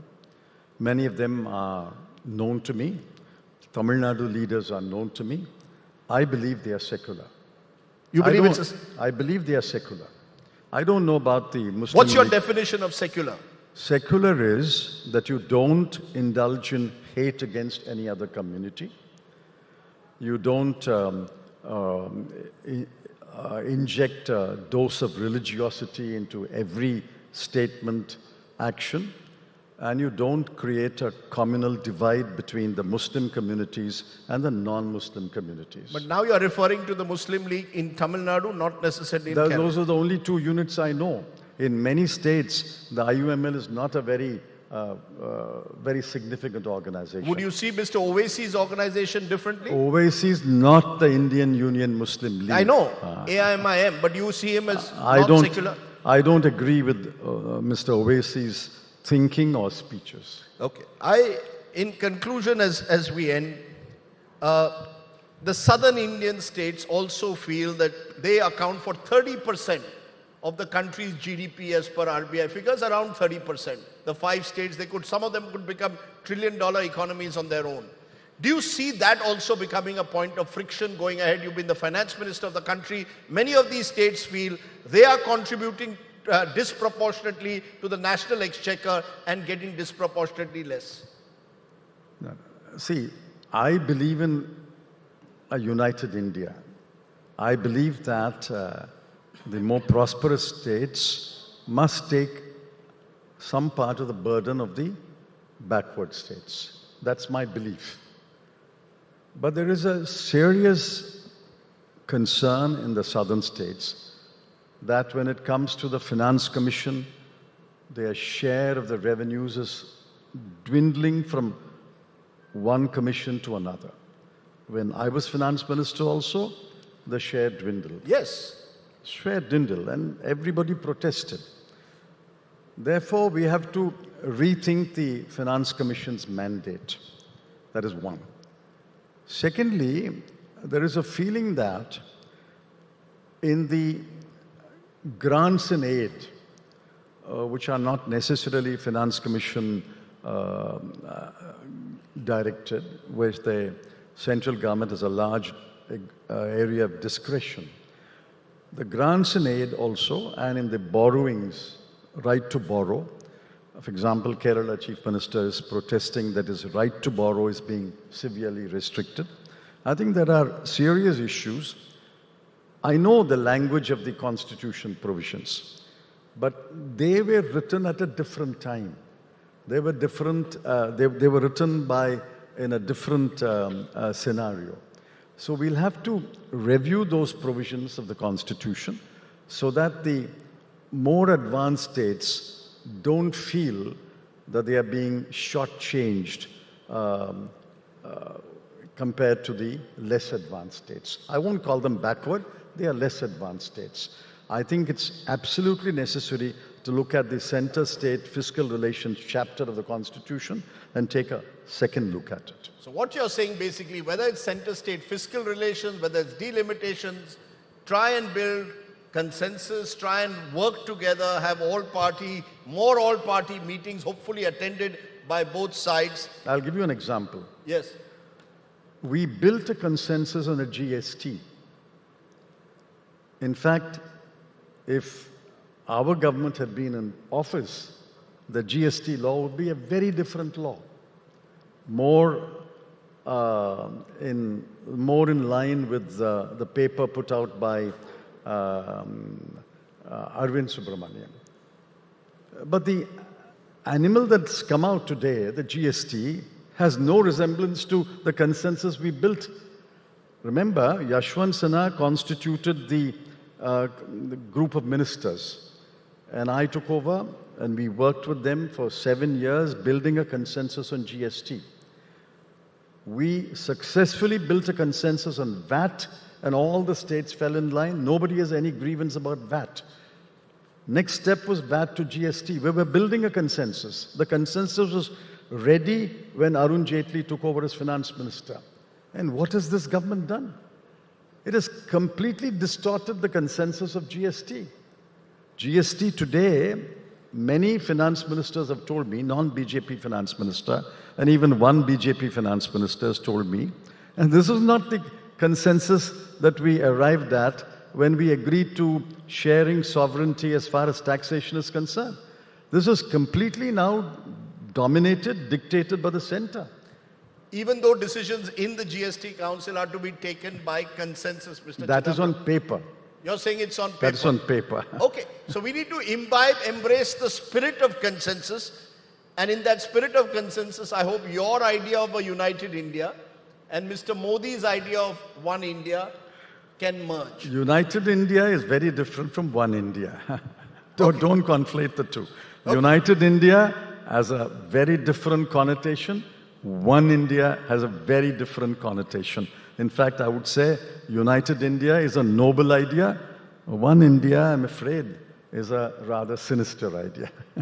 We leave it at that. Mr. Chidambaram's vision of United India and Mr. Modi's vision of One India, you choose which India is the India of the future. Either way, what we do need is some element of collaboration above all else. Mr. Chidambaram, I hope in the same spirit you'll write a letter and send that to Mr. Modi and tell the Prime Minister of the country that these are my suggestions for a united India. Thank you very much, P. Chidambaram, for joining me here on the news today. Thank you. Thank you, Mr. Rajdeep Sardesai and Mr. Chidambaram. I'd like to invite Ms. Sushmita Nag, CMO Fenesta, on stage to hand over a token of appreciation.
All right, the next session is judicial overreach versus executive intervention, how to strike a balance.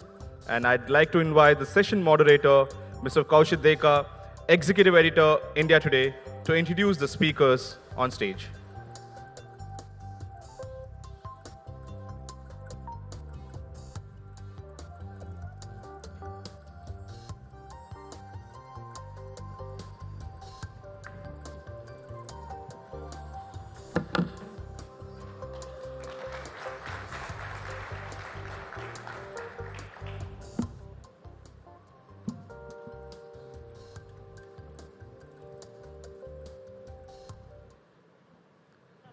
Judiciary in India, in many ways, have functioned from the independence as the protector of our democracy. It's actually the safeguard for our constitution. That's the provision we have made. And yet, judiciary has many flaws also. And there are judges who have never shied away from candidly talking about these flaws. And today, we have with us two of the Supreme Court judges, very renowned judges, who have often been labeled as rebels as well. So I'd like to introduce first Justice J. Chalameswar, former Chief Justice, former Supreme Court judge, and Justice Kurian Joseph, former Supreme Court judge. They were both colleagues, and if you all remember, they were part of that famous press conference on January 12, 2018, which was unprecedented in many ways. I'll first come to Justice Chalameswar, and the topic today, as we are talking about judicial executive overreach versus judicial independence, the current debate is about judicial appointment of the judges. And interestingly, you were the one who actually supported that executive law, that law passed by Parliament about appointment of judges, National Judicial Commission appointment. And interestingly, Justice Joseph later, who said that he regrets opposing that bill or that act. So first question is to Justice Chalameswar, how do you see the current situation? Now, the current situation that the debate is going on, and the way the former law minister actually levels some of the Supreme Court judges as anti-national, and this... okay, he didn't name anyone, but if you are trying to take... I said I topped the list perhaps. But how do you see this debate? What's the way out now? Because the government is delaying many appointments. They are even picking up peculiar reasons like the sexual orientation of a judge to negate the appointment. So under these circumstances, do you think that you did a wrong by opposing that bill? No, I don't think I did anything wrong in writing the dissenting judgment. Please remember, it was a bill passed by the parliament unanimously. If I remember right, only one vote went against that bill. Ms. Chidambaram will correct me. I think it's Ram Jethmalani who voted against that bill. Rest of them, including Ms. Chidambaram, supported that bill. No, this question is not one of party, this party or that party. In constitutional law, as a student of constitutional law, I found it difficult to believe that an elected government, irrespective of the hue of the government, which party it is, which name it carries, would have no say at all in the matter of the appointment of judges of this country is something as a student of constitutional law I never understood in a democratic country. Forget about less democratic countries, is a different, this kind of a debate would never arise. Even in a democratic country, to tell them that you will not have any place in the matter, and I fail to understand that they are abusing that position. Some party or some minister is abusing or some minister is abusing individual judges is a different story. But on a principle, I still believe that is a correct legal position and I have no reason to change my views. But the current Chief Justice, Justice D.Y. Chandrachud, he says that collegium system is the best. And you actually declined to be part of the collegium. Yes. Once you wrote to the CGI that you do not want, you cited lack of transparency. So could you elaborate? One incumbent Chief Justice is saying this is the best system. You alleged lack of transparency. Yes, I did. But why? Means how do you respond to this statement that it is the best possible system, that collegium system is the best possible system for appointment of judges? Sorry, and it's not very clear. Can you come and keep it slightly away? Yeah, I am asking you, how do you respond to this statement that collegium system is the best possible system for judicial appointments? I don't agree with it. I never agreed with it. But why? I gave the reasons because the process is absolutely opaque. Quite a large number of decisions, nobody understands why they are taken. You want concrete example, but that will annoy a lot of people, a lot of unpleasantness will be generated. I can take one, anyway, I don't want to put others in. Please go ahead, please go ahead. See, this is once again, it happened all the time, not only in the last 10 years, earlier also.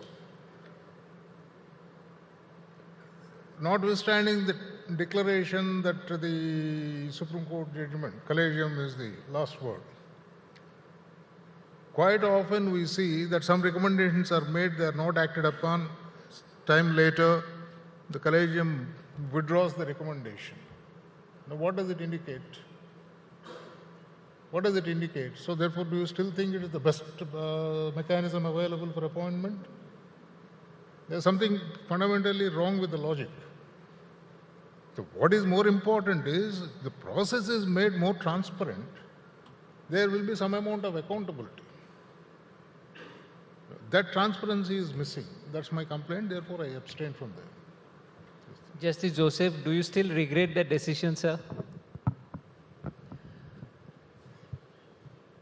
You are right, Mr. Kaushik. I said in a platform which I shared with Ms. Justly that I would rather start regretting now. Reason was that I firmly believed, and I do still believe, that the independence of judiciary will be better protected if the collegium system is followed. But how does this collegium system function? That is the big question. In fact, if any one of you would have read the last paragraph of my separate judgment in the NJC, both of us were part of the NJC, I've said that the system requires a transparency. There should be a secretariat. It's all in the hands of just one assistant, one who is now a registrar now, one person who has been the secretariat in the collegium I think, for over 20 years now in the Supreme Court. Only one person. Nobody else knows. As to 30 years, 93. maybe around 30 years. Justice Chalmers says, only one person. He handles all the files of all the judges in the country, and only he is. We said, in fact, Justice Lokur, Justice Chalmers, Justice Lokur, and just me, all three of us said, no, this is not the way they should function.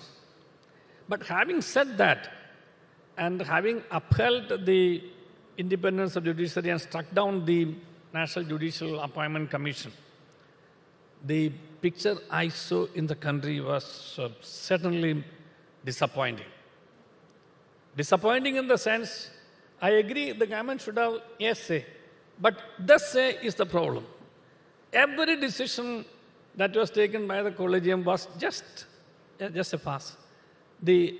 I really understand that the decision actually was taken some other quarters, and it only simply endorsed by the collegium. This is where I said the commission that was suggested would have been better. In that sense, I said, I regret. It would have been more independent. It has become absolutely under the control of the executive, which was, according to me, 100% overreach. And how do you see that famous press conference? Do you think you achieved the goals that you wanted to achieve through that press conference, or you think that was unnecessary, or you missed the main objective? To both, sir. First, Justice Joseph. I don't mind starting, absolutely no problem. To me, it's a story of, it was a story of great expectations, but it turned out to be a story of lost expectations. Justice Yalamaswari. So far as I am concerned, there was no purpose to be achieved by this press conference in that narrow sense of it. We believed that there are certain things which are not going right. We tried our best to set the course correction. We realized it was beyond our ability for various reasons which I may not be able to discuss now. In which case, the thing is, I thought at least the people of this country are required to know that something. Well, afterwards it's for the people to decide what to do with it. Ultimately, all these institutions, all these offices, in my view, exist for the people of this country.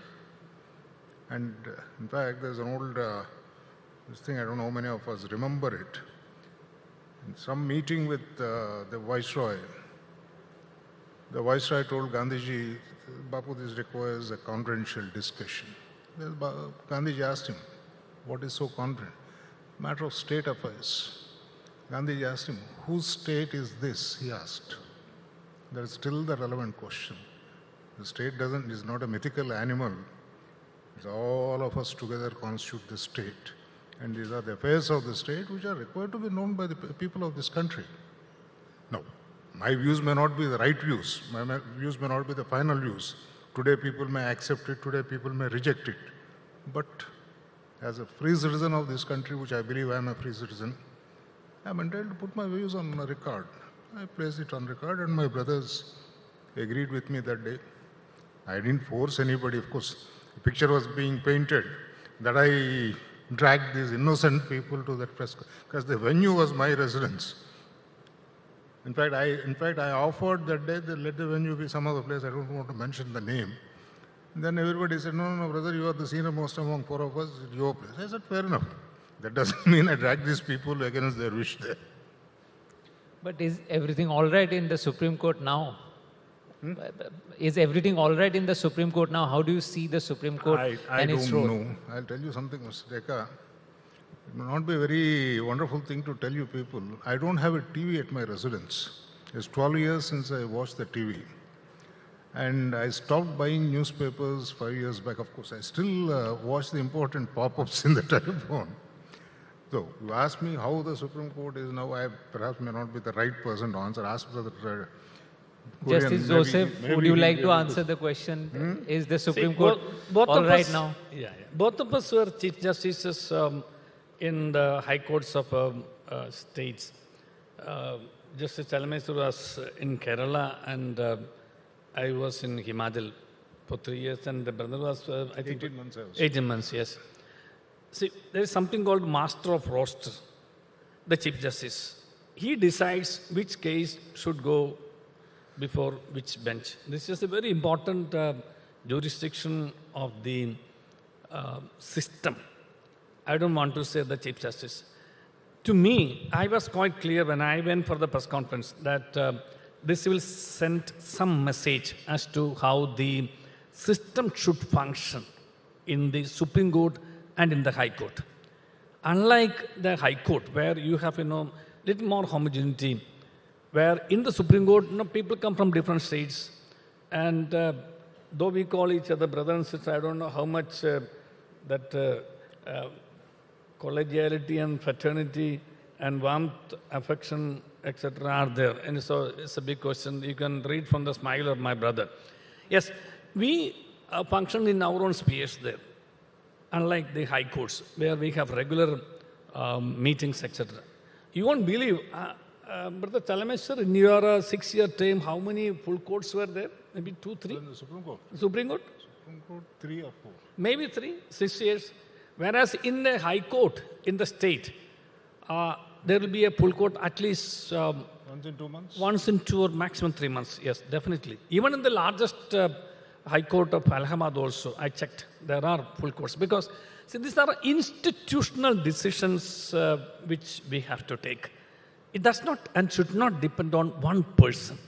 If it depends on one person, then it's called arbitrariness. Which is something that we should avoid, particularly in that institution.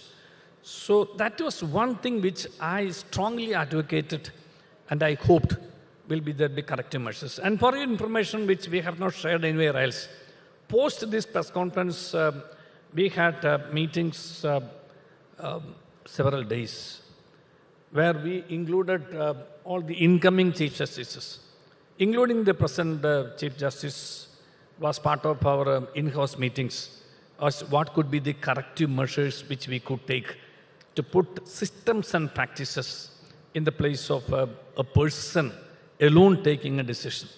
There were several suggestions, and all suggestions, of course, there's no question of somebody taking a decision, but we thought these discussions would help all the incoming Chief Justices thereafter to streamline some sort of a system in the Supreme Court as far as this distribution of work is concerned. There have been judges, you won't believe, who, despite being in the Supreme Court, the normal term of a judge in the Supreme Court is maybe around 4 years. Brother had 6+ years, and me 5 years and 8 months or so. There have been judges who never ever had a chance to head a constitution bench, who was never part of a constitution bench. And there have been judges who have been heading the constitution bench, benches in the Supreme Court successively, or quite a few times also. So this was something which we need to streamline in the interest of the institution. This was one great thing, and one most important thing which I had in my mind when I won that, because that was the triggering point also. The way decisions were taken in the distribution of work in Supreme Court, it was absolutely in the hands of one person. There was no consultation at all, which I said is not good for an institution like judiciary. But I regret I did not see, and rather I'm sorry, I did not see any signs of change thereafter. I hope and pray that the present incumbent in the office, who is well aware of our discussions and who himself had mooted certain ideas, would keep in mind what he had suggested and take the institution forward in the interest of administration of justice. I may just add a couple of sentences. Over a period of 75 years in the institution of the Supreme Court, a great paradox has come into existence. The highest court of the country, in my view, in fact I stated so on more than one occasion, should sit as one body while laying down the law. on the other hand, we have 16 or 17 Supreme Courts today, division benches, 14, 15 division benches. And then what happens thereafter, the lawyers know the conflicting views, and for every conflicting view, there is a reference to a larger bench to 5, 7, 9 judges. I think there are quite a few matters which are to be adjudicated by the 9 judges for the last 2 decades. That bench was never constituted. On the administrative side, though originally under the letter of the Constitution, the Supreme Court had hardly any administrative functions in the sense of high courts by an express provision have administrative superintendents over all the courts and tribunals within the territory over which the High Court exercises jurisdiction. Such a provision is not there. It's not a supervising court over the High Courts. For various reasons, historic reasons, it so happened quite some power came to be vested in the hands of the Supreme Court, quote unquote, whatever it means today. There, my belief is the minute the court is exercising administrative powers, like transferring of judges, appointing of judges, so on and so forth, it is the wisdom of the whole court that is required to be taken into consideration, not one individual. I can give you just one example, which is now it's all irrelevant today. When all that turmoil was going on, there were some complaints about a particular judge of a particular high court. A lot of things happened. It appears that the then Chief Justice of India ordered for an in-house inquiry against that particular judge. None of us, I was number J1, he was J3, none of us knew that such an inquiry was ordered. Would you accept this kind of a system on the political front if the Chief Minister were to decide everything or the Prime Minister were to decide everything? Now, the members of the cabinet are so subservient not to discuss things with their Chief Minister or Prime Minister, as the case may be. That's a different matter. But are we willing to live in a country like that, where all the decisions are taken by one individual? On a principle, it is wrong. The time-tested statement for millennia all over the world is concentration of power is always dangerous to the people. All the constitutional systems are designed to avoid that kind of a concentration of power. And then we come up with this formula, where from it came, God alone knows. Of course, it requires a whole debate, half an hour is not possible to finalize. That is the basic paradox in the thing. What ought to be done by the entire court is done by one individual. What ought to be done by individuals is done by the entire court. All kinds of things happen. That's all. Now, about judicial overreach, recently the Supreme Court is hearing that same-sex marriage case, and the government is saying that it's a kind of judicial overreach because the parliament needs to legislate on such issues.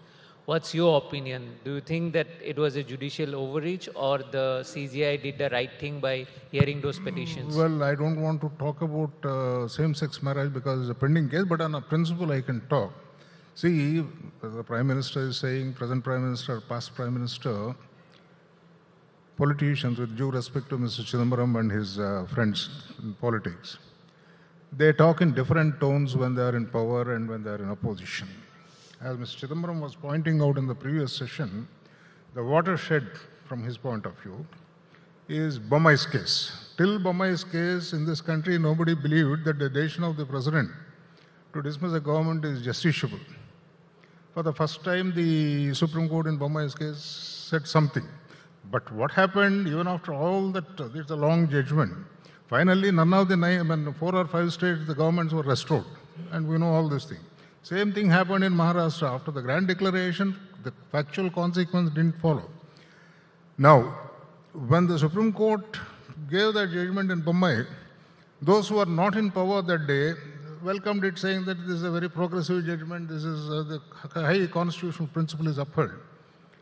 And I'm sure if somebody else were to come to power tomorrow, the story would be the same. So therefore, let us not get into this Lakshman Rekha business, it's all rhetoric. The only Lakshman Rekha which I know is the Constitution itself. Constitution has made clear provisions delineating the functions of each one of the 3 organs, the legislature, executive and judiciary. It is there in the Constitution. How we understand it and how we twist, but you don't go by this ad hoc statement, somebody has crossed. When I don't like something which the executive does, I say, when I presume I'm still in office. Anyway, I say the executive has crossed the Lakshman. These are all rhetoric statements. But as a former judge of the Supreme Court, how do you see this? The Lakshman Rekha in this case has been breached or not? Which case? In this same-sex I told you I'm not going to comment on it. It's a pending matter. I The don't want to question is whether the Supreme Court had the right to hear these petitions. Well, certainly it has the jurisdiction. But question is whether the priority... See, if I were to be the judge or the chief justice, hypothetically, what would be the priority? I know as a matter of fact, there are appeals preferred by convicts who are suffering life sentence for the last 10 years. The appeals are pending in the Supreme Court. If we believe really in the constitutional values, my principle is top priority should be given to that, because nothing like personal freedom. After 10 years, let us say in a given case, the Supreme Court comes to the conclusion the person, the man or woman is innocent. What benefit it is, those 10 years are lost to that person. Priority should be given. How do you prioritize the hearing is a question. On that ground, I have reservations about this matter. Justice Joseph, you have very strong views about issues like abortion, divorce. In this case, do you think that the Lakshman Rekha was breached by the Supreme Court in trying to hear these cases, these petitions on same-sex marriages? Kaushik, you yourself gave me a hint saying that I have my very strong personal views about it. I do have. But disassociating myself with what is now being handled by the Supreme Court, of course, is a matter pending consideration by the Supreme Court. I would say that, marriage has a different purpose altogether. Marriage is a union of man and woman, basically, essentially. Now, there is an association and united forever for purposes of the nature, procreation and recreation. Well, that is my personal view about it. So I'm 100% against this same-sex marriage. It can be a union, it can be an association, it can be whatever, because it's not a fundamental right. Marriage is not a fundamental right of a person. So you can have your own choice as to whether you want to be living together, to be a friend, close friend, intimate friend, particular friend, living together forever, etc. Those are all different concepts altogether. The moment you touch on the concept of marriage, it is taught. It's actually the basic unit in the society. So when we speak about the unity, if we speak about the integration, etc., it's all something which affects the roots of the issue. That is my personal feeling. But since you asked about the jurisdiction aspect, I do not say that